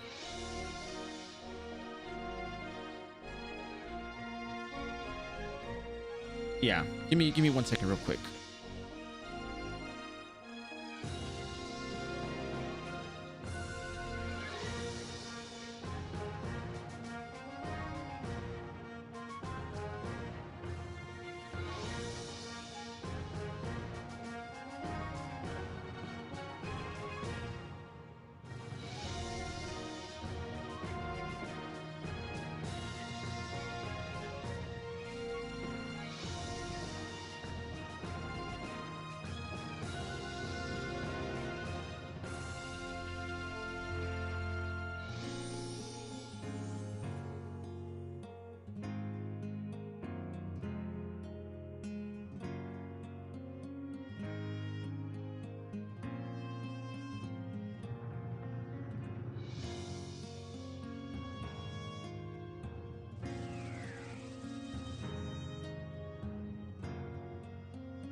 Yeah, probably. I mean, might be strong, but I mean, that given, do you still need the guide for the dancer? Because I think there's we can do a makeshift kind of guide that would still kind of, you know, guide your friend in the right direction.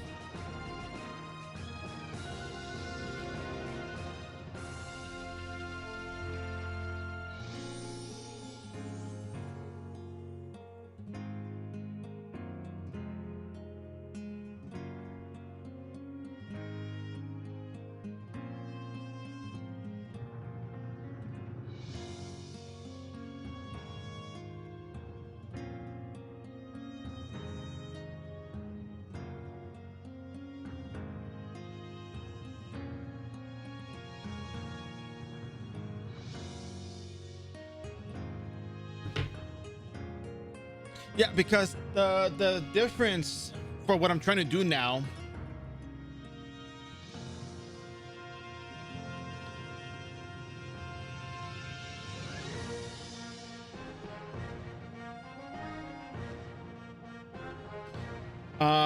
what I'm trying to do is just kind of give you what I've done before and just apply it to the dancer. Like, if you want to level up dancer from 0, there is a way. Let me go get my thing on here. Give me 1 second. I do have the dancer leveling guide. It uses booster event as well, but the concept is the same whether you use booster or not, which is the same thing I've been saying this whole time, right? Are we going to Turtles or are we going to Tartaro's warehouse? What do you think is better to 175?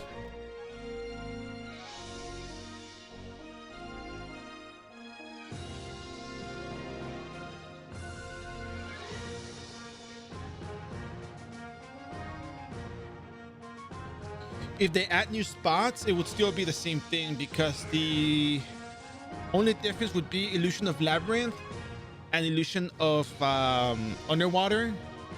which you would just be doing the daily quest for. Because the concept is episodic content 16.1, 16.2 between level 100 and 125, maybe even up to 130. You do the dailies up to level 130. You drop episode 16.2 if you want. You can continue doing them. Level 121 to 130, you do the Eden Group leveling quest scouting missions for level 121 to 130. At 130, you start doing episode 17.1 and try to attempt episode 17.2. At the same time, once you get to level 130, you jump into Illusion of Frozen, the daily quest that you do there, and Illusion of Vampire, some of the daily quests and the bounty boards, which can spend you all the way to level 150.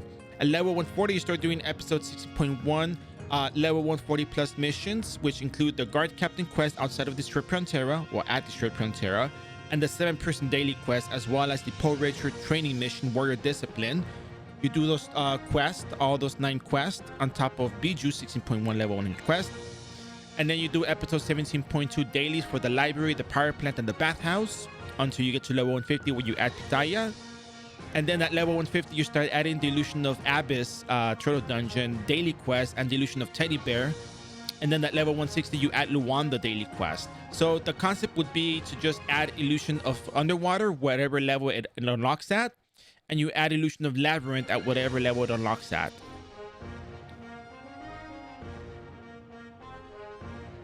Even if your gear was OP, you probably would still just... If your gear was OP, you would just jump into the... You could probably just do Gramps all the way to level 150. Or if you can't do Gramps for whatever reason, you can do Dragon's Nest, Lasagna Dungeon level 2 from 125 to 150, and then jump into 17.2 quest as well. Or you could do 17.2 quest. 174 to 180 could be... Well, actually, it's not to 180. You actually go from 170 to 175.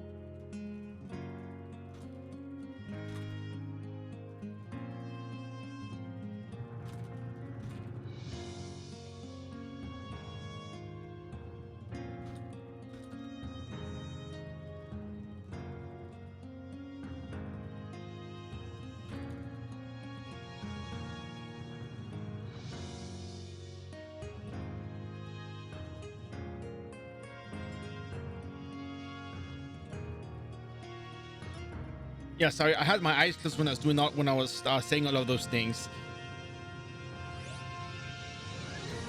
But you would still just be doing the same thing. I mean, Gramps or Dragon's Nest all the way to 150. There's also this other thing you can do, which I don't know how it's gonna go, but iRO exclusive, by the way, just so we're all clear, iRO exclusive. You can log in.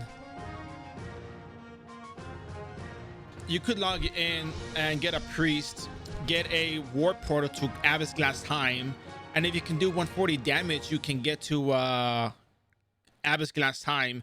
And EXP penalty wise, you will still be getting more EXP than turtles. If you have all that damage to kill things, you can just do that, and that would not be a problem whatsoever.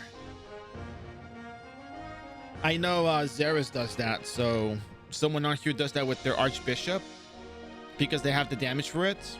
You know what I mean? So they're in a very, very good spot. Yeah, Abyss Glass Time is gonna make it fast. Turtle is, yeah, Abyss Glass Time and Dragon's Nest gonna make it fast. Actually, even better, even better.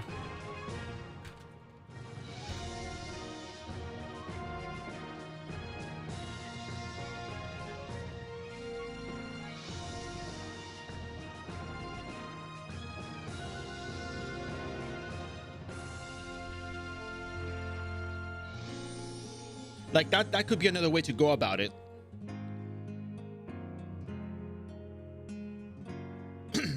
Wait, so did you get Ring of Storm? Is that what I'm understanding from this? All right. So are we doing Turtles or are we doing Tartaro's Warehouse? Just want to be sure that I know where we're going.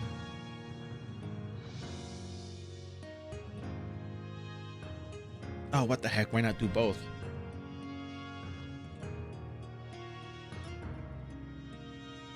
We have the technology. Well, we have the Zenny for this. We also have what is that place called?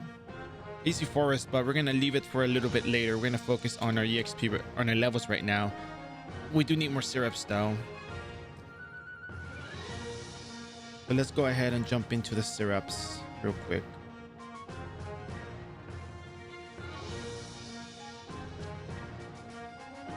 I brought Prontera.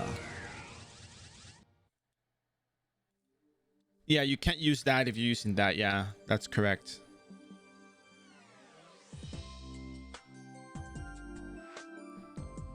Syrup. We're gonna be using a lot of syrup now. I wish we had brute enchants on this thing, but can't have it all. But we can get pretty close. You know, physical defense bypass has it a lot better than the magical defense bypass. Magical defense bypass requires a much more. Yeah, here's why.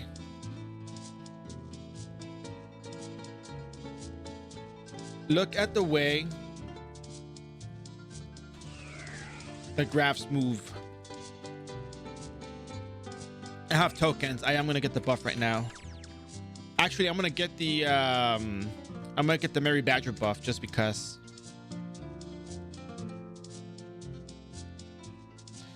Magical defense. For example, if you look at actually this one looks better. Actually, do I even have it on here? Yeah. Okay, yeah.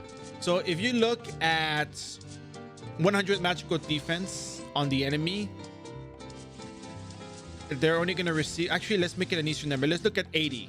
I think it's not exactly 60%, but let's just say it's 60. Okay. If they have 80 magical defense, that means that they only receive 60% of the incoming damage. Let me see.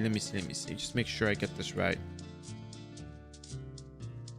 No, 80 magical defense. For example, Dolores and Natos, yeah. They have 80 magical defense. They're going to receive only 40% damage. They're only going to take 40% damage because they reduce 60. So they're only going to take 40. Now, if the monster had 200 magical defense, for example,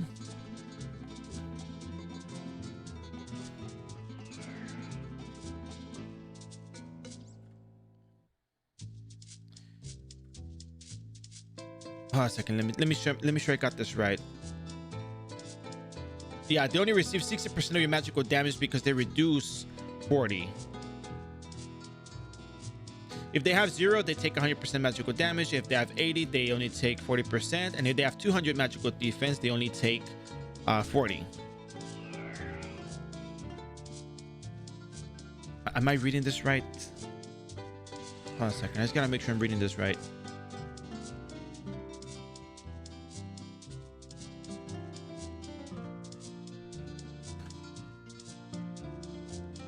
Let's go with the highest magical defense monster, Celia Alde.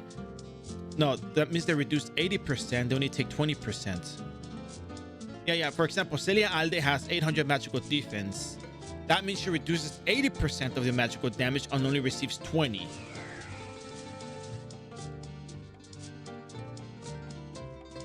Right. So that means that by the same token, yeah. A 200 magical defense monster is going to reduce 40% of the magical defense they receive and only receive 60% damage. Okay. I know I probably lost you there a little bit.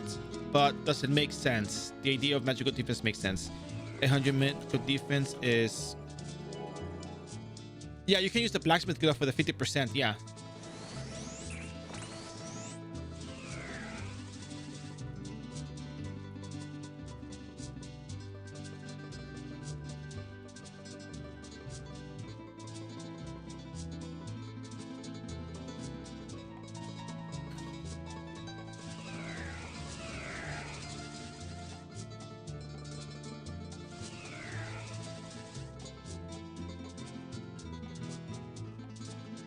And that means that they reduce 72% damage and only receive 28. So yeah, no, it makes sense. You want def, but I just want to tell you why defense has it easier than magical defense.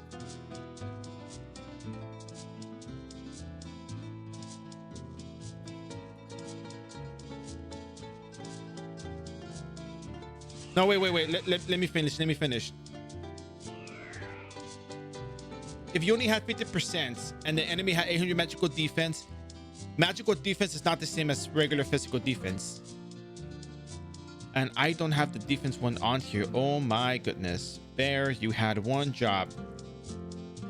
Okay, but if you look at the chart for defense, which I'm pretty sure you're going to be looking at, you can see that if an enemy has 500 defense, they reduce 50% of the damage, right? And if you have 50% magical, if you have 50% defense pierce, it goes from 50% to, let's say, approximately... Actually, I can just look up the value on the wiki. If they have 500... Oh, no one has 500 defense. Wow, okay. Hornscaraba has 250 defense. That means they reduce 34.44%. They reduce 34.62 physical damage, but without that, they would be reducing 50. The major difference comes in the way that they scale the magical defense versus defense. 50% magical defense is not going to do a whole lot more in comparison to what 50% regular defense can do for you. Regular defense is easier to deal with because it doesn't scale the same way that magical defense does. Even if you have 50% defense pierce, that's so much better than none. And it's actually so much better than 50% magical defense. So if you got 100% defense pierce, it's even much better. It would actually probably even be better than a particular modifier depending on which accessory you're giving up. But do I need 100%? You could. Oh, this resistance. Oh, resistance is a whole different thing. I haven't really touched that mechanic though. That's the other thing.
Yeah, it would probably be more damage, probably, depending on how much defense the enemy has.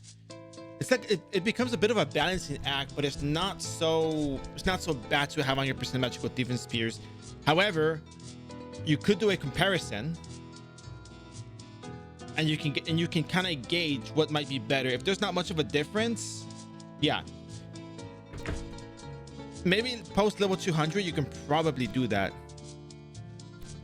I'm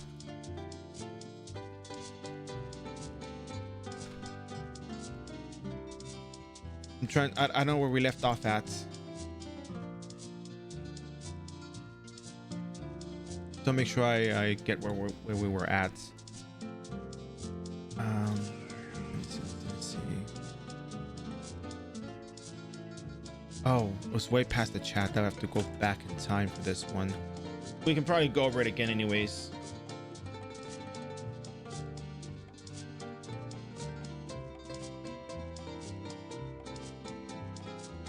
Oh, no, by all means, it's fine. I really like talking about this. It's good stuff.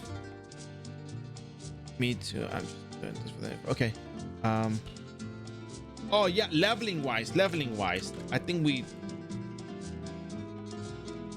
you know, I don't know which class you want to make. What class do you want to make? Actually, that's probably the first thing I gotta ask before I proceed, or you know, to get a better idea how to help you.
Like, this is kind of like the idea of how to level up your character, where you can go if you happen to make a knight. That is, if you don't make a knight, then that's fine, we can figure something else out for you. But this is kind of like the simple approach that kind of works for most of the classes.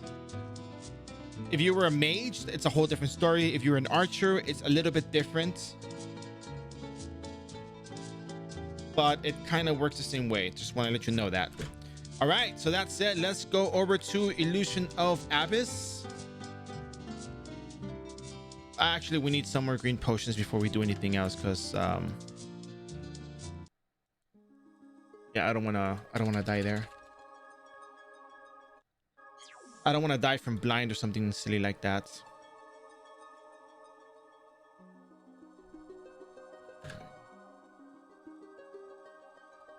You know what? We didn't do the illusion dailies for today. We're gonna skip this for today. We're gonna just go grind raw exp and just chat for the whole time, because I think that's pretty fun, right?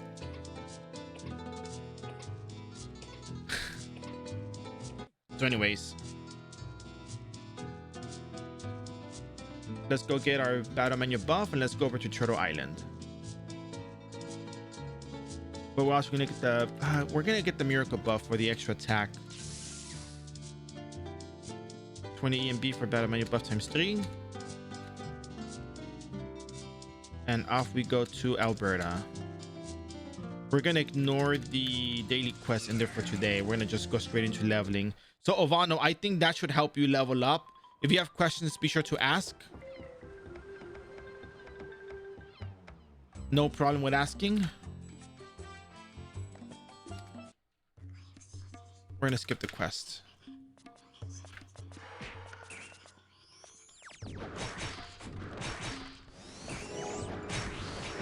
Oh, I'm missing my runes. That's right, my runes.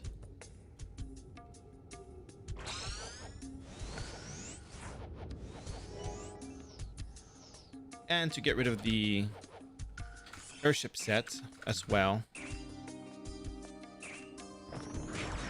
144,000 damage versus almost the same damage, but the catch is we're fighting multiple turtles, so we want the hypocrisy edge because we're hitting everything. We're not just hitting one. So it loses by 6,000 damage or so, 7,000, 8,000 damage to elemental advantage, but that's not the problem. The problem here is that we want to kill stuff fast, and we get really good damage as it is. So we're almost doing 150,000 damage with the Pew set and the Stormstone. So there you have it. Leveling is going to be a breeze.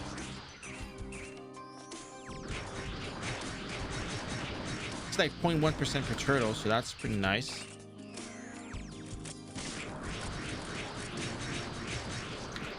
Actually, we might have to do the quest because tomorrow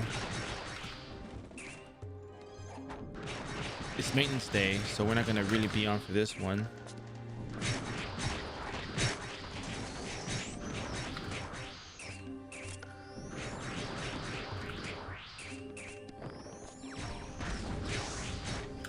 Oh, there we go. That's what I was missing. Look at that speed. Goodness.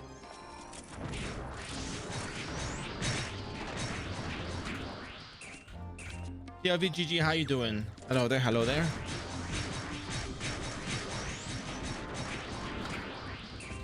These turtles are just dropping. Not really. The EXP kind of falls off after 175. You get better EXP from what is that place called? Einbeck Dungeon. 189,000 damage on that turtle. Goodness, look at that. Yeah, this is... Knight is probably the easiest class to start off with. No doubt about it. No question about it. The easiest. Even without the black ribbon is not so bad. Yeah, you are going to be using runes. You're going to be using, you know, the Stormstone. You're going to be using a lot of white syrups, but it's mostly because it's the easiest class to play. That's why. Path of least resistance. Lots of mages too. You see a lot of mages. That's usually people who are pretty well geared playing mage, because you need a lot of gear for that. Because again, magical defense gears that we talked about has a higher impact than defense.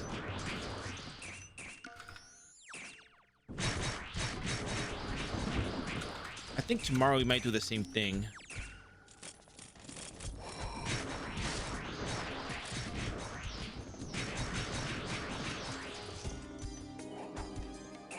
Yeah, priest, they do a lot of damage with Adoramus. They have a lot of custom stones. They can enchant and do a lot of damage. Super Novice. Super Novice is the least played class for sure. I think Dancer is kind of also there. I think I've seen maybe... I think I've seen a few more Dancers than Super Novice, but that's not saying much because very more quality. For fourth class,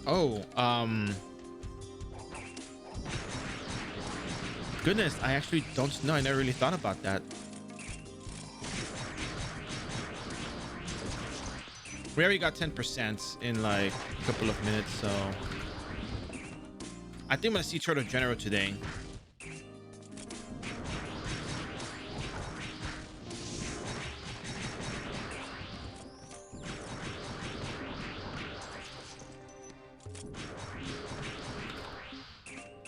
Probably. If I barely see any you know, Wanderers, very likely I don't see many Traveers as well, so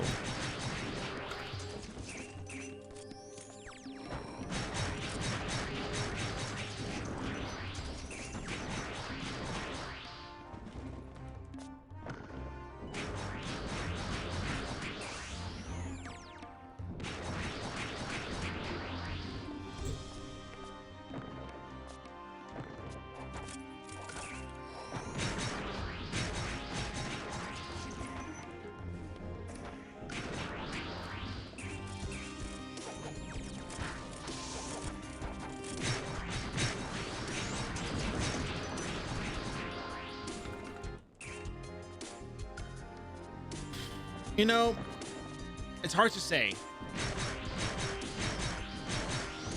And the reason why it's hard to say is because people have, you know, preferences. People want to be strong. People want to, you know, be able to solo and play on their own free time, you know. I don't do Spooky Machine. Oh yeah, other people can do Spooky Machine, but I don't do Spooky Machine.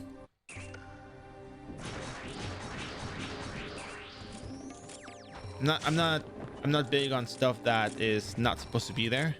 And I think Spooky Machine is one of those things that was just forgotten and probably shouldn't be there. That's just me though. But I don't do Spooky Machine. But if you're telling everyone else, then yeah, you guys should do Spooky Machine. I'll tell you where it's at once I'm done with this battle manual buff. But yeah, it's I don't think I've ever seen anyone. Well, I've never won the battle manual buff on that thing. That would be really cool to win. Actually, do you know do you know about the Spooky Machine?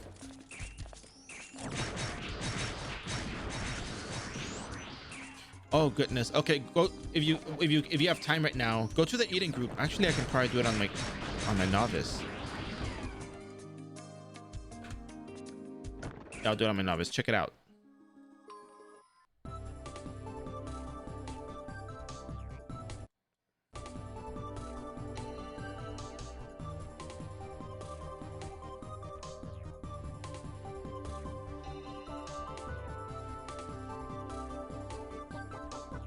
What? This leveling takes quite long to be 180. Well, you have to understand the EXP table was changed, and the EXP table post 170 requires a lot of experience regardless of how strong you are. So this is a Spooky Machine right here. You have to be level 45 to use it, but you get some prizes out of it.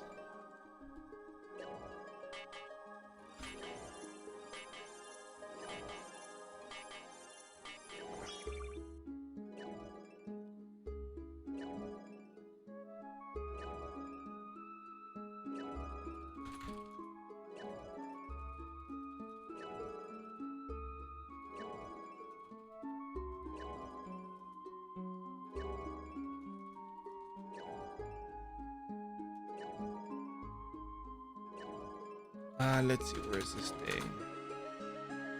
Oh, Spooky Machine. Ah, here we go. If you're interested in Spooky Machine, here it is.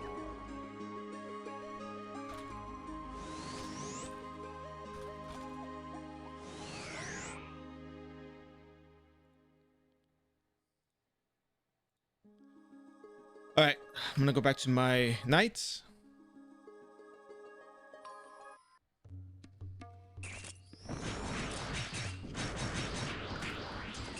Yeah, it's free. Just you equip a buckler and you refine, and however far it goes, you get a reward for it. Yeah, it's free and it's per character if I'm not mistaken.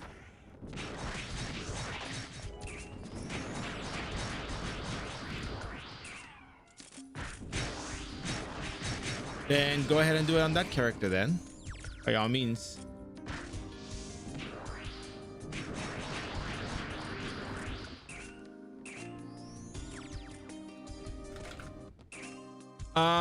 If when the booster event is on, you can make it.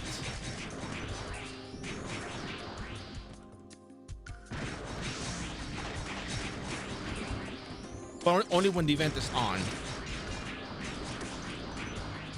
You can add another one to that account though, if that's what you're asking. You can. Even if you already have a character on that account, yeah, you can make one. I think that's what people did to bypass the 24 character slot limit. If you have 24 characters on there, oh god, Turtle General spawn on me. Help me. I can't do this by myself. Actually, how about you come help me?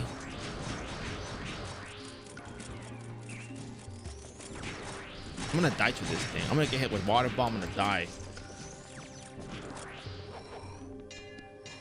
I'm gonna teleport the first instance of water bomb I get hit with.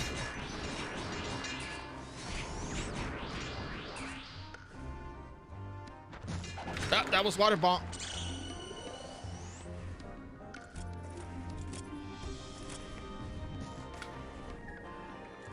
Okay, well that was a very, very brave effort on my part.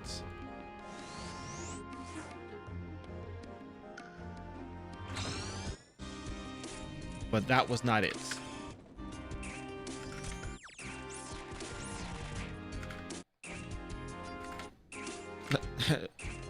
Who is not respecting my authority? Seriously. I can't kill it. I already died once.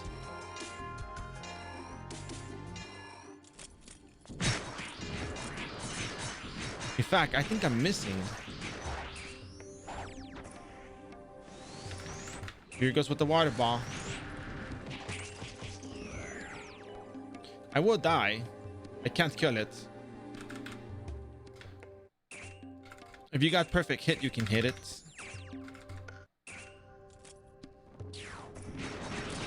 I think Tartaro's warehouse is probably better damage. I mean, better EXP. Probably.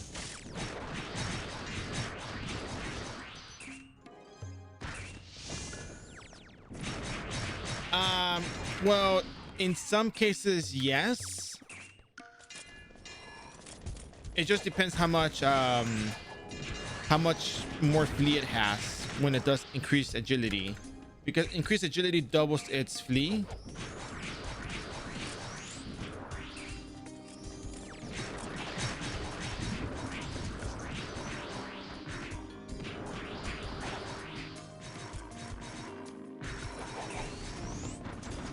Oh crap, I died again. I'm not gonna beat this. Anybody can take it. Top right corner, all yours.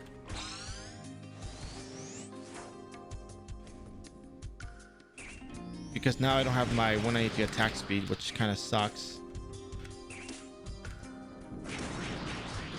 Which actually does make a difference. I'm out of here. Forget that.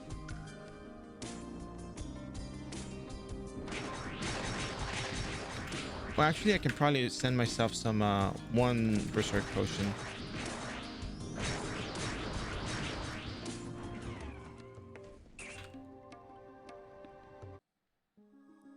Forget the EXP. I'm not gonna kill it. I'm not strong enough. And that's fine.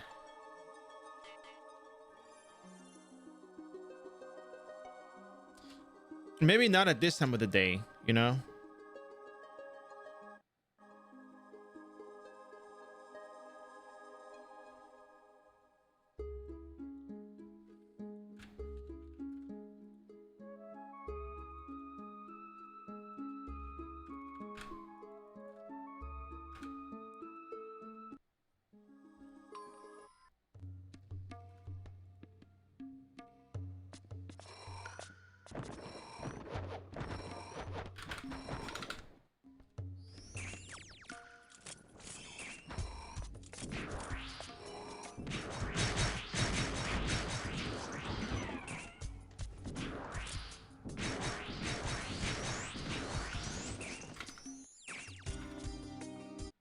Oh yeah, no, people go there because of the ether dust. EXP and ether dust. Ether dust is like 2 million per drop or something, 3 million zenny each or something. So a lot of people go there because it's pretty good.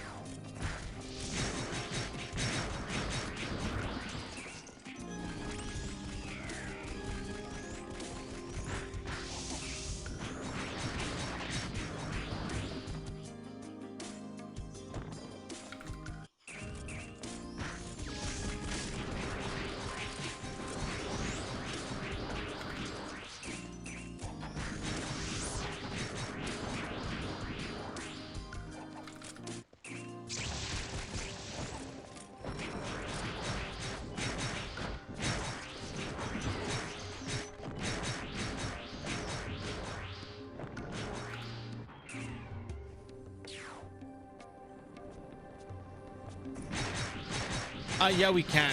It's used for grading equipment. And there's some cash gear that you can grade. And people pay a lot of money for that. I live in the US.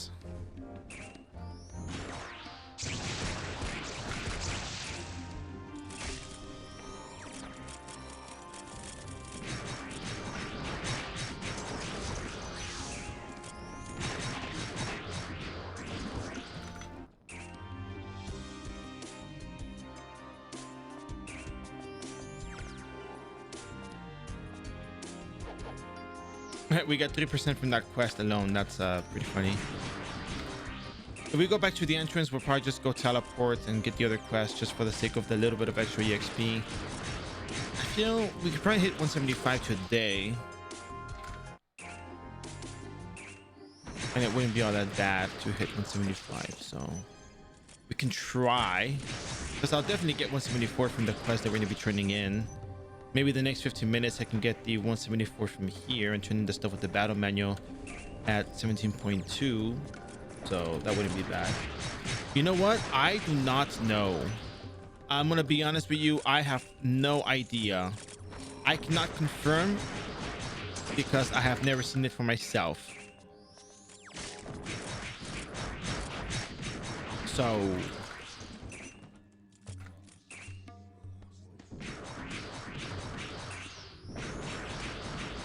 well, I mean, I'm pretty sure you're understanding which context he's saying it in. And if I say I don't know, it's because I do not know how to proceed with that question, actually. Because I don't know how to answer that. Like, I have no idea how to answer that question in particular. So, yeah, I don't know. I don't know any. So there's that.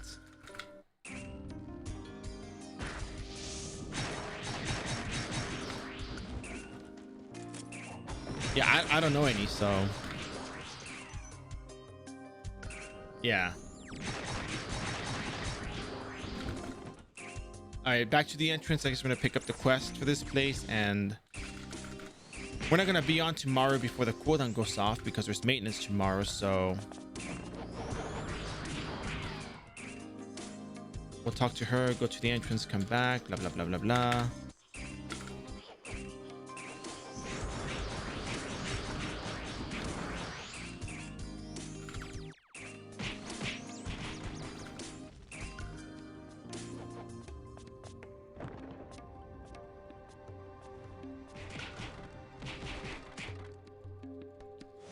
The only reason why I don't put music on this channel is because the iRO background music is probably the best music we can get on here. So yes, I do. It's actually anti-cowboy, and it's also the Vera City theme.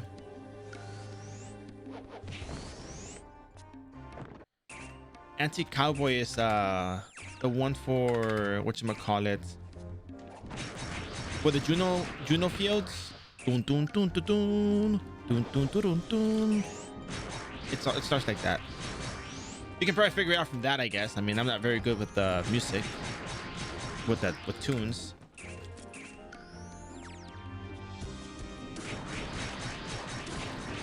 What is that place called? Oh, I forgot what the Fear City one was called, but Fear City. Yeah. And then Vera City sounds kind of like, someone said it once on stream, it sounded like anti-cowboy's cousin, which sounded funny, but it made a lot of sense.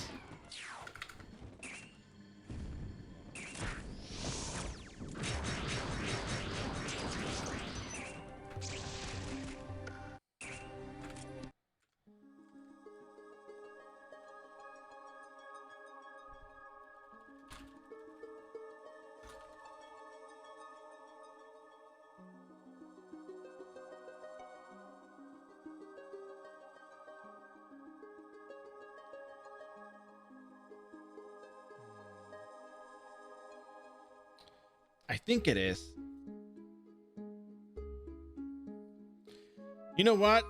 Making my life more difficult and doing the same thing I'm already doing, which would be the same process, is it doesn't make any difference. The process is the same. You just probably go a bit slower. You probably mob less. You struggle a bit more, but it's the same concept for leveling. What I want people to understand is that the leveling concept is going to be the same no matter which class you pick. There'll be some things you can do and there'll be some things you can't do. And for other classes, there's big bows in Nightmare Clock Tower to get you to 175 before you jump off into other stuff. But hey, I mean, it's the same leveling process no matter where you go. It's really hard to change.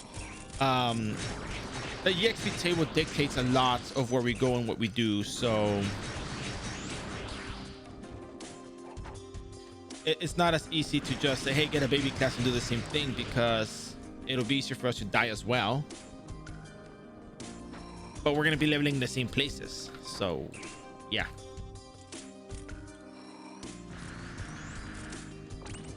Yeah, no 176. Yeah, it becomes Eva's Glass. I mean, I would probably still be stacking the daily quest for illusion dungeons for what it's worth. So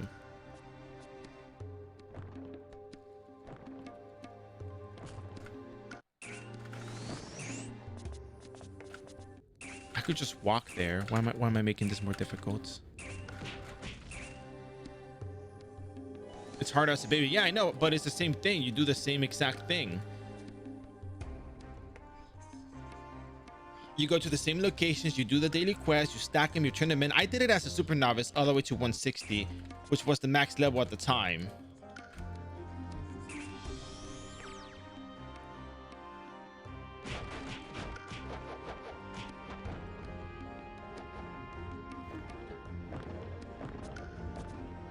If I did it on super novice, would that be to your satisfaction?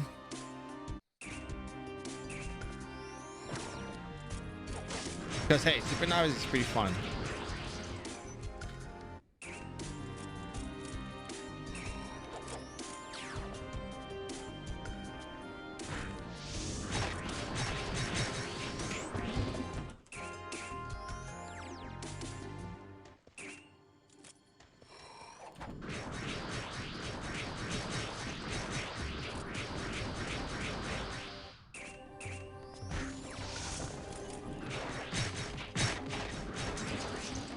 Why? What's the deal with trying to make things just like artificially more difficult? Like what's the point? I'm failing to see the point as to why it has to be a baby. Just because it makes it more difficult, but you're still doing the same things. It just has less stats. 1 second. Give me 1 second real quick.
I barely heard the doorbell ring, so. Anyways, let's continue on.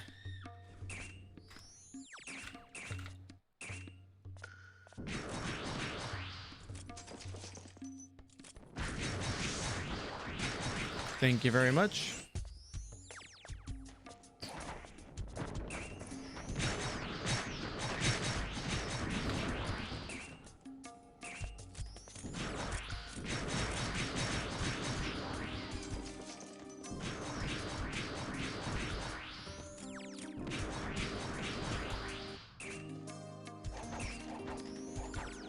Yeah, I think we might try doing Tartaro's warehouse for the leveling. We do about maybe 150,000 damage without elemental advantage, maybe like 140,000 damage. So that's all right. That's cool.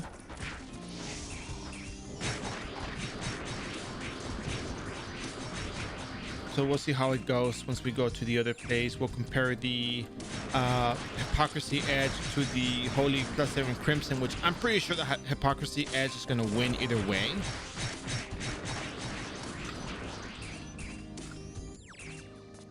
But at this point, we can just do raw EXP. I mean, we did a lot of talking today. So I want to say thanks for doing these streams. I like to chill and watch while farming. Hey, well, I'm very glad you talked. You know, it makes for a good conversation. A lot of stuff that we can put into perspective that, you know, a lot of people may not really consider or think about. And yeah, no, you're welcome. But thank you as well for giving me something to talk about.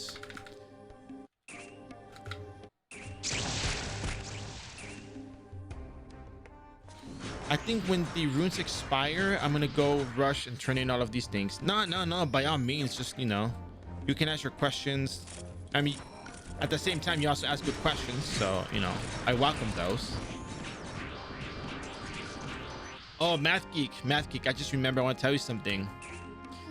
I played a match at Storm Spirits, and I wish that was the match that I streamed, because we had lost all our barracks. The Ancient was almost done, and I zipped in to try to stop things, and I managed to buy enough time to save the Ancient. But we had an enemy sniper, a Legion Commander, Bounty Hunter, Undying, and I forgot who else was in the enemy team. And we had to defeat them 5 times on the high ground.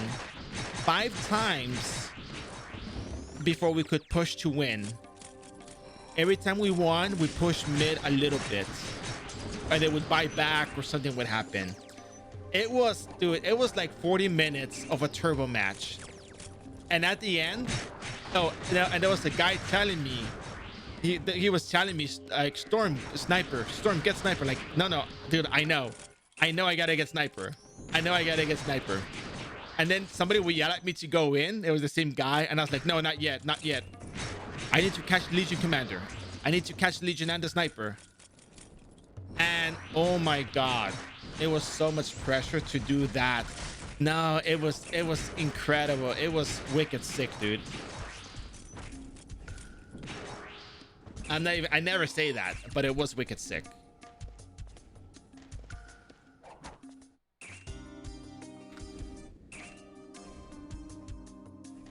It was insane, absolutely insane. Dude, and some people like they trusted me with that. They trusted me with the timing, because I had 4 people defending while I was sitting in the fountain just staring. I was just staring at like the middle high ground. I'm like, okay, I need to see where the sniper is. I need to double check who has what, because if they go invis, I gotta pop BKB, switch to dust, and, you know, and zip in and pray that I have enough time to, you know, catch whatever I can. Oh, and I had to go with a refresher orb as well, just so you know. Broken cleaner cards do sell well. They're also a pretty good card that people buy often.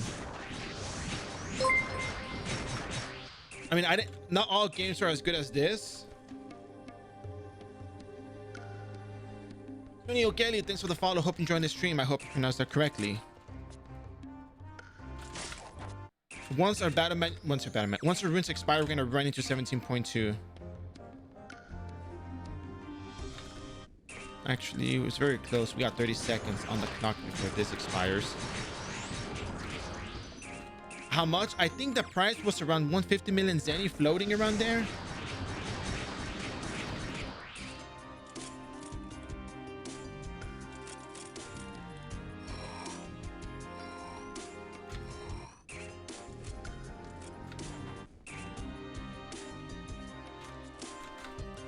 Three seconds, 2 seconds, and off we go.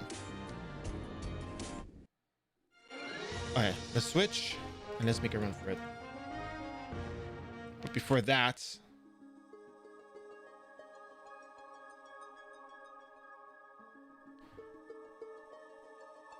yeah, where the hell am I?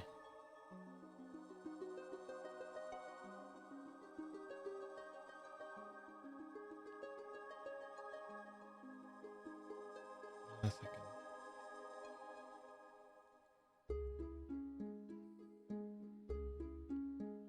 Oh, you know, I'm probably still under the same name. Hold on a second. Ah, there we go. Let me see if I can get the right one.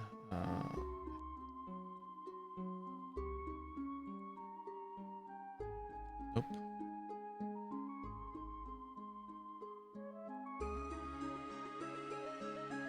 Oh, it was a yeah, I know which match it was. Yeah, it was this one. Oh my god. All right.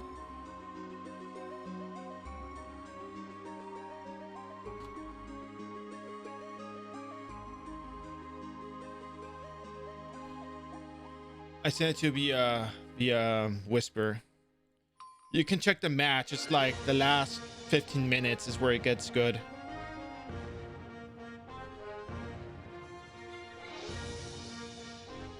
I think the shot calling though is not bad. I think I like doing the shot calling because if you have a team that knows how to respond to your zips, like if they know that when you're zipping it's time to go and you catch what you want to catch, it's wonderful. It's beauty. I only like Dota. That is the only game that I played that I actually enjoyed, despite certain events where certain behaviors occur,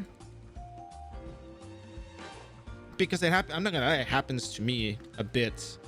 I just try to understand, like, hey, like, we're just playing a game, man, you know, just you know, bear with me. Let's see how much XP we get out of this. We got the ooh, 21%.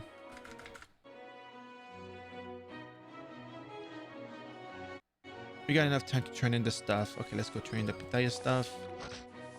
32. Oh, okay, that's not bad. I'm gonna turn in the Tartarus warehouse stuff, and the last one will be the bathhouse.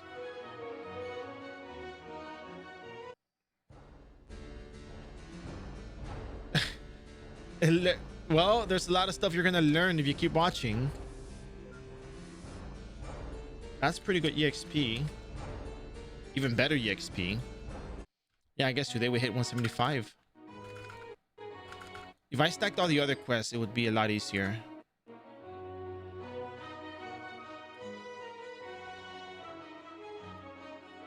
I think League is a lot larger in terms of the community and player base.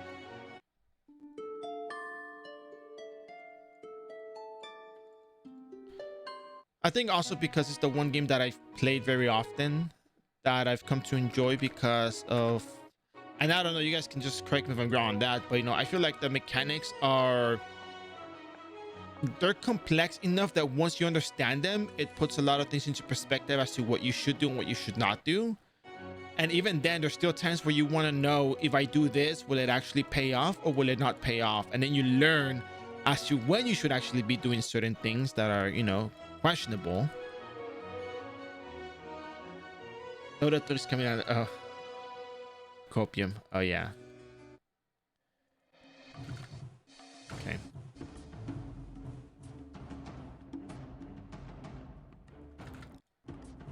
But no, I think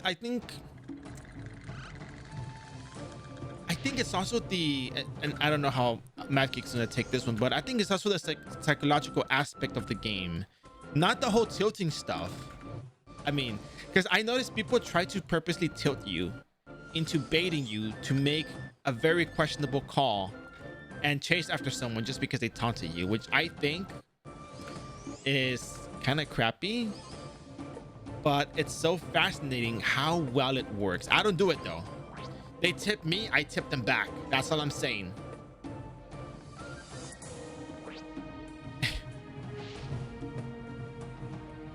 But it has to be... Oh.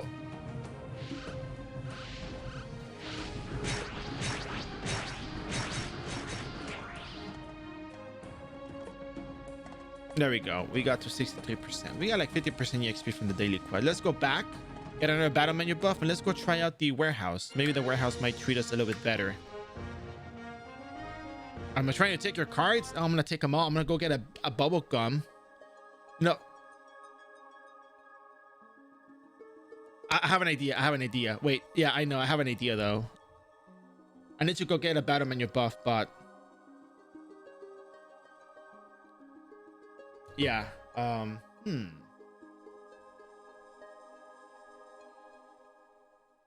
The psychological aspect of the game is something that I find very interesting because I had a friend that was watching my game. I streamed out on Discord, and he told me that, oh, it's so toxic, man. Like what? Like, oh, it's just so much pressure, man. Like how you supposed to deal with that? Like if you zip in and you don't grab the enemies you're supposed to grab, you're pretty much dead and you pretty much lose. And I'm like, yeah, I know. Try doing that 5 times or 4 times or however many times it was. All PvP have a bit of toxic. It does have a bit of toxic. It does. I'm gonna be real with you though. Yeah, of course. When I see that particular thing of like trying to tilt someone, I tell people, you know, just ignore him. Just I was like, I don't tell him tilt him back, but I tell him that's clearly bait. Like ignore it. Like I'll take care of it.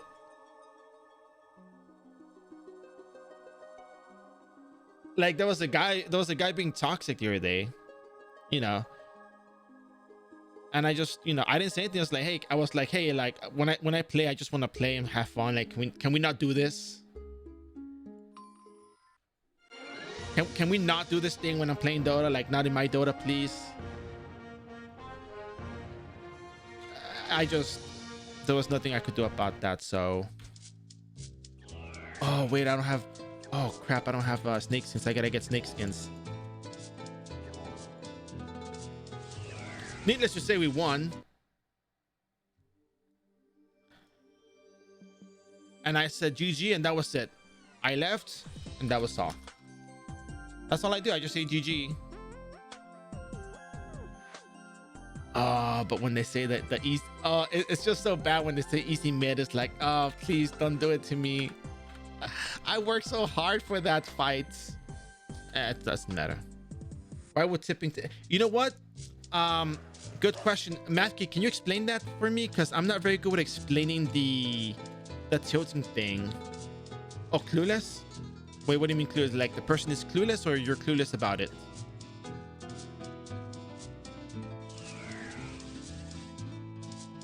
Oh, which emote? Oh, okay.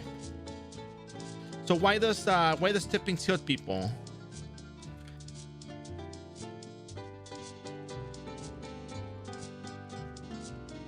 I play Ragnarok Online and I play Dota. Well, I stream Ragnarok Online. I also play it on my sometimes in my free time, but streaming takes up most of the time. I also like to play Gym. It's a really, really good game. It's never ending. It doesn't have an ending. I've never gotten to the ending of it. I've dropped it a few times, picked it up a few times, but Gym never ends.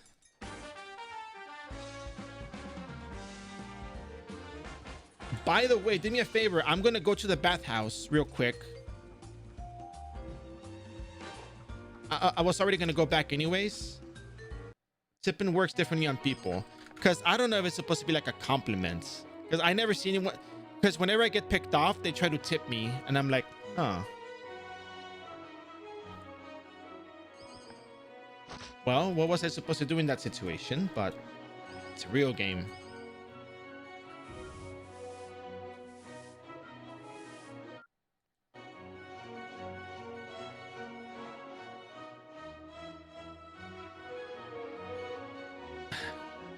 Got him. Yeah, yeah. It's more like a got him kind of thing. That's right.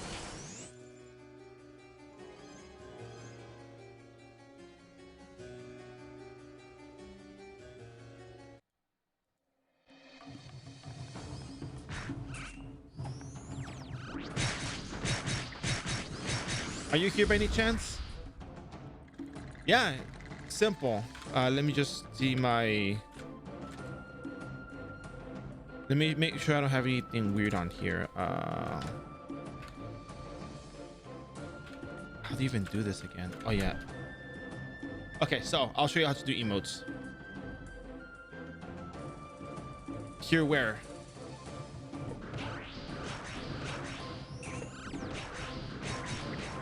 Inside or outside?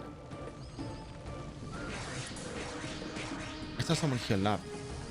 Oh, there you are. All right, so here's what you do. Alt plus M.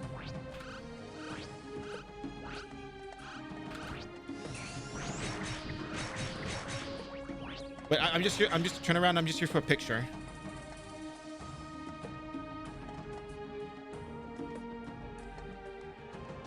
All right, there we go. I'm gonna leave now. So you do Alt plus M, and you can set up your emotes. And if you do Alt plus L, you can open up the emotes and see what they're like, and you can select all the emotes on here.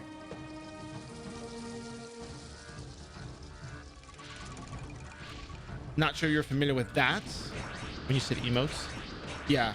So if you, for example, I have this Dori Dori, right?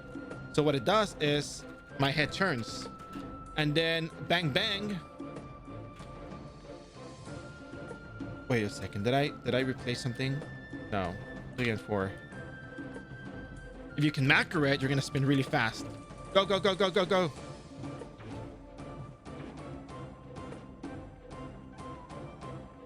I just came to say hi. Now you know who you are. Anyways, yeah. So you can do Dori Dori, Bing Bing, Bang Bang. That's literally what they're called. And yeah, have fun. I would have talked about, yeah, I know. Battle menu buff, bubblegum buff, item boost. Yeah, of course. I mean, I got the battle menu buff and came back because I wanted my 30-minute. Oh crap, the 30-minute timer.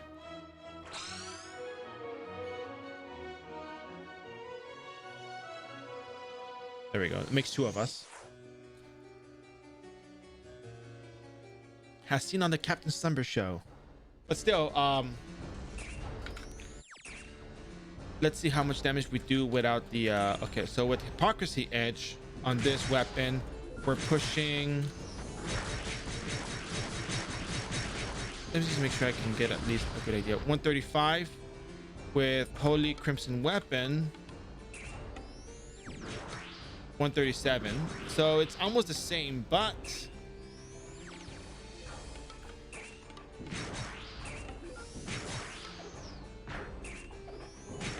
we do more damage to everything else as well, so it's more EXP for us. I probably won't. Wow, this is actually going kind of fast. The EXP is actually probably better than Turtles. Oh yeah, no, the EXP is way better than Turtles. No, this is the place.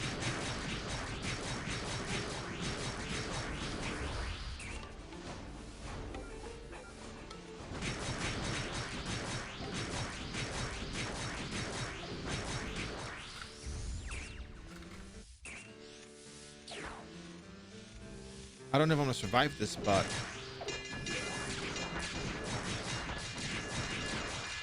okay, that is insane.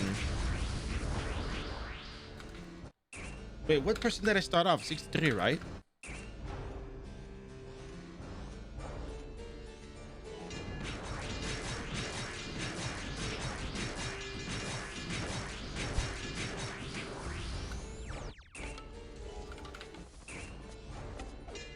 This is worth the syrups, honestly.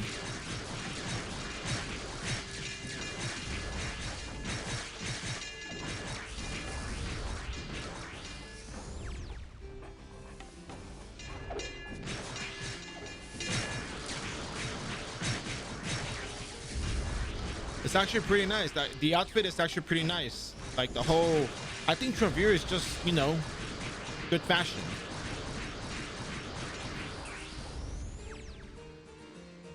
Favorite color. My favorite color is blue.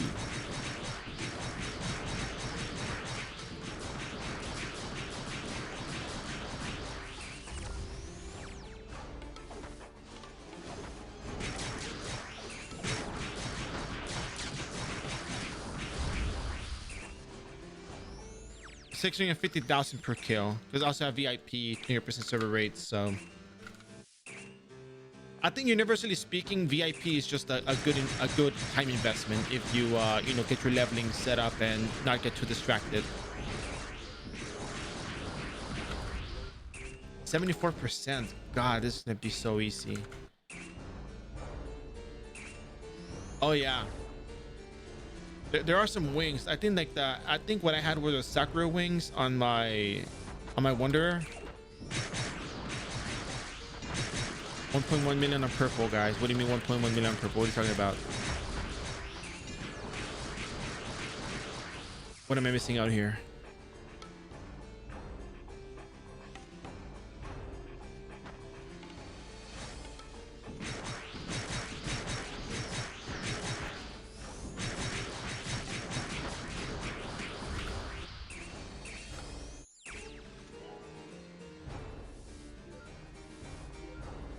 I think you get to keep the costume sets.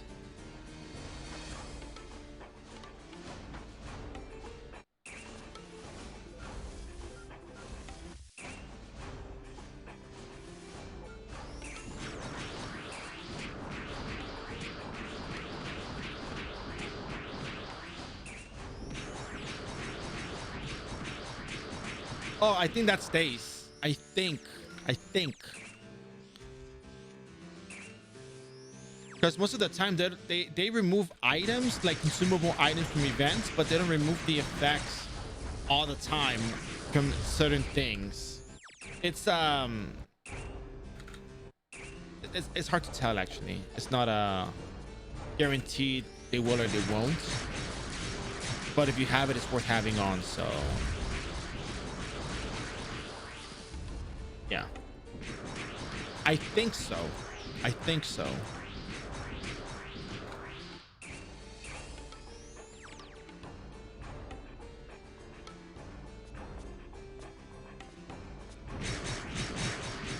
Does it have like a date that says, oh, this effect will stop working after such time? Oh, 1.1 million EXP. Oh, okay. Yeah. It says yes. We'll have to see when the time comes. But even then, you know.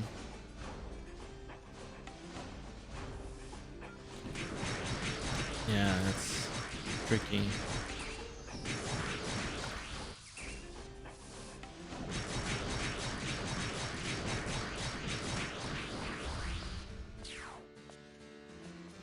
You think the second level is more EXP?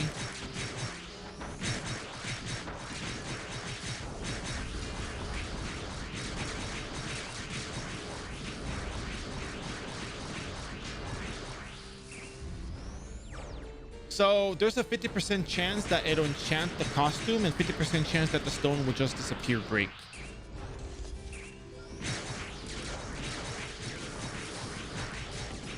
Yeah.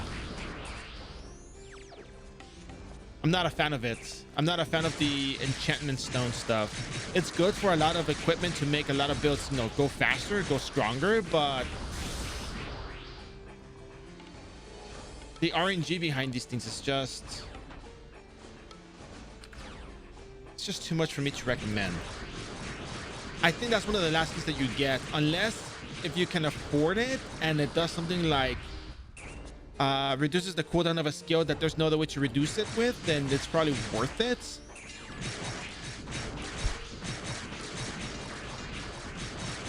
but only then is it actually worth it like that. Like just to min max. Yeah, correct. Just to min max.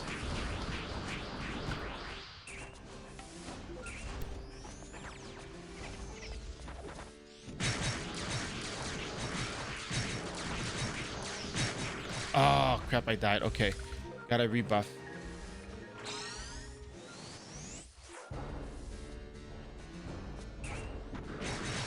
I'm out of. Oh, that's probably what happened when attack speed dropped.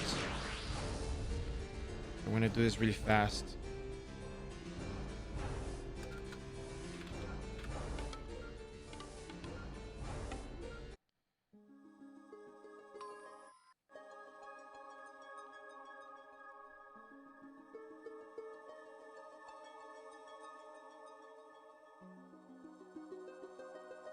Yeah, because once you enchant it on that costume, and then the other thing is that costume has to be enchantable.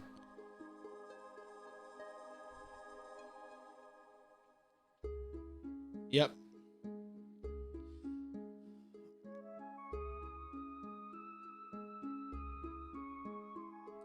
There's a list you can check, if I'm not mistaken.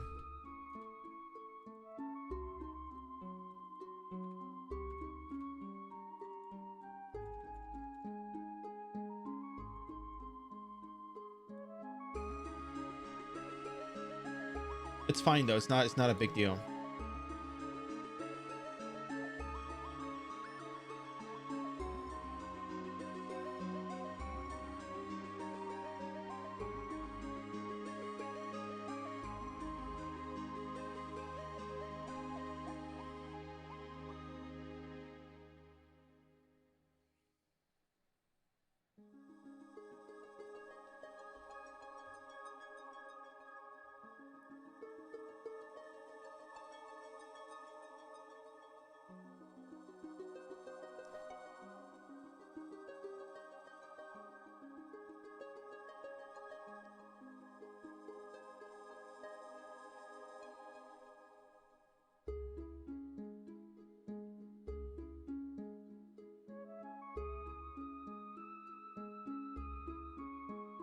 They add them to the list every so often.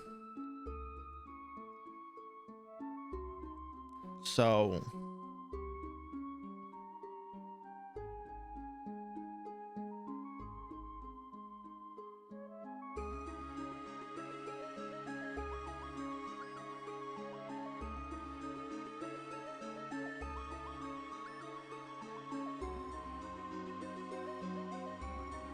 yeah, it is very min-max, and it's one of those things that I'm not a huge fan of because I think of them as a bit of a distraction to, you know, your other equipment, and it's not a thing that I'm a huge fan of. So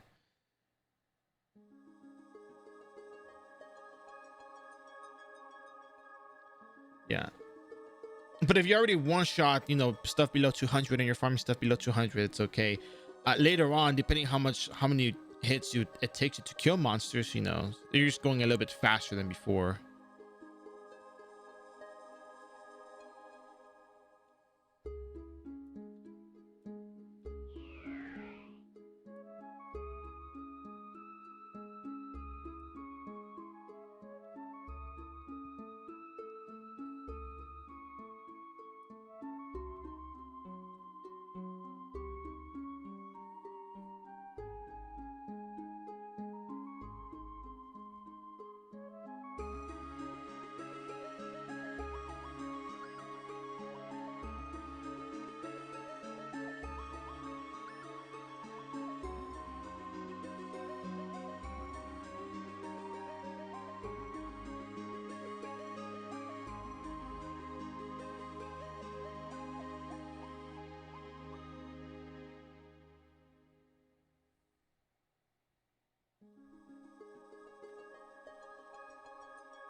This is kind of why I say to just wait until, you know, you get to that point where you need them, rather than a point where you don't really need them, but you're just trying to get something. Like, yeah,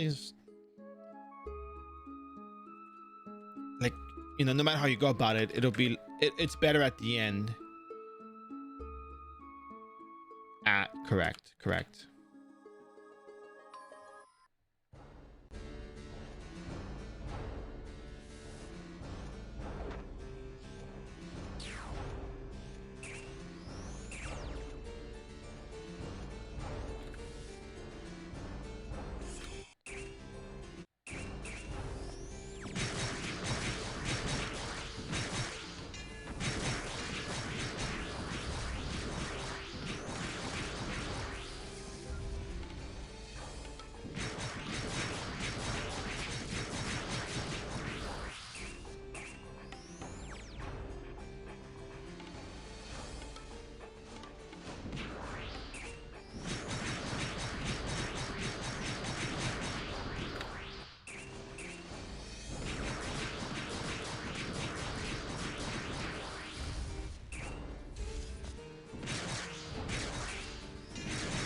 Which advanced box thing you? Oh, yeah, you can buy certificates.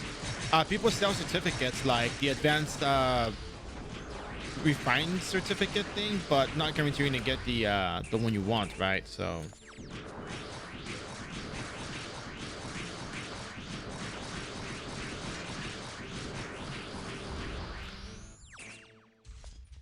I think they say that they are for weapon, and they only give you like a plus 8, 9, or 10 or something like that.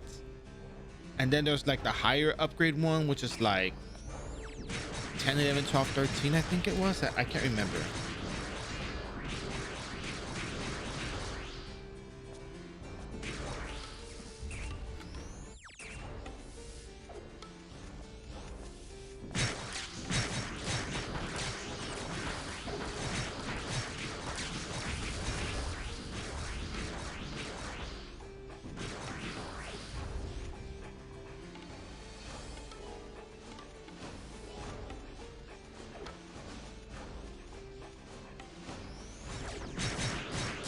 Yeah, I'm not down with the RNG. Like, it's not my thing of choice. If I can avoid RNG, I avoid it.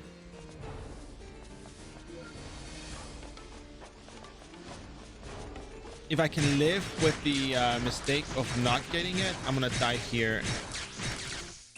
Bottom left.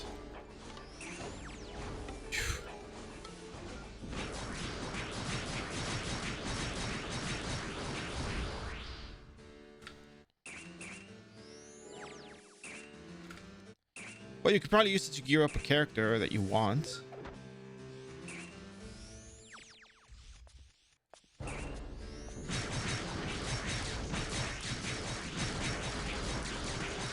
I'm level 175 now. Look at that. All right, let's go to glass time real quick. 5 more levels. And yeah, it'll be good.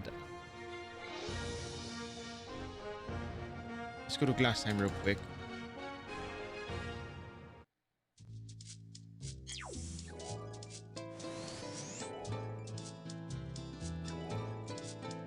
So when you're level 175, you unlock the Abyss Glass Time.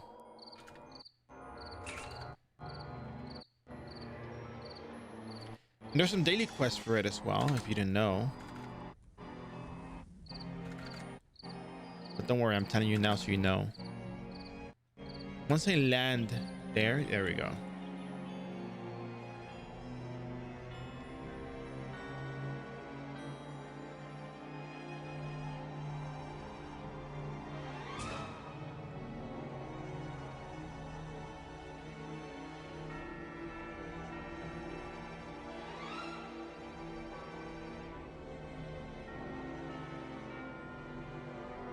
That's my baby.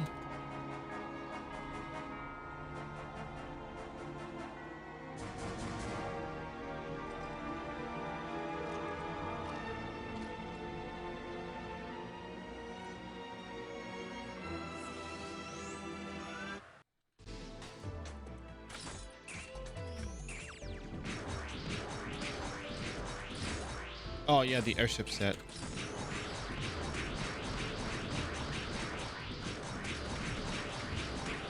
0.4%. Okay, so let's go make little small mobs. We can. We'll just take them out because the sooner we finish the daily quest, the better. Yeah, they have like 2 million HP, 1.8 million HP or so. I'm gonna line up against the wall.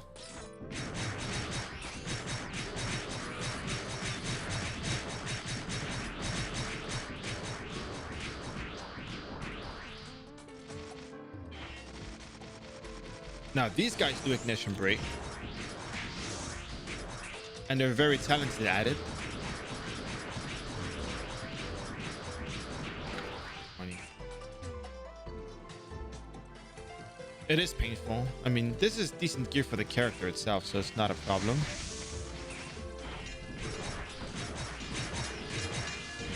Oh my god. We have a crowd over here. We got decreased agility.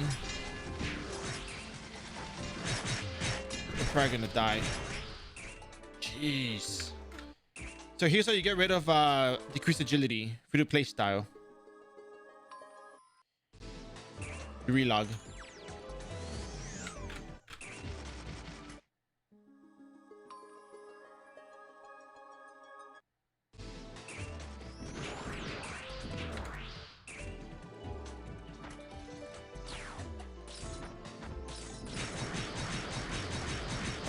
I hope I don't get pushed back into those mobs over there. That's gonna be... Oh, you're gonna do that thing where you use the...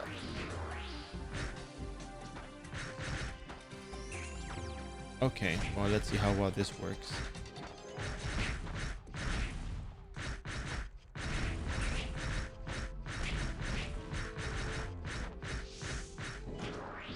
Oh, you do have the... Okay, I'm probably gonna get ignition break by this guy over here. I don't know how much damage that was, but it was a lot. So I do have to kill 5% gargoyles.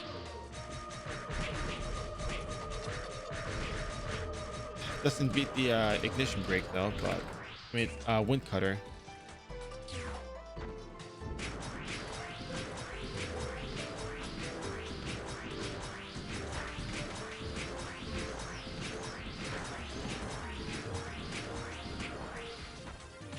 These guys are also the problem because you gotta kill 5 of them, and if they use the increased agility,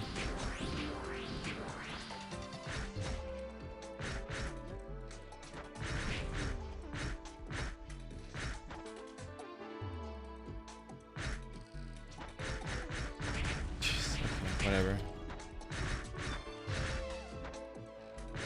This is the one mob that I'm not gonna enjoy fighting here.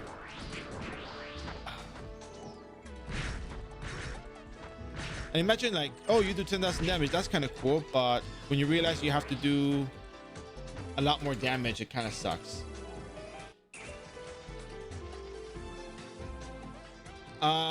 So the way defense works. Oh god, wait, this is not a good spot for me. So the way hard defense works is it reduces a certain amount of damage for however much defense you have, which sounds obvious, but it has diminishing returns. So 200 defense versus 300 defense versus 500 defense, there's going to be a small difference, but it's not going to be as much as you would think. Like 500 sounds like a big number, but it kind of isn't in this particular context.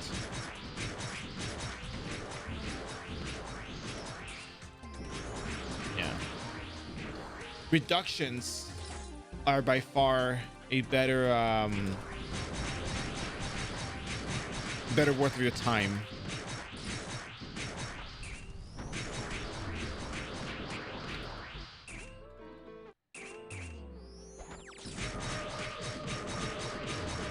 It's not as much as I would like it to be, but if you go back to that image, if you type iRO wiki def, like DEF, like for defense, like you'll see the chart for defense and how much defense reduces how much damage.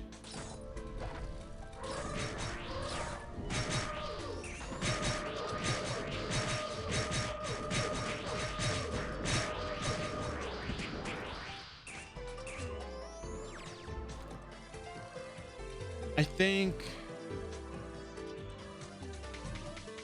yeah, 500 defense is 50% damage reduction, but 1000 defense is like 64% reduction or something like that. Rest is different.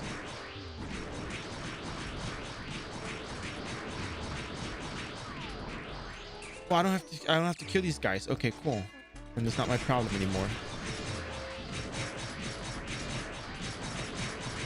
I mean, not really. You don't exactly aim for defense. If you have it, you have it. If you don't, you don't.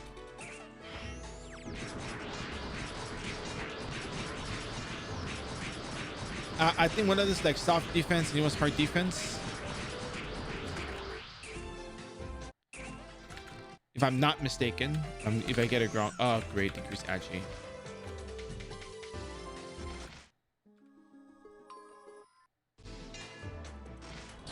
How about we make a little mob? Yeah? Get a group of friends going. Not these guys, though. These guys play mean.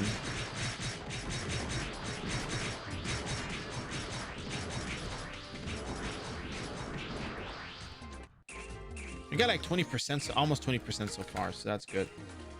Yeah, I think just doing raw EXP was not a bad idea. Using the battle menu buffs was not a bad idea. I think once we got the hypocrisy edge, this is when I felt like doing like turtles and, you know, going back to the Tartarus warehouse. So I think a lot of it would be 17.2 dailies. I think I was at 172. Yeah.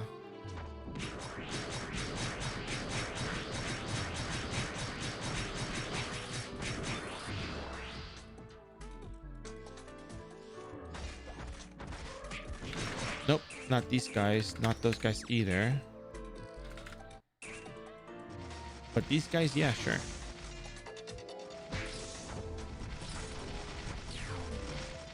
Come here, come here. Oh, no, not you guys. You guys play mean.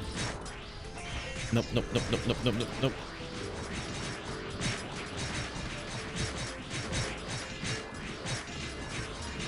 These weapons aren't exactly worth a whole lot of zenny, so don't get too excited over them. You want stuff that drops that is worth something. 17.2 is worth that. Hypocrisy edge, all that good stuff. Yeah.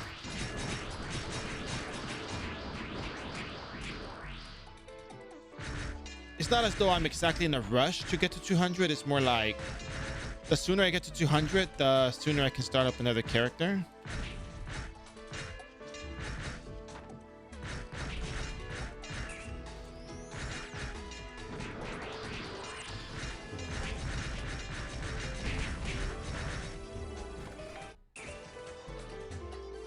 Ooh.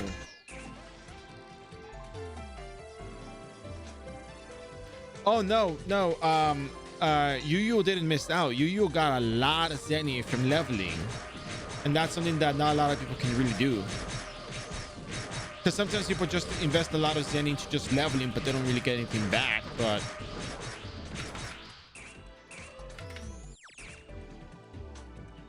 like that, you know, it's good benefit from that, really.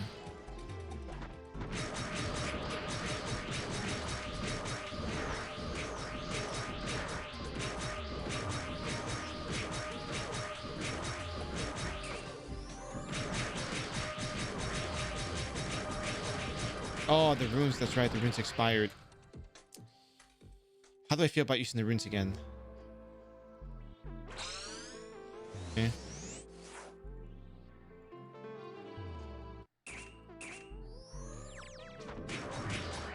Hold on. Hey, I'm running a battle menu. Give me 1 second. Give me 1 second. I'm looking at it. Swearing. How are you not allowed to swear? Just say it.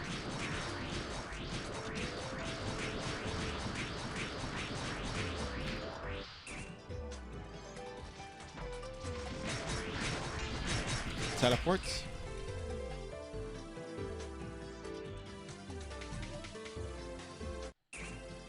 Yeah, those guys pretty mean.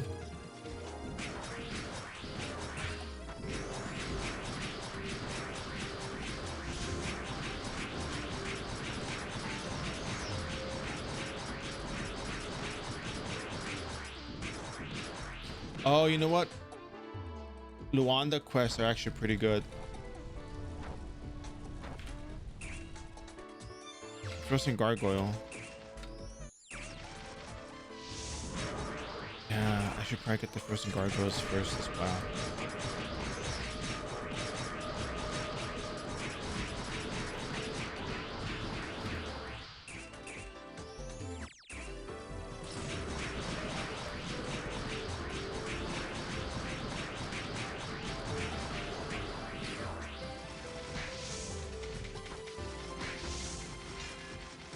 Well, food buffs are expired. That's fine.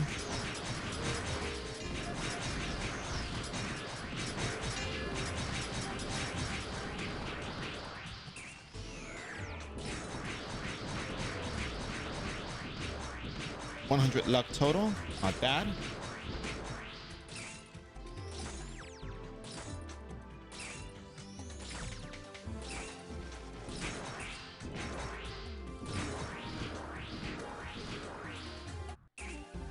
No, hold off.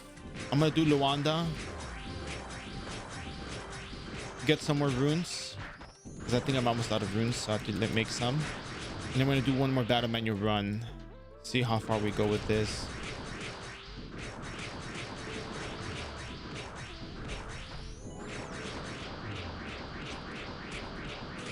You know, actually, I understand where you're getting at, but I still don't think that it killed the market for new players, because there's still a whole lot of other things that people can do for getting making Zenny.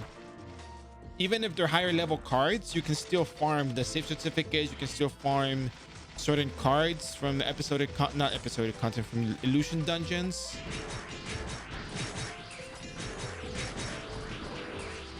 There's still instances that people can run and collect the stuff for the instances. That's also pretty decent Zenny. I really don't want to get pushed back by that. There we go. You got the runes activated, so we could probably just either keep going, or we could just go do Luan. Yeah, let's do Luan, then come back.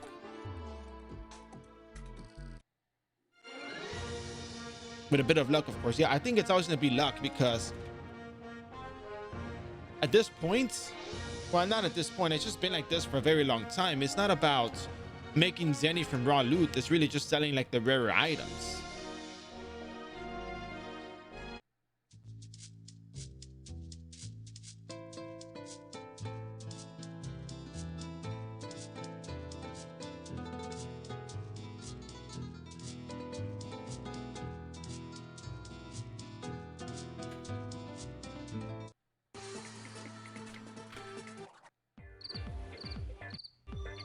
You know what? I forgot to get my buffs. High roller.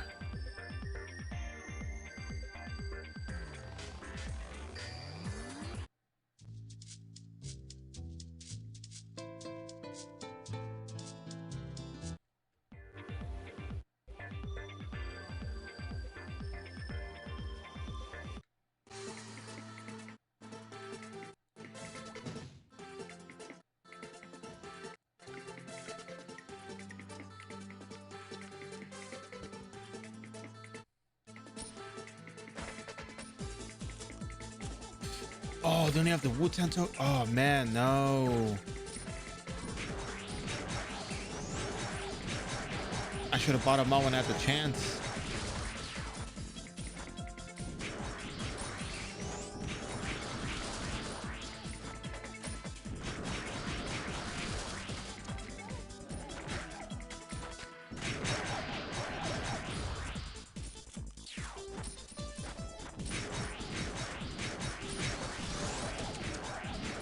$190,000 damage is not bad for this, right?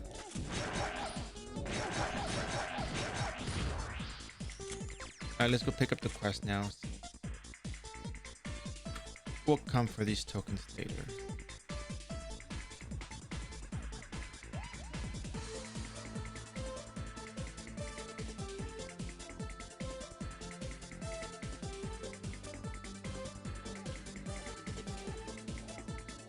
How sad.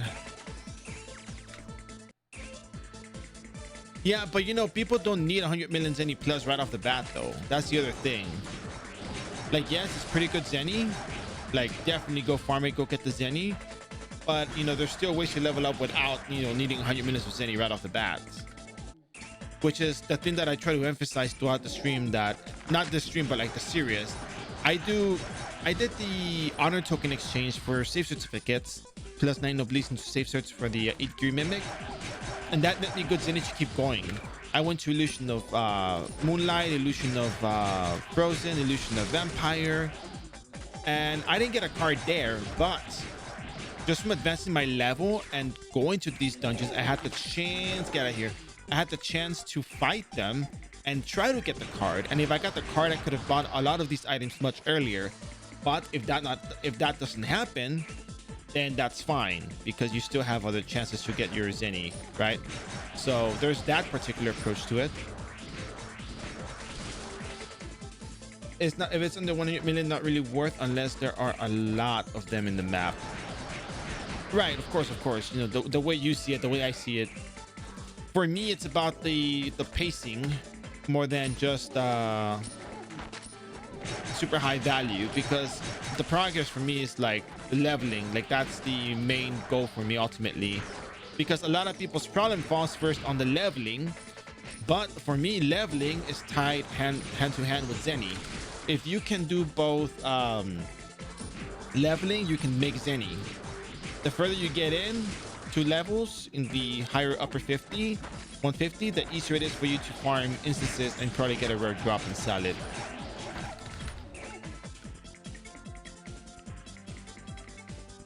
My personal take on that, at least, you know, because you can survive on syrups. A lot of players can survive on syrups. You can just do the dailies and get out, not treating it like a mobile game, of course, but you know, you just don't try to bring yourself out on doing the one thing all the time, right? That's the higher level you got. For me, Zen equals damage in this game. Yeah, no, it is.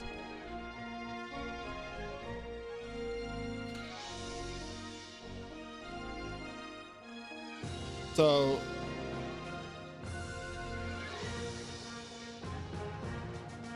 kinda like, for me, Zenny is potions.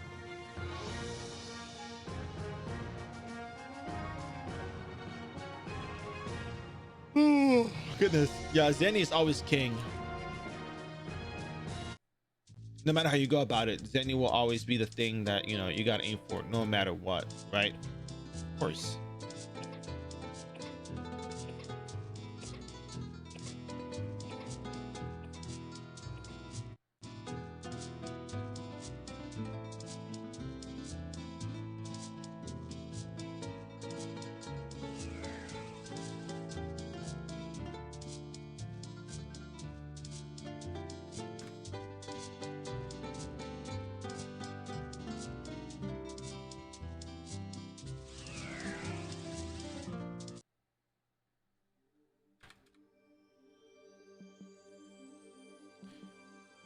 Now, I gotta check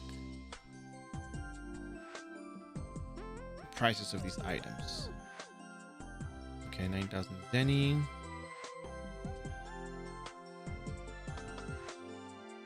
I think that's all I need, really.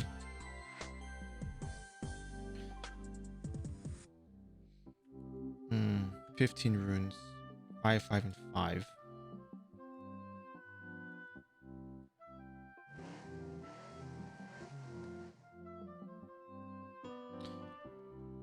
No, how about we look at the price?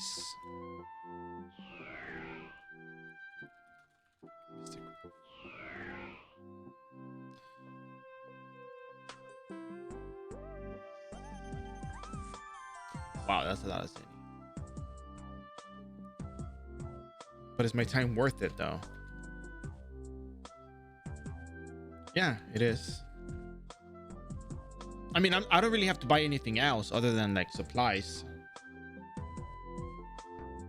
That's really all I'm in for at this point. It's just at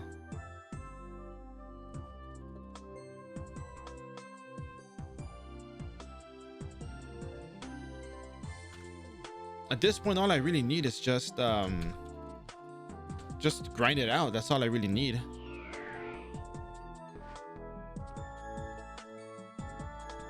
Nine outer branches, goodness. Okay.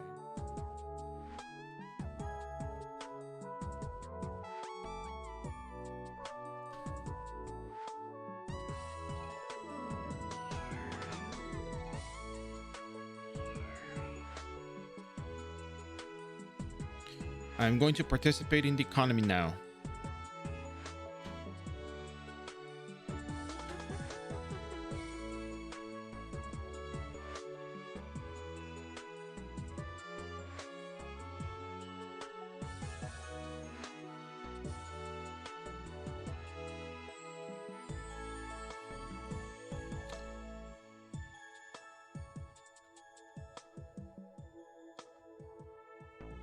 Just to be sure I'm looking at this from the right direction.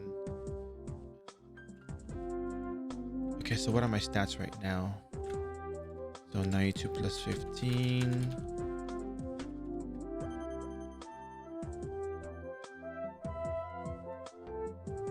Job is 62. Runestone rank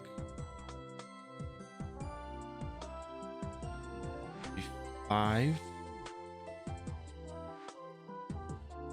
Dexterity is 109. Oh yeah. And if you use, what do you have here?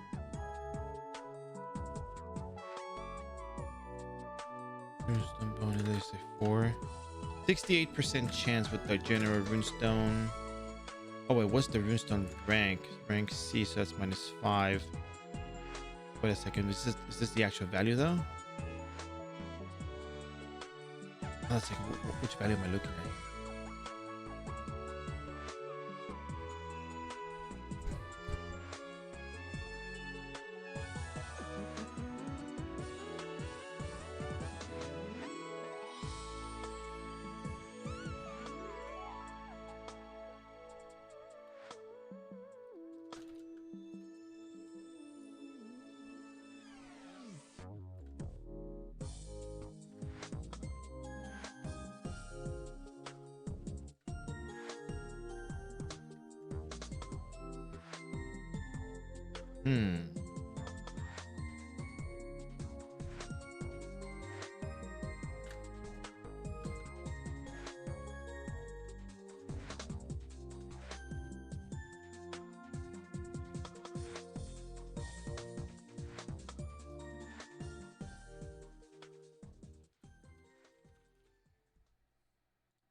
Quality rough runestone is not worth 50,000.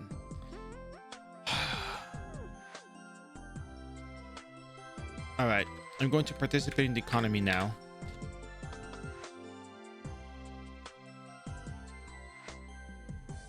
I don't care. I'm just gonna use Mystic for everything, but it's considered a waste though. I mean, if I farm it myself, but it's gonna be the time that I'm taking for it.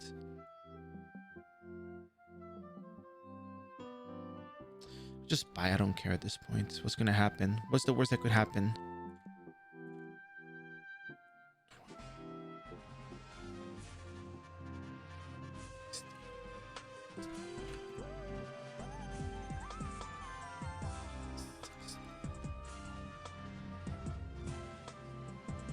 All right, it's fine. The zenny that I was given, the zenny that I got from farming and selling these things, I'm giving it back to the economy. Take it, economy. It's all yours. Buy it all. I'm gonna buy this one because it has 49 on it. 242. 420.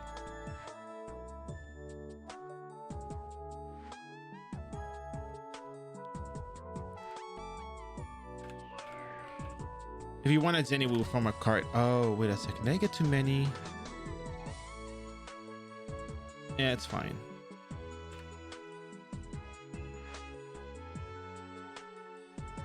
Huh? Oh, if you have more than 90 items, you cannot make things, and it will just disappear from your thing here. Oh, okay. Well, that's rough. Okay. Now we can do it.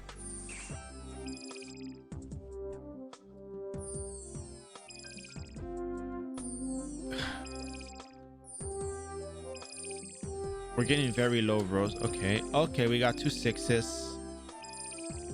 5. Another 6. Okay, cool. This would last us for a good while.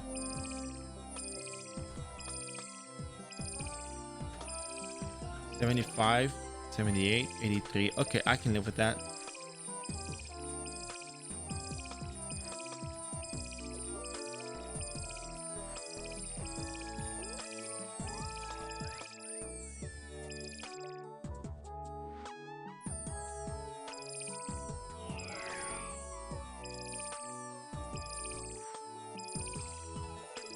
Almost 80.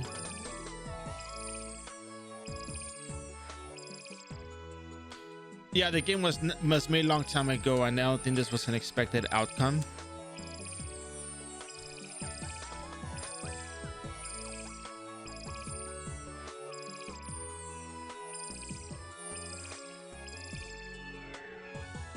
I got 3 more in me.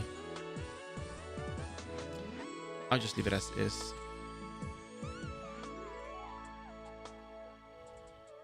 I think it has to do with like the 32-bit thing. Game is very old, like very old.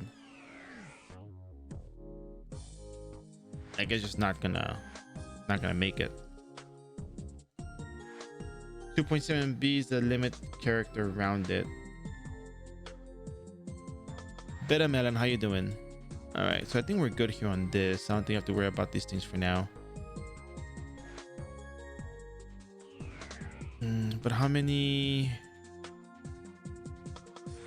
I think I have enough syrups to go around.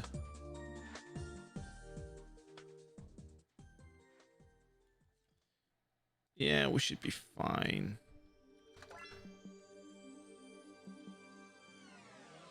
Kinda.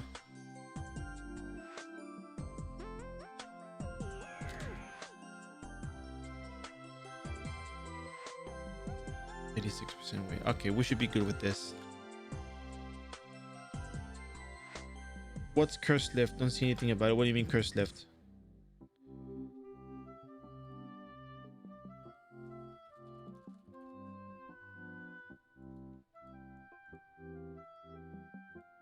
$800,000 zenny for these snake skins. Not bad.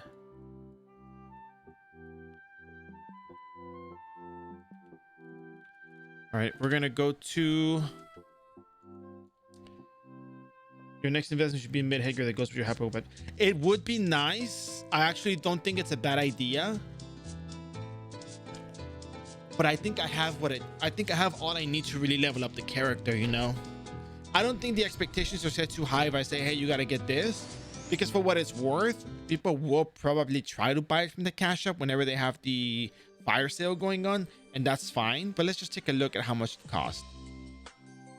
Demon's familiar, right? Demon's familiar. Show me the price on Demon's familiar. Oh wait, 64 million zenny. Oh my god. What do you guys think?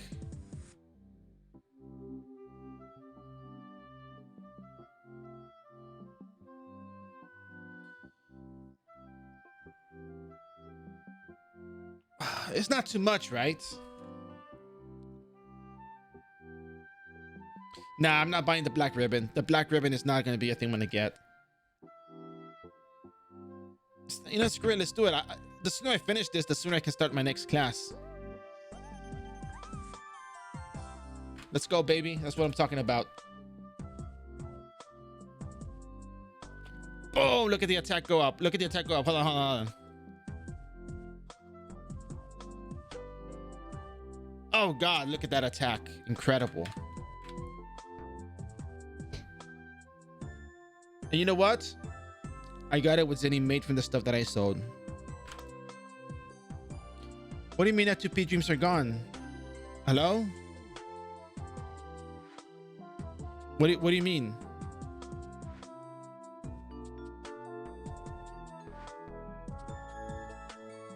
We already had the Stormstone.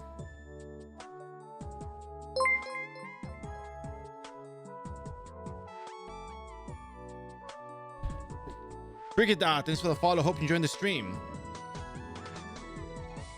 Because the only difference between me not having this and having the Demon's Familiar is just I'm going to be spamming more wind cutters every day. Every time I went to P, I destroyed the... Wait, what? Every time I went F2P, I destroyed their server and it went down. What are you talking about? What is... What is even going on? All right. How much more? I don't know. So we have 1250% attack that... Wait, is it 1250% attack? It's 1250% attack damage times 2 with the wind cutter if you're using a two-handed sword, so you do more damage. Oh yeah, it is the big damage increase. I wasn't thinking about it because I didn't want to start adding too many things, but I think these two items are kind of the ones I was really hoping for, not the black ribbon, because the black ribbon comes from the spending events and it's an RNG box that you get. Yeah, but it's just not an item you can just pull out of the fire sale. You know what I mean? The Demon's Familiar and the Stormstone you can pull out of the fire sale if you wanted to, which is very likely to happen if people wanted to build their character and spend some money trying to get the stones, right? So it's not like out of the question. The black ribbon coming out of the spending event and being RNG for however much people spend per account. I think it's per account, right? How does that work? You only get one per promotion, right? Or how does that work? I think these two items are just good enough for free to play. As long as I get to keep my Couture Academy hat, I'm okay with this.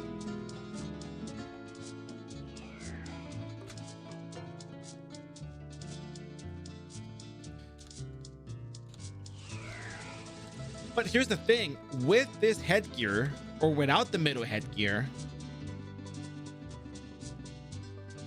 it doesn't change the fact that you're still leveling in the same places. You're still fighting the same places and you're still surviving the same places, right? And for all I know, when people get recommended cash up stuff, people do get it, and that's fine.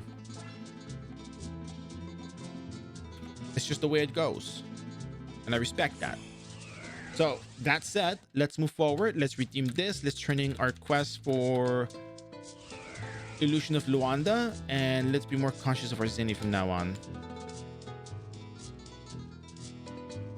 We spent a lot. Yeah, but Bio 5 headgear is really good though. I can't believe these are so cheap. Goodness. But yeah, anyways, there you have it. Let's see how much damage we do with and without. It's how naturally going to go in RPG. People are going to get the best. Yeah, and it always happens. And I try to tell people, hey. Oh, I'm out of menu above. What's up? Where's the NPC? For which? For which?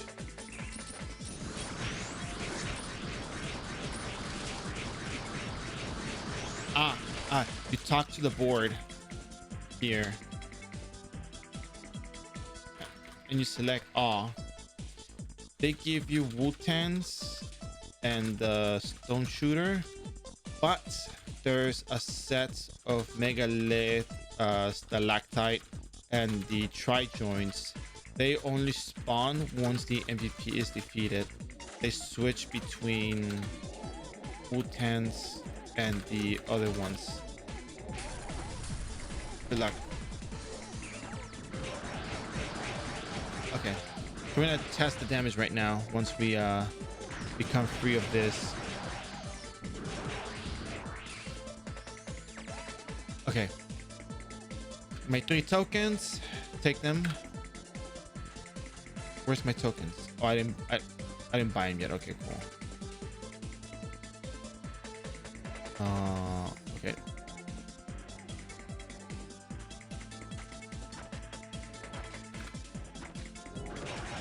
I'm doing almost as much damage than with the runes, by the way.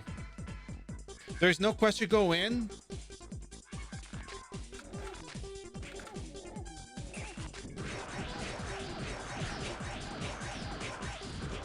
That's crazy. Okay, so we're gonna talk to the NPC. We're gonna turn our stuff in 34% to 52.2. Wait a second. Did we turn in 2 quests? Oh, wait a second. Am I missing something here?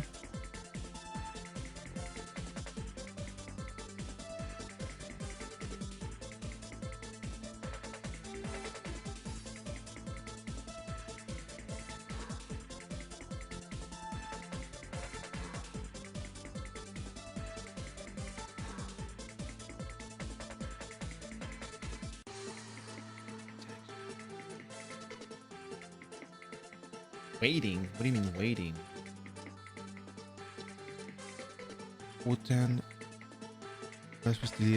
Oh, you get the EXP together? Is that how it works? Oh, I know I don't have the runes active. That's what I'm saying, that like I do as much damage without them. Oh, am I supposed to talk to him again? No,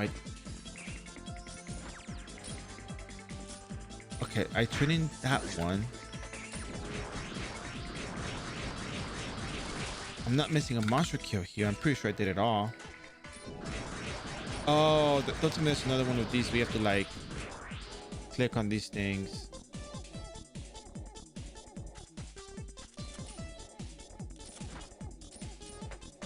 Anyways, we're gonna get to this in just a second. I defeated everything that I needed to defeat. I'm very sure of that. So you get the EXP together.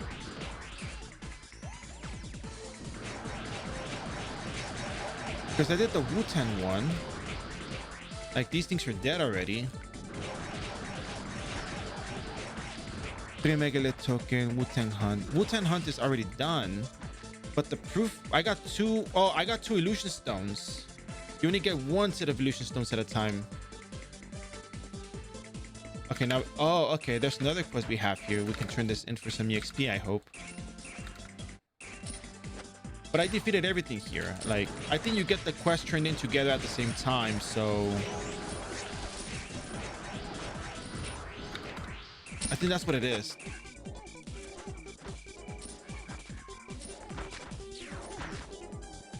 Oh, goodness.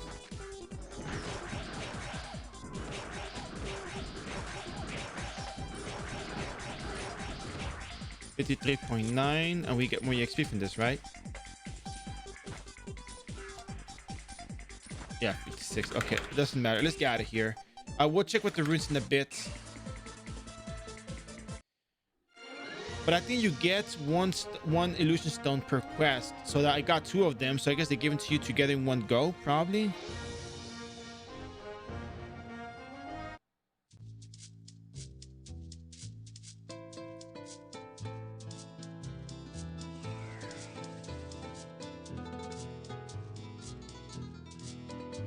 Wu-Tang Extermination.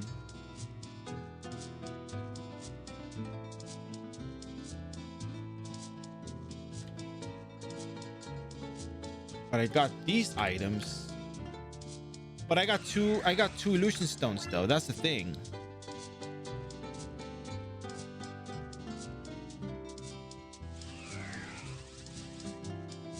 I don't see the quest on here. I'm pretty sure it's the obviously quite a bit of time here. Yeah, it's gotta be. There's no way, because I killed everything and I didn't see anything else show up. It didn't say completes either, so that's the thing. Well, this is almost done, so I gotta go get the buff again. There, come on.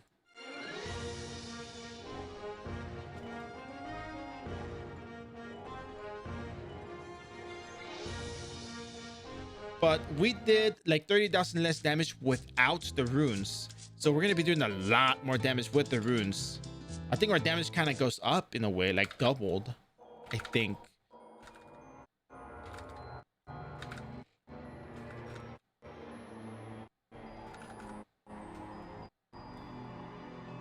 So without the Demon's Familiar and just the Runestone, you can handle Abyss class time. You're still spending syrups like you normally would. So I think leveling is kind of 56.2 to...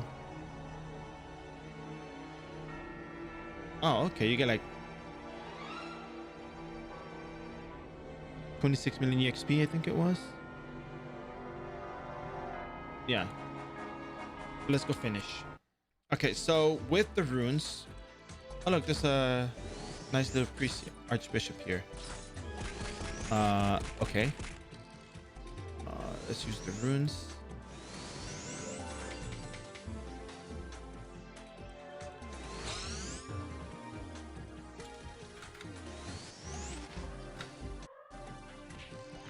So let's see, without the Demon's Familiar, it's like a reveal. We do 145,000 damage, right? With the runes, 135 to 145 makes sense, right? With the Demon's Familiar, we do 169. Wait, just gotta be sure. Oh yeah, we're very close to 200,000. I think yeah, this was 200,000. Our damage goes up significantly. 202,000 damage to 204. Wait a second. I'm doing something wrong here. I didn't take this off. At least we have a rage here. 134, 150, 134, 140, 174. We get 40,000 damage added to our attack. Wow. Well, we get 200 attack added and we do 40,000 more damage. That is crazy. And it was just like cheaper than the ribbon. So yeah, I mean, by all means, if you can go get it, you go get it. It's just 10 hits per kill.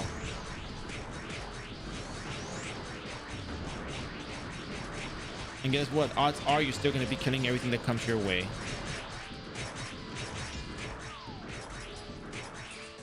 So pretty good stuff, honestly. I think I'm very content with the purchase. Big Hoss, thanks for the reminder on that.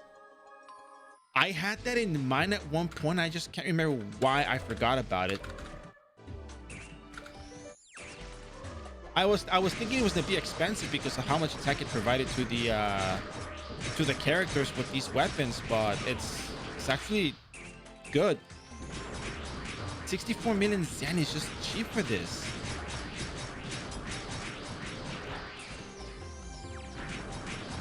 You don't grow from situations that are too easy. You learn nothing from situations that are too easy. At least for me, that's how it is. If the situation isn't tough, I don't feel like I'm getting much out of it. But if it's a tough situation, it makes me have to learn how to deal with it. Oh my god, look at that thing.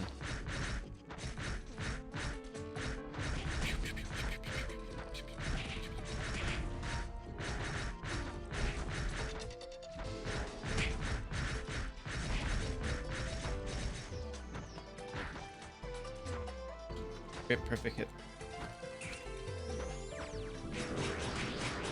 Oh yeah, it's way worth. I mean, my logic for not picking the black ribbon earlier is just because just that whole RNG thing on the acquisition of the item is what bothers me so much. And part of me, I just don't want to recommend something with that much RNG that you can't just, I mean, yeah, I know people are just gonna buy it, but it's just too much RNG that you have to buy more before you can actually get the shot at the box. And even if people sell it in the market, there'll come a point where what if there's none in the market? Or what if it's just too overpriced because it's less now than they were before? I don't know. I just have this, you know, I'm not a fan of RNG, so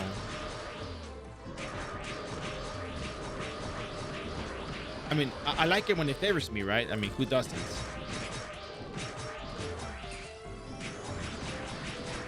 Yeah, and I think this is sufficient to level up to 200, honestly.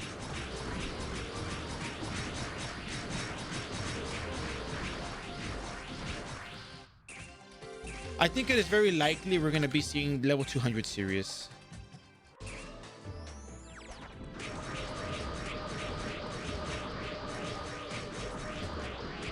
Yeah, I think it would be. I think Guillotine Cross benefits the most from it, I think. Even as a super outdated item to grab. I still can't believe it's considered outdated. That's the thing that bothers me. Yeah, the cursed book. Yeah, the cursed book hat. I'm saving that for Guillotine Cross, actually. I want Guillotine Cross to use the cursed book hat. Even the rightward hat is not a bad idea. Like it's so oh, you meant rightward hat. Rightward hat you meant is the outdated one.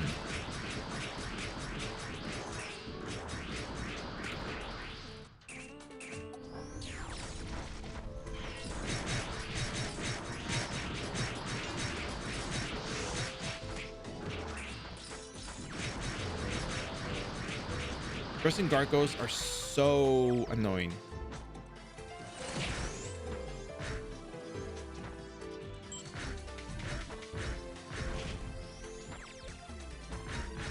Oh my god. There we go. Pew pew pew pew pew pew pew pew pew pew. This hurts a lot just to watch. Like, oh, I'm so close. I'm so close. And yet so far away. 230, I'll probably save it for like another year. There we go, we're done with it. Let's go to the entrance, cash in our EXP, and keep fighting stuff that we can actually kill in here with ease, rather than struggling for no real reason in particular.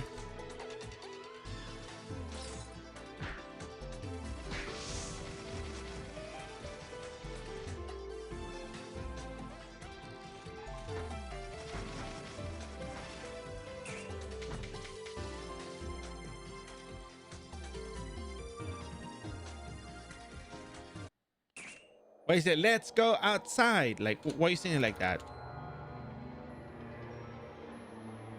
Right, there's no mission here, but curiosity follows discovery. You noticed before I told you there were a few things I wanted to do with you, my darling. Okay, Nilam. Empty thing. 83.62. It's so obvious out here. Let me shake off your shoulders, arms, and legs. Haha, what a discovery of the century. What are you even talking about? Wow, that's a lot of EXP. Holy.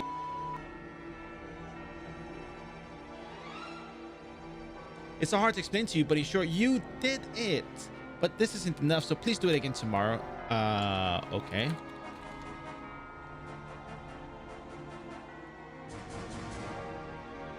It's so obvious out here. Could you please show me your weapon? Haha, what a discovery of the century. What the hell is going on? 4%. Okay, so the Raedric EXP is the best one here. Because he doesn't have it. Oh, well, no, it's not just that, actually. There's another reason why. The way that you calculate hit in the game is based off your base level, your dexterity, your luck divided by 3, doing a floor calculation, meaning it's gonna go, round down. Get out of here. So I don't have enough hits to hit everything that I need to fight later on. At this point, I have enough hit for the monsters in Odin Temple, but I think there's some mobs that require 590 hits that I would like to fight, which is the monsters in the episode 17.2 power plant level 2. So it's also for the hit purposes. The other thing is, I don't see any purpose in adding more of a particular stat when one, I have 193 attack speed with 86 base agility. 86 plus 25, I guess. Yeah, you could say. I'd probably add more agility, but still. I have 100 vitality. I have 120. Whoa. Okay, that was pretty brutal. That was metal, if you will. And yeah, hit purposes.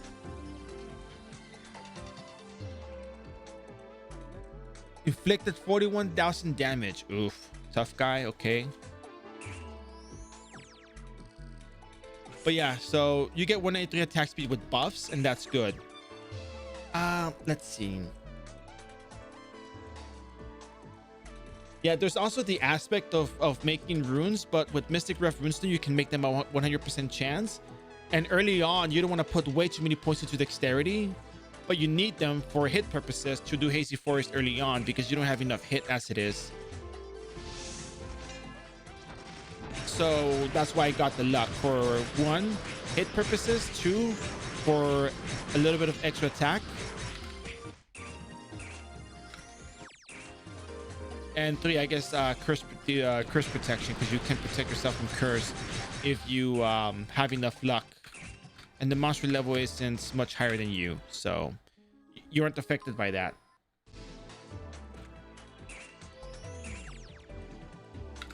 Does that make sense? Because otherwise, you know, you would put all points into what? More strength, diminishing returns. Probably not as favorable as you would like it to be. Oh my god, can these things, you know, guard any less? Yay, whatever that may be. Oh no, not these guys. Nope, I'm out. You could put that hit accessory card. Which hit accessory card?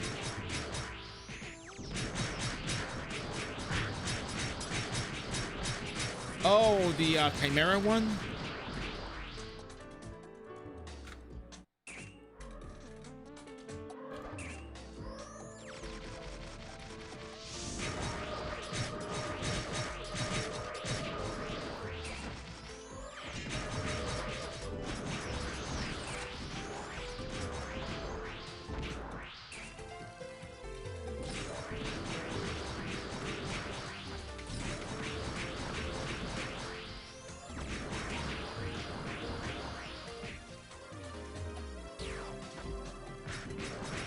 Yeah, but the main reason is for a better stat distribution that benefits my character's needs.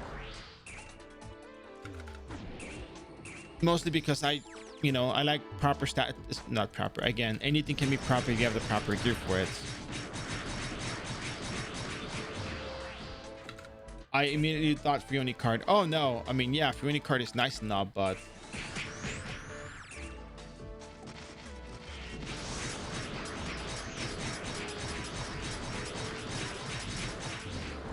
oh, I don't know if I don't know which card I'm gonna actually. I think I have enough hit as it is, so I don't think I really need to add much more to the character.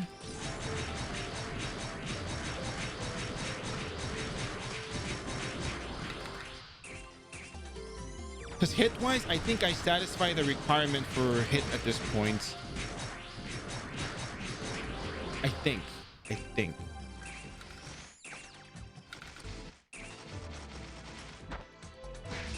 But either way, I already have oh my god, wow, 57,000 damage. Are you kidding me?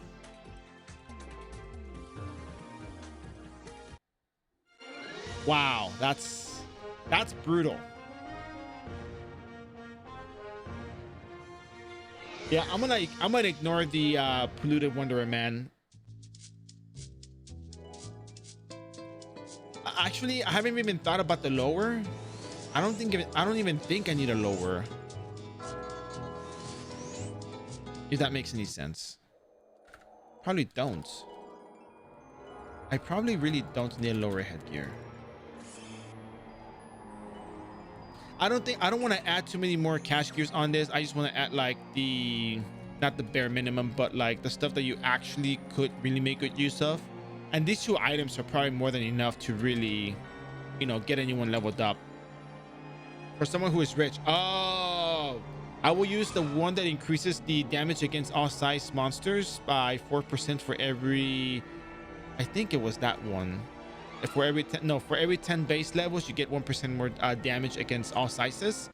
That one is the one that is good. That's probably the one you want if you're rich. I mean, again, guys, the point is to not add too many things. But I guess if you wanted to add something, the camel scarf is good. You know, that the camel scarf is good. I would say, yeah.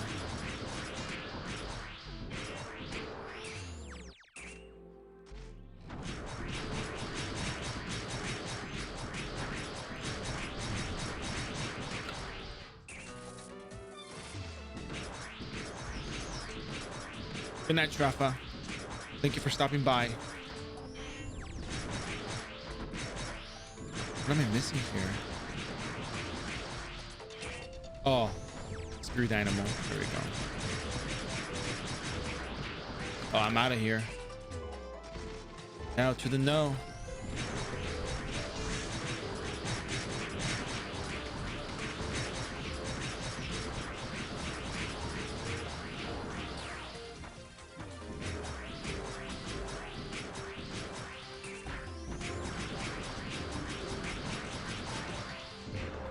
Yeah, I think Valslash does give perfect hits.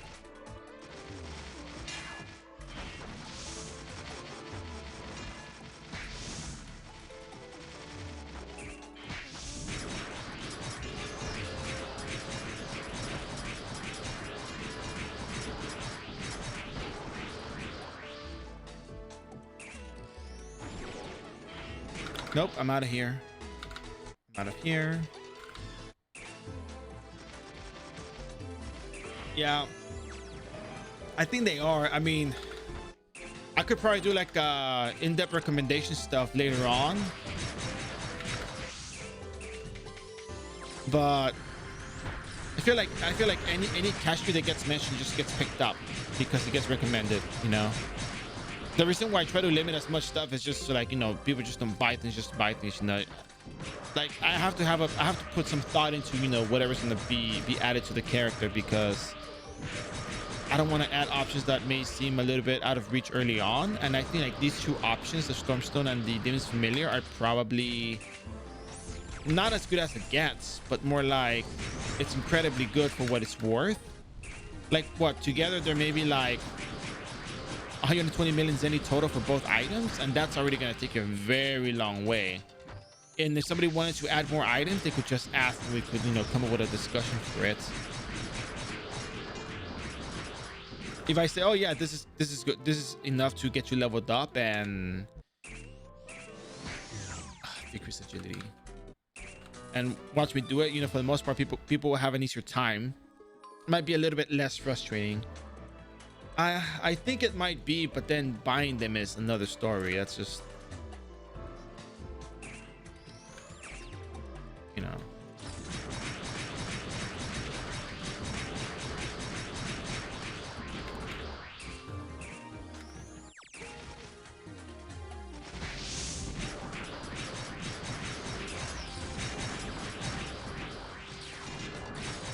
I just don't know how that's going to affect the market for particular items too, you know. If something gets recommended, people will probably price it higher because, like, oh yeah, you know, it's really good, you know, people are going to buy this, you know. But we're talking about like the basic stuff, like the Pusit, like, okay, anybody can get that. Stormstone, people will, you know, go fire sale for, oh, you know what, that's right, they'll go fire sale for that as well. I'll think about it.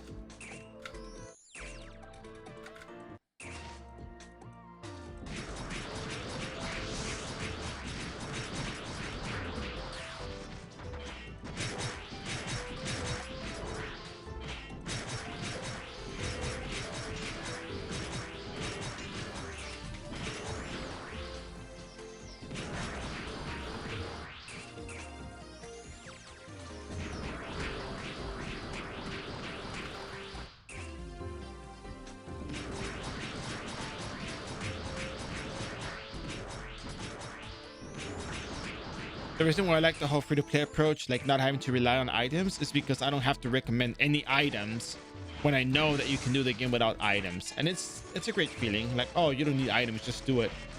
And it's like, oh, I guess you really could have leveled up without any items. But yeah, because your character can. But everybody wants to be stronger, which is normal, which is fine.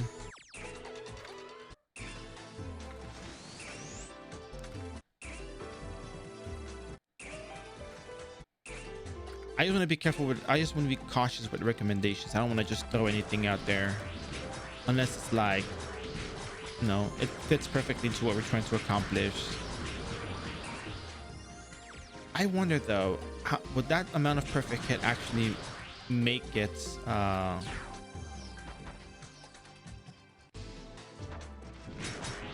you can hit stuff with increased agility, or is it just a little chance for you to just keep spamming like crazy until you hit?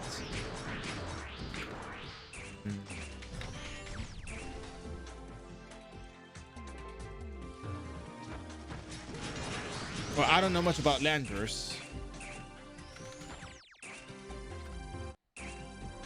Well, all I know is that people do like to, you know, support the game monetarily. If they can get an item through cash shop, then they'll probably do that, and that's fine. You know, if it works for them, that's great.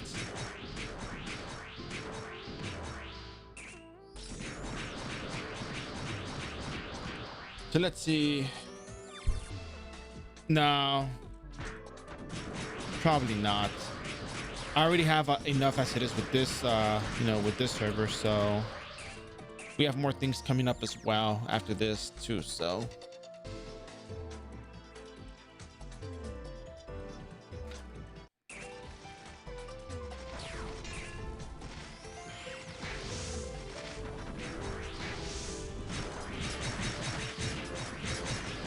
whew, it's because we're hitting hard. I'm using a lot of guard here.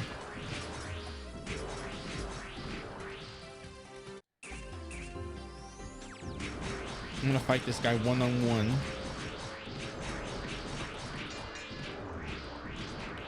He dead.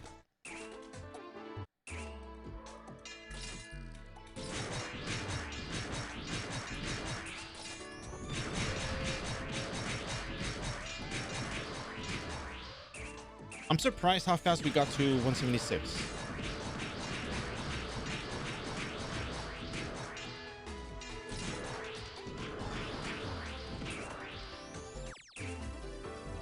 Oh look, contaminated spider. Look at that. Hello, spider. I'm gonna die to this thing. I already know it. Far right side, if anybody wants it. Far right side for spider.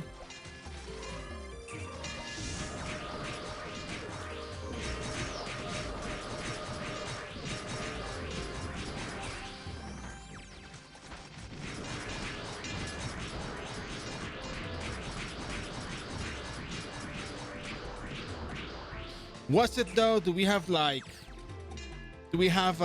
proof on that statement?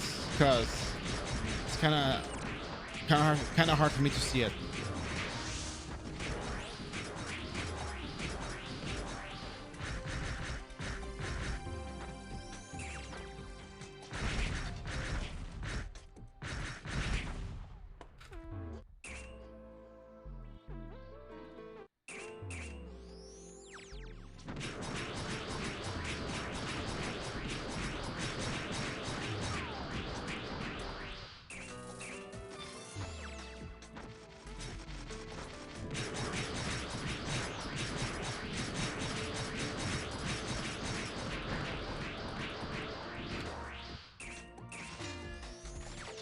I'm gonna take on 3 monsters at once. And that would have been my demise. All right, good night, Conan.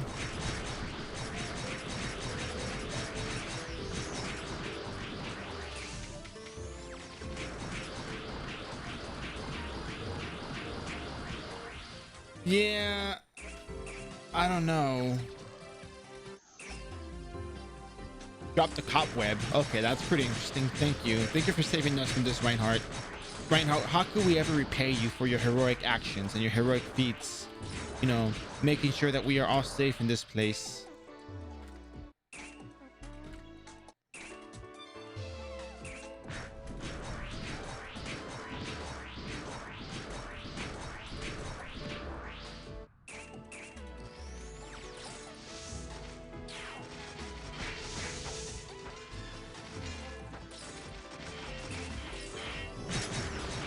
Whoa, whoa, whoa, whoa, whoa, whoa. What's going on here? What's going on here? What's going on here?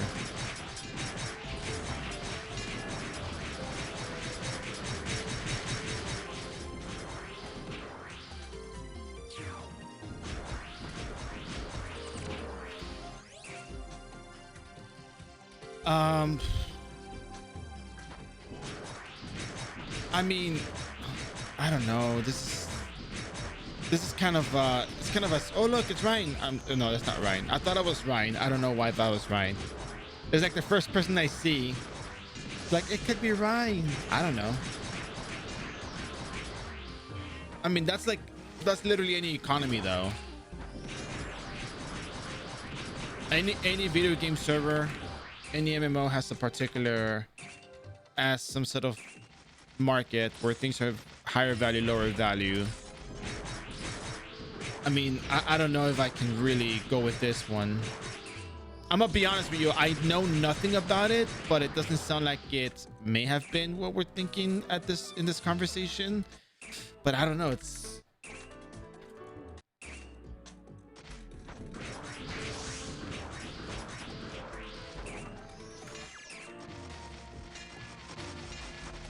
and then again,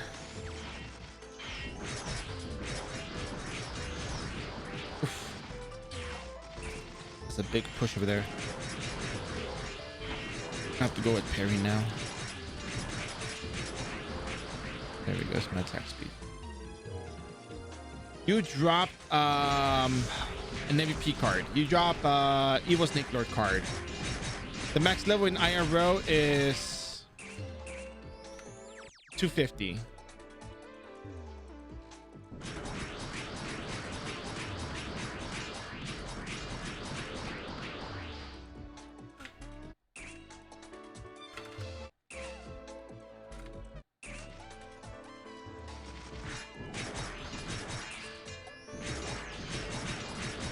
Okay, but wait.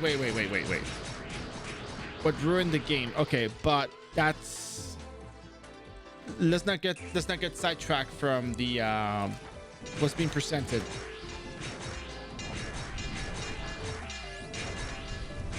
Okay, there we go. At least somebody that plays Landverse can explain it, and I heard about Landverse, never played it, know nothing about it, so this is kind of interesting for me to see.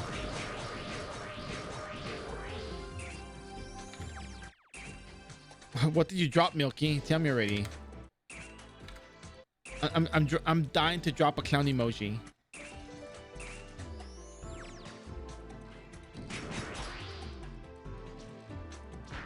Wow. Wait a second.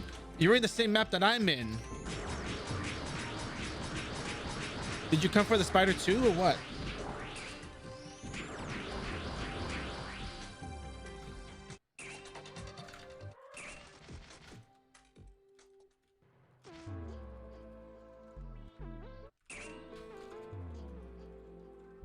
Oh, okay. I thought you were here for the spider. You just happened to get the that.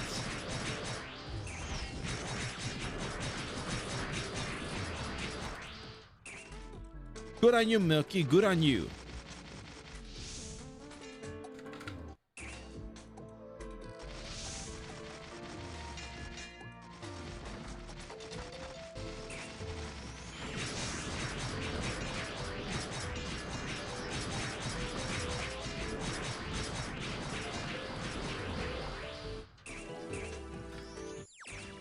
Man, this was pretty good. I think we get really good EXP from this, from our 17.2 dailies. Tomorrow is maintenance day. Do these dailies reset at 4 a.m.?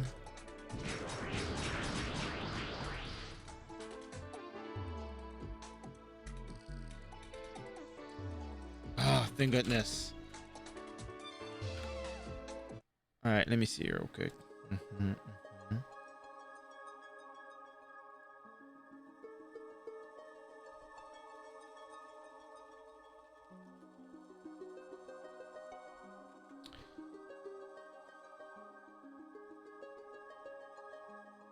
Oh yeah.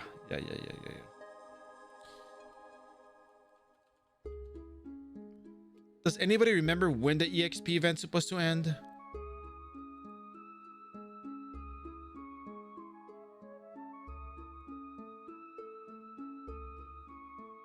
this maintenance, right?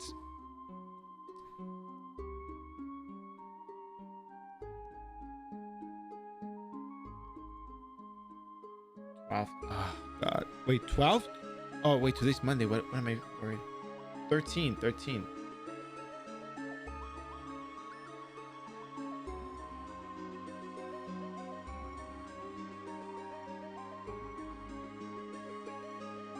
Yeah, February 12th. Oh, February 12th. Oh. Alright, okay, well. In that case. What do you guys think is better EXP? Tartarus Warehouse to 180 or Abyss Glass Time?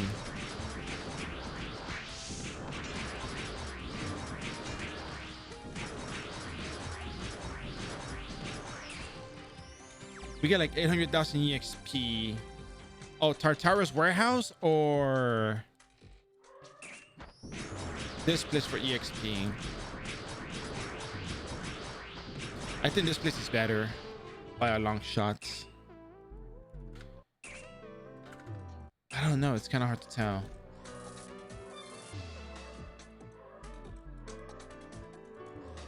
No, I mean, even with or without the cards, let's just go off on it. Let's just figure it out. Basically, I'm just third, second, sure. I can't see my response to Patricia. I mean, it's just a different market.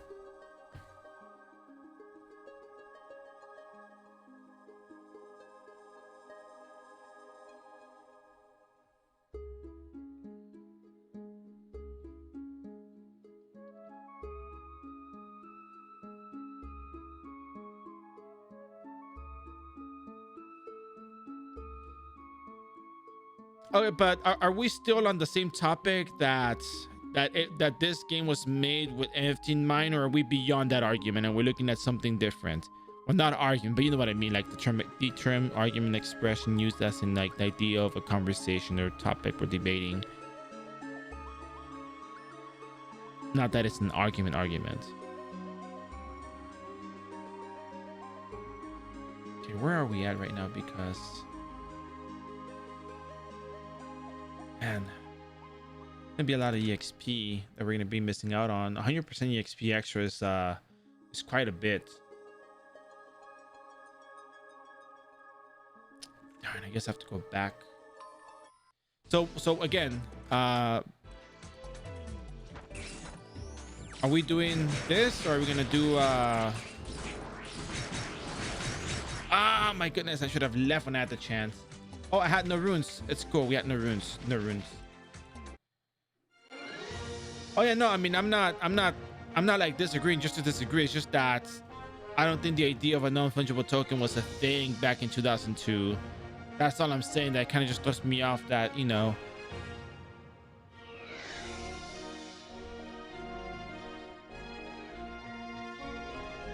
It's a bit of a difficult topic, but yeah.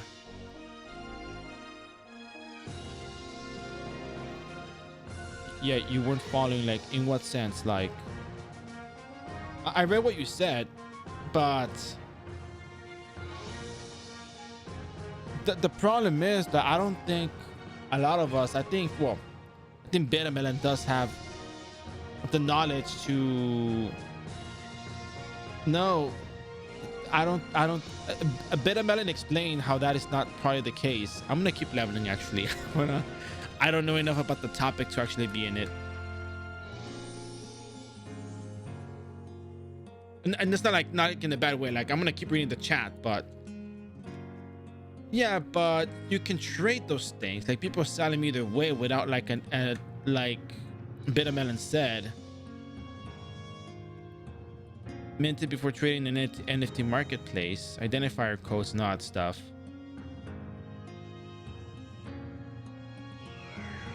Which is probably the only thing that makes sense to me at this point, to be honest. Okay, let's see.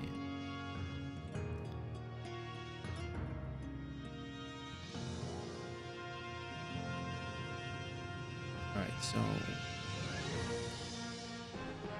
let's look at monsters in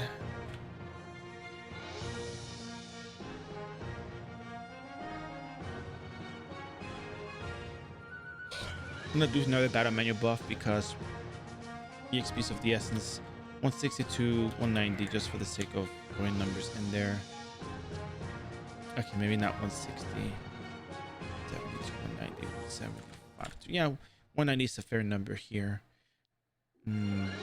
Wow, Chaos Poppering would be a very good monster to fight.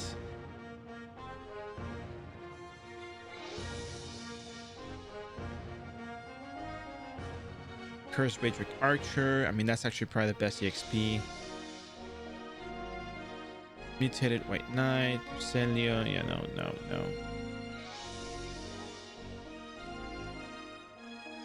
What are those mobs that you were fighting? Yule. I don't know. Actually, I don't know if maybe you use farming, but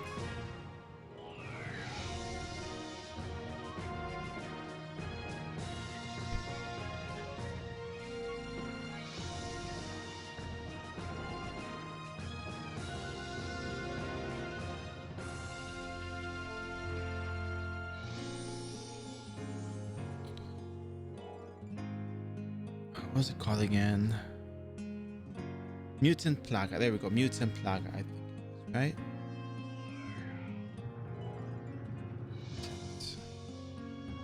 Mutant Dolor. Nope. No. Dolor.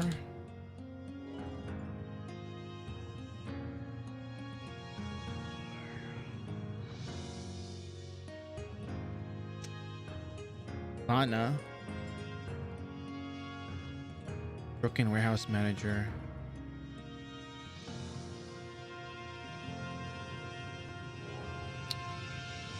Snare. Oh, Snare. There we go. Snare. Oh, Holy Elements. Once Ghost.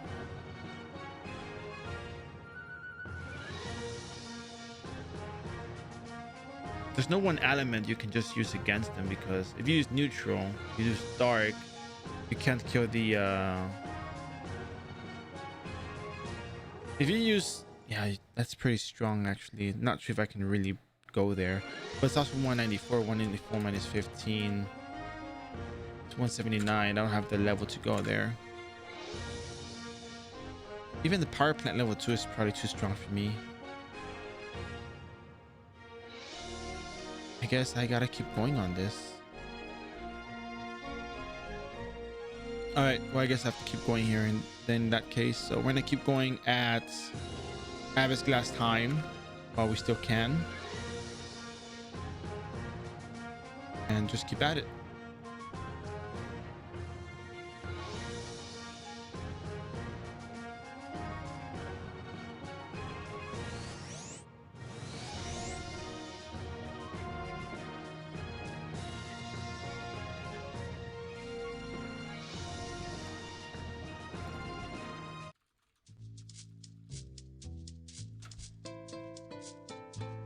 Let's go get another set of snake skins.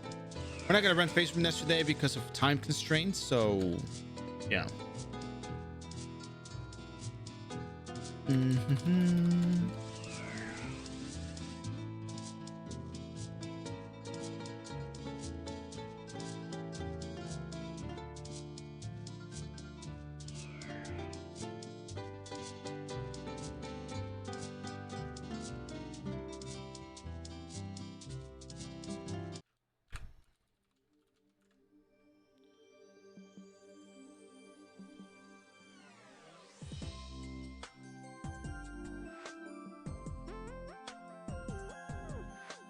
It's kind of fun because I think tomorrow we might just I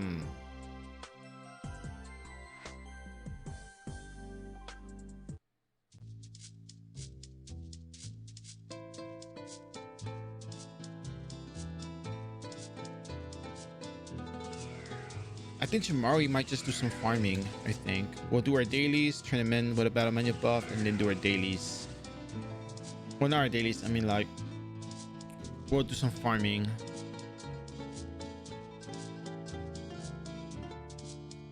We'll do some agriculture.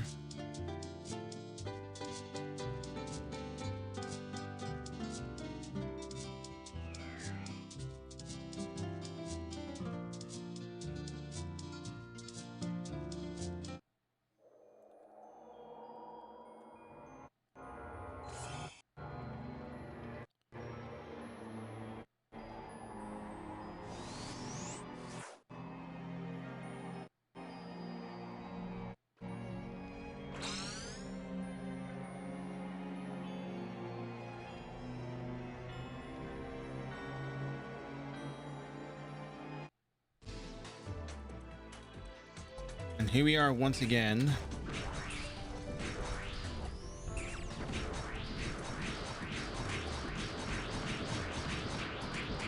Trying to get our EXP. Trying to survive in this horrible place.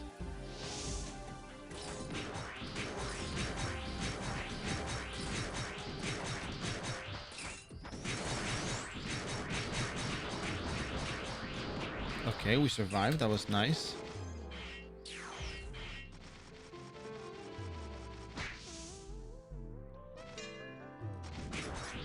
Why the dread? What's going on? Why the dread?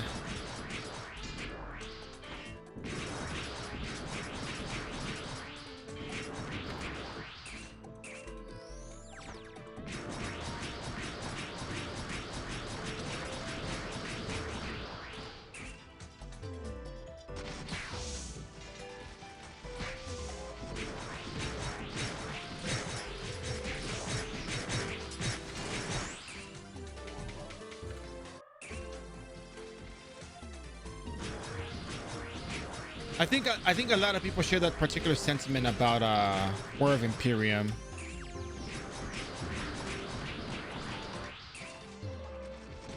Because I can't afford it, my brother.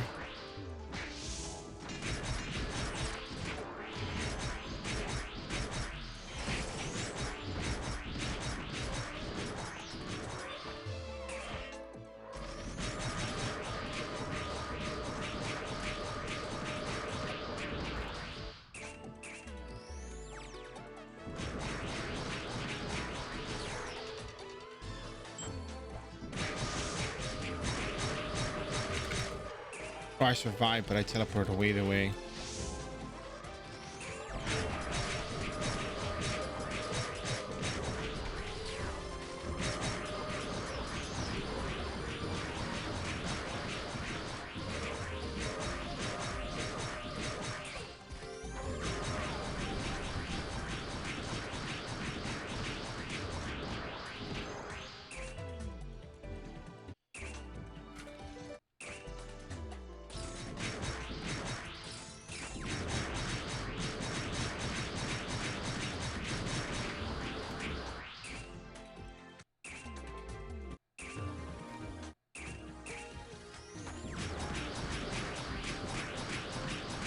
So let me ask you this, Beta Melon. So when it comes to like quote unquote cash gear, what kind of cash gear is available in there?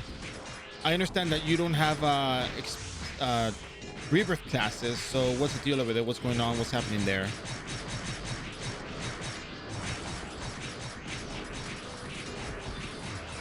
Oh, right. The first gargoyle cannot be hit. Okay, cool.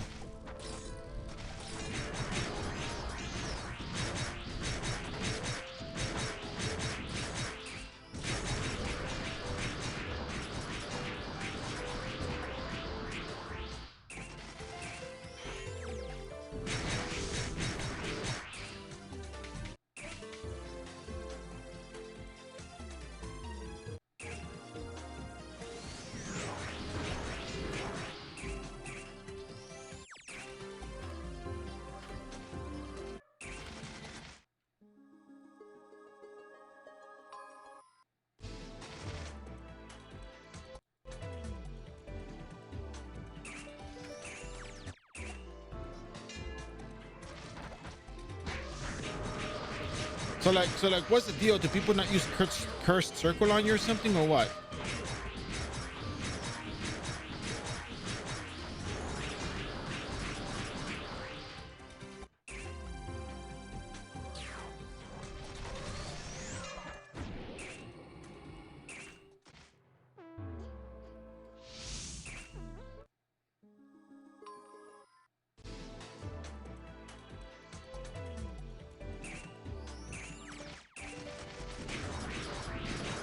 So what about these headgears, Beta Melon?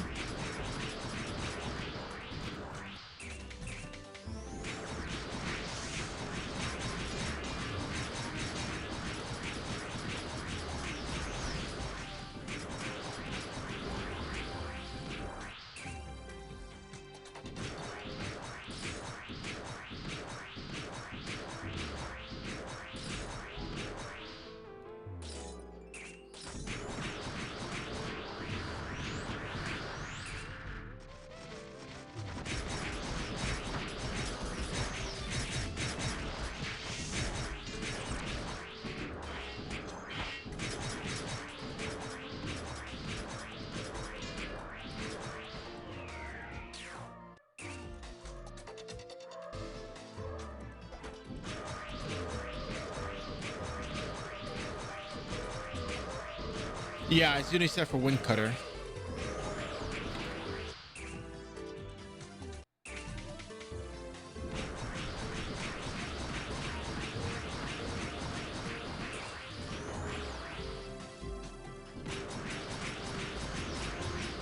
Ah, okay, so Shadow Chase is just very overpowered.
Ah, I see.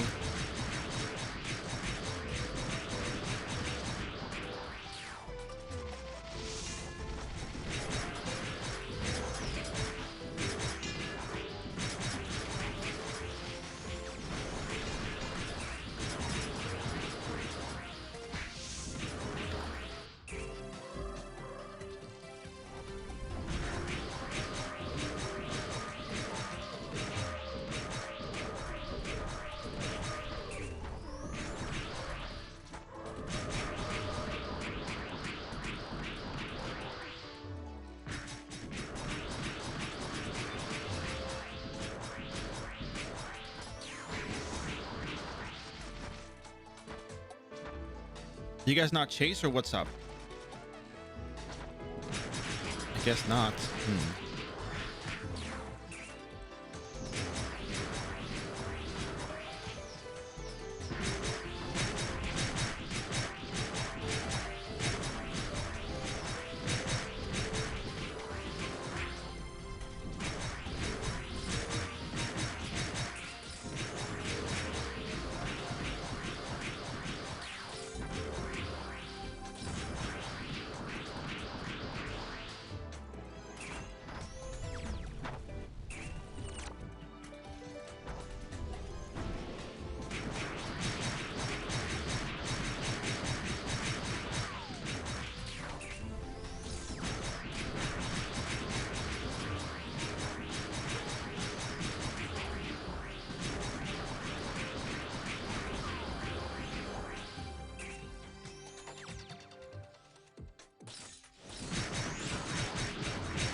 Whew. Tough. Tough business, my dudes. Tough business. And I beat this guy without dying. I did. Oh, there's another one of these guys coming in. All right, let's see. Give me your best shot.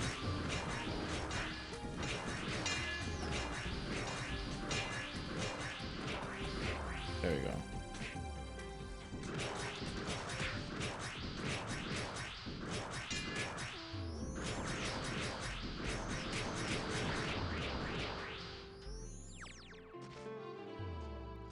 All right, I'll fight you and I'll fight the other one too. Oh, I dodged it.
Wow, they keep pushing me back. Rude.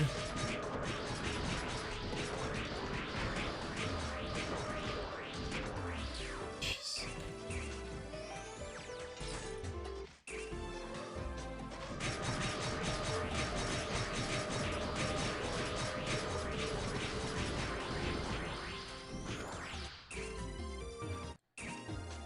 I think level 177 might be a good spot to stop, I think.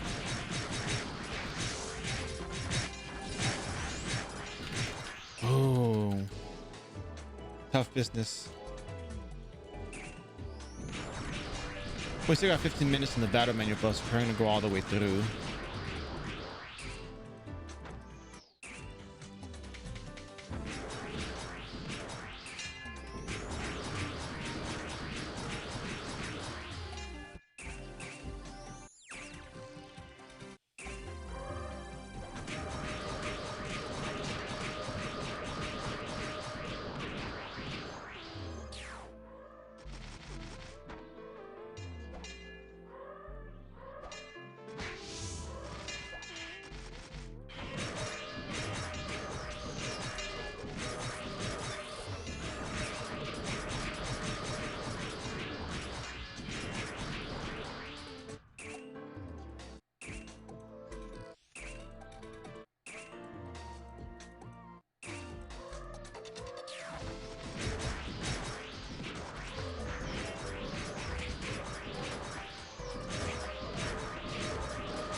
I'm gonna fight two at once. How about that? Oh, blocked it. Look at that. Blocked that one too. And guess what? I blocked the next one if there's another one. Come on, Rage. Give me your ignition break. Give me ignition break.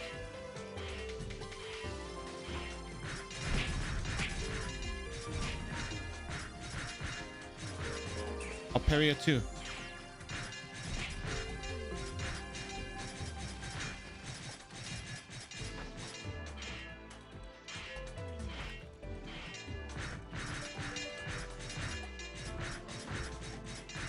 Yes, Star Emperor is probably gonna be when they revamp the EXP table for expanded classes. I'm jumping onto Star Emperor.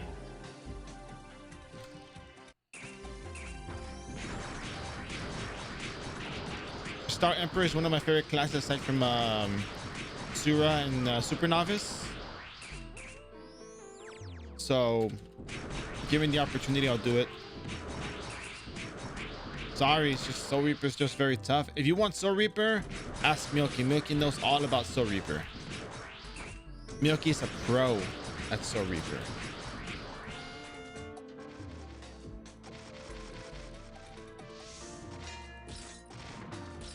I'm probably gonna go 100 base agility just for the sake of that stat distribution, and then we'll see where we go on the stats.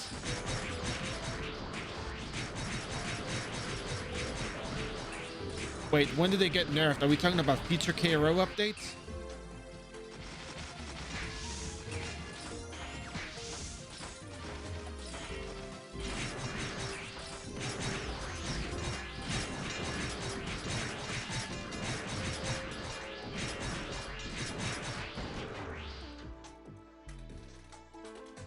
On old KR, it's already old on KR. Okay.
Give me 1 second. I need to try to get this figured out.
All right, I have returned. I'm gonna use up the rest of this battle manual buff, and we're gonna call it.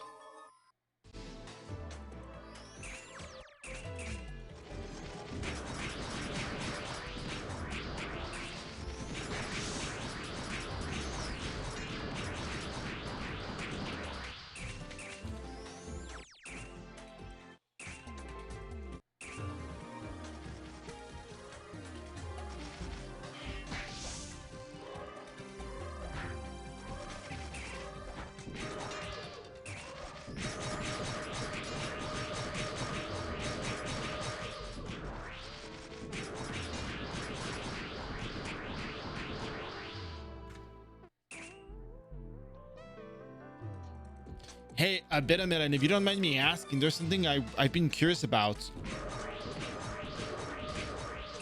So I try to keep track of the trends in the iRO Twitch category.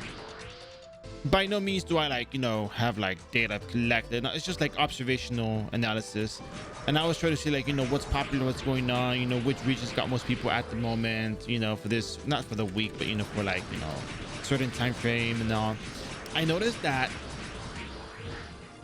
Landverse is really popular because almost for the most part I always see the top row of the category is just Landverse streams.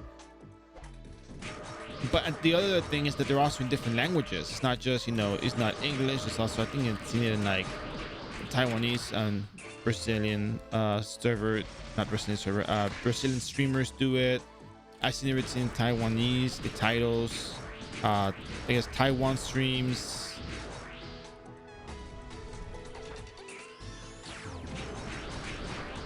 Basically, I noticed a lot of different regions streaming it. I think Thailand is one of the regions that also streams it that I've seen 1,000 people watching. Wait, Facebook is where all the Ragnarok streams are at? Really? Really? Wow. Okay.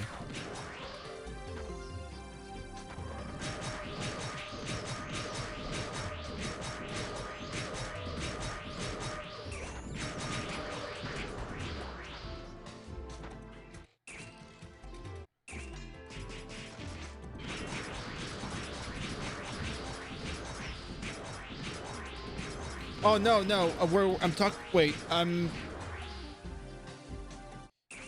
think we're moving in a different direction than what I'm looking at. Unless we're talking about skill level. I'm about to die. I know you're talking about skill levels. I guess that's the whole. Okay. We're good. The only reason why I say English is more premium is because this. Oh yeah, I saw that.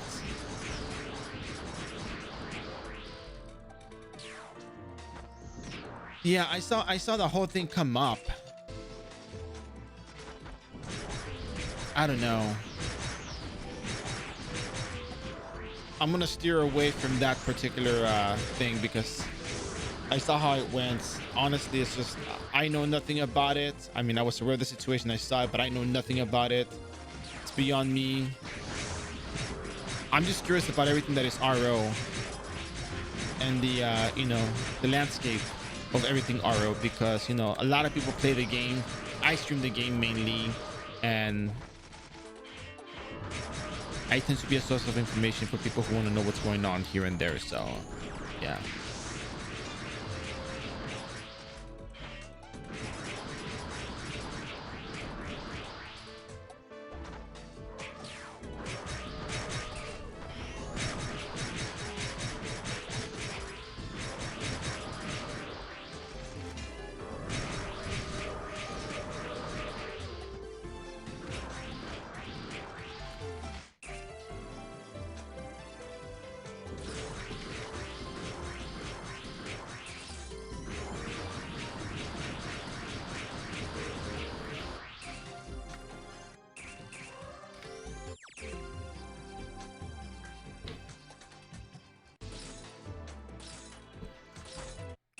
Yeah, I made a post today for the somewhere, you know, Rune Knight F2P stream.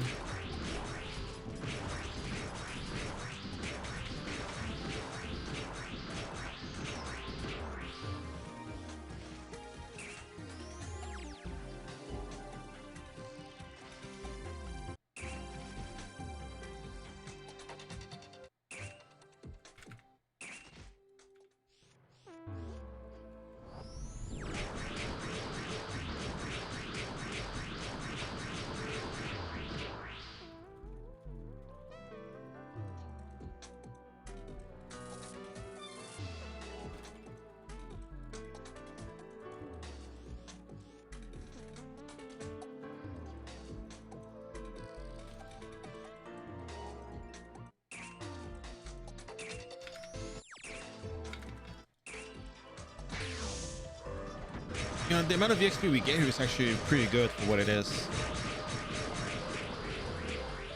Imagine getting a polluted Wonderman card. Ooh. Can you imagine how many snake skins I can buy with that?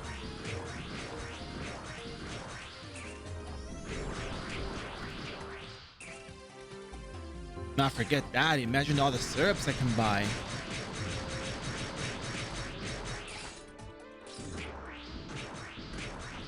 I'm gonna have to get my blood checked. Bear, you've been drinking way too many syrups. You gotta cut back on it. But you don't understand. The Rune Knight needs it.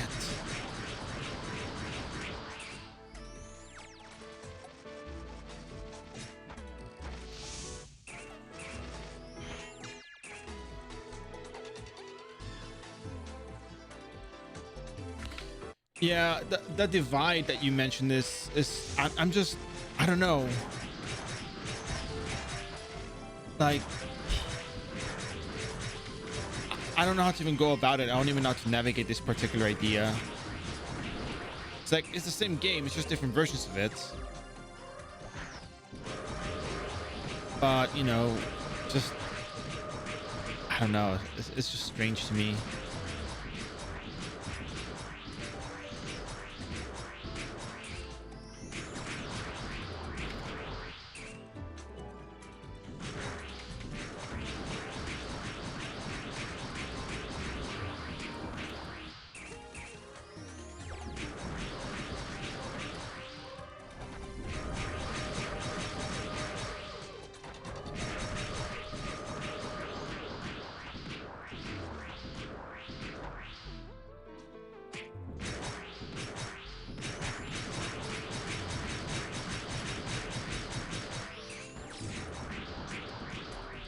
Oh, by the way, I mean, I know, whatever. We're gonna leave in like a little bit over 5 minutes. Just giving you guys a heads up.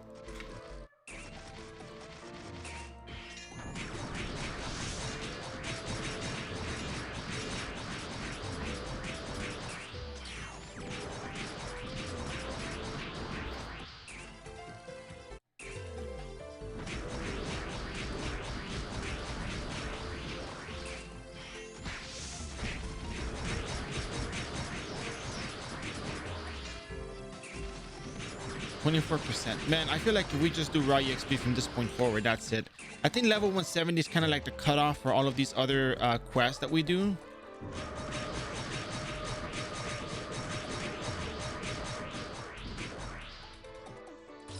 So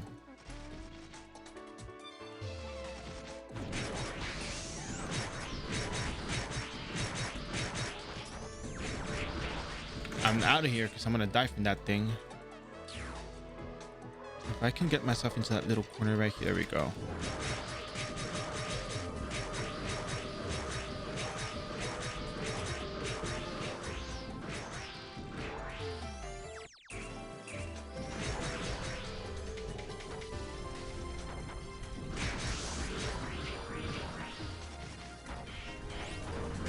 I used increased agility. Well, it was fun while it lasted.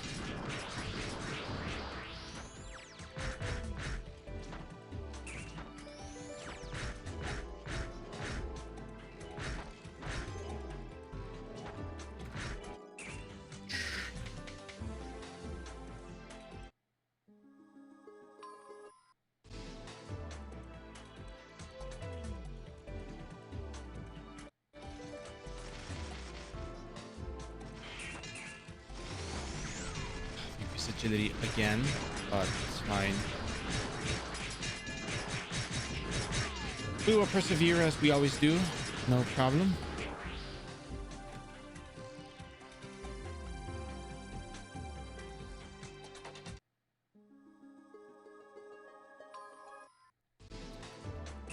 And 8 hours. We've been here for quite a bit, so good thing it's almost done though, because yeah, I'm getting hungry.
$37 seconds left. Let's see what we got.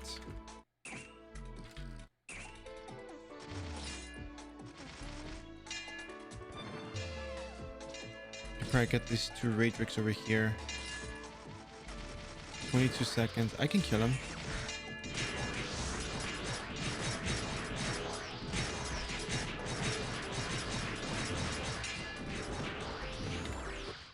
Whatever I land on, I can kill in 10 seconds, 8 seconds.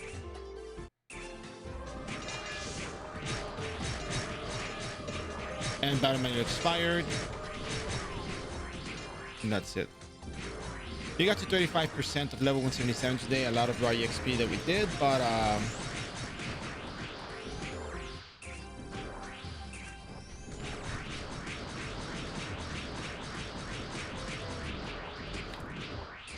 yeah.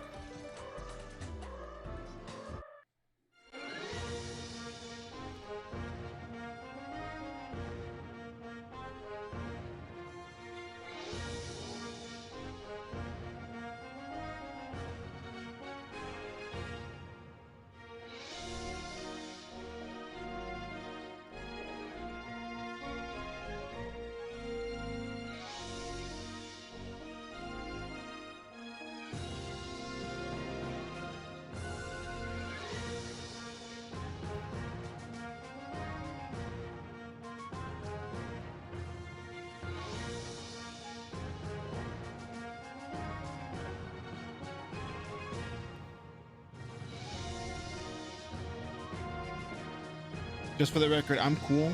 I'm cool. It's just I had it written there just so you guys know.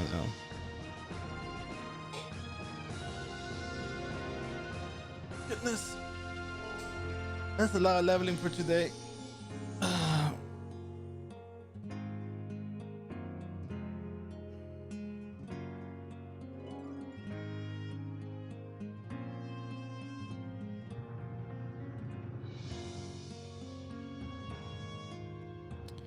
All right. Hey, you're still here. Hey, you still here.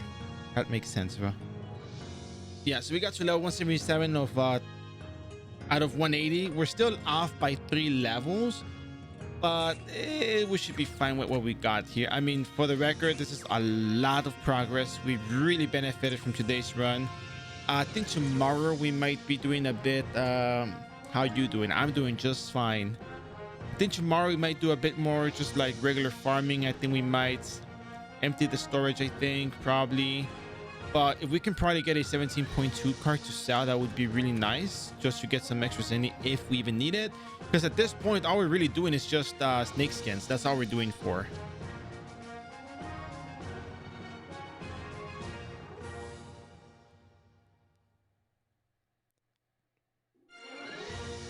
Wait, how what?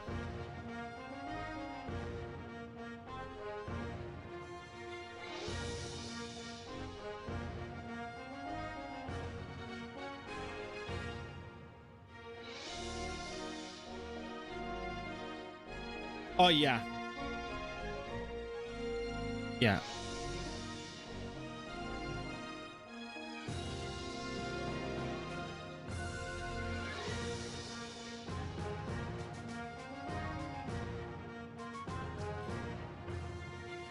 The 4th class 100 AP skill.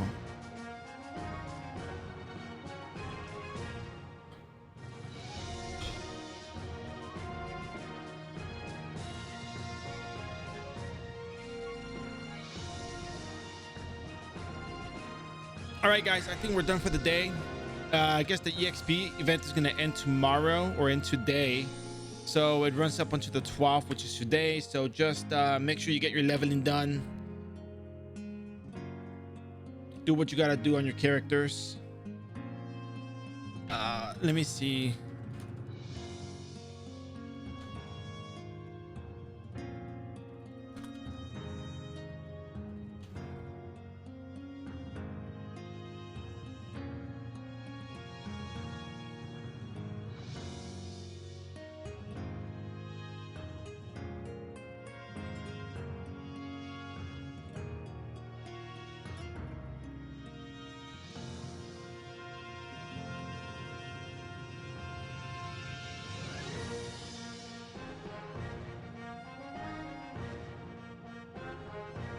Yeah, it's 100 AP skill. It's KVASIR Sonata.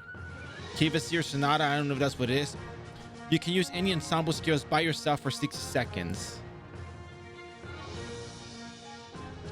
Oh, yeah. I can't rush this right now, but man, it also works on 3rd class skills. Yeah, that's also pretty nice.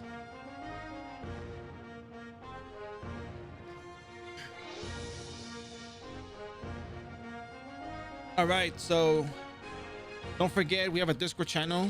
Join the Discord channel. We have a lot more stuff coming up. I guess we'll figure out what we're going to be doing this week and the next week. So join in, stay tuned. I'll give you guys more stuff, more entertainment coming up. We're going to be doing more leveling. We're going to get all the way to 180, and maybe, just maybe, we might go all the way to level 200, maybe, because I think we just have to do daily quests for these characters at this point. So it's not that we have to really do all that much. We could farm the raw EXP at the other maps. We can also farm a little bit more Zany. We can also run some instances, which will be part of the overall process. Nah, 220 is too much. People struggle getting to level 200. I want to get other characters leveled up. If I want to show 200 plus content, I got my geneticist and my guillotine cross and my mechanic and a whole bunch of Runites as well. I think I'll be doing the 4th class job change. If I get to 200, I'll probably do it just for the sake of having it done. Yeah, probably is the last thing to show. Yeah, absolutely.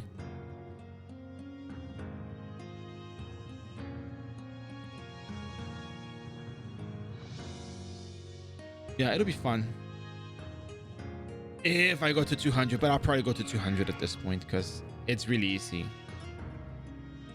I mean, not that it's easy, but it gets easier when you're dealing with the Odin and Einbeck daily dungeons. You train with a battle man, your buff. You get a lot more EXP. We have 17.2 quests. We have Abyss Glass Time. We have whatever they give you for level 180 at 17.2. Einbeck Odin. And I have a little cool strategy. Yeah.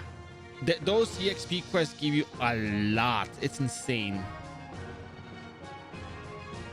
Like you can get like 2 levels at 180 with the battle man, your buff training. Yeah,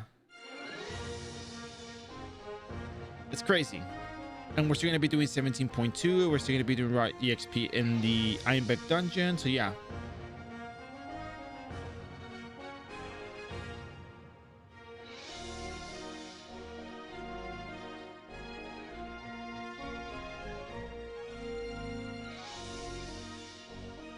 Perhaps, maybe. If I kill mobs fast. Yeah, I have to kill mobs fast for sure. Maybe if I can drop a card and sell it, that would probably help the cost a lot more.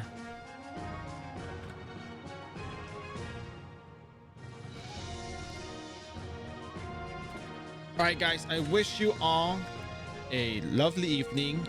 But before you go, I need you guys to do me a favor. If you haven't yet done so, feel free to hit that follow button, support the channel, and join the Discord. If you want to chit chat, you have questions, DM me. You want to learn the game, how to get around, what to do, go ahead and ask. No problem by me if you do that. But now we're gonna go jump and go see one of our friends in another channel. We're gonna go say hello to Spelly Does Art. Spelly Does Art has really good animations. I actually like going to this channel because of her skill, her art. She's really good at drawing. She's really good at animations. I'm always impressed, so I just want to take you guys over there. If it wasn't quality, I wouldn't take you, right? You know, I always take you where, you know, good stuff, at least good stuff that I know, right? There may be other good stuff out there, but right now let me just take you there. Let's go say hello. You got some bear emotes, post your bear emotes. If not, just what mama bear? What are you talking about? Anyways, so let's go on over. Let's say hello, and I wish you all a lovely evening. Thank you very much for your support. We'll be back tomorrow with a, you know, pre-maintenance stream. And that said, thank you so much, and see you around. Peace out. Likewise, you. It's nice seeing you at the 17.2, and thanks for chit-chatting. You brought up a lot of really good conversational topics. Buenas. Saludos, ya vamos de salida. Perdone la molestia. Pero puede revisar el bot, se puede meter al canal de Discord. Si tiene preguntas de cómo jugar en iRO, me puede preguntar directamente y haré lo posible por ayudarle. Nice to see you, Warridge. All right, let's go over, let's say hello and enjoy the art. Thank you very much. See you soon. Tomorrow.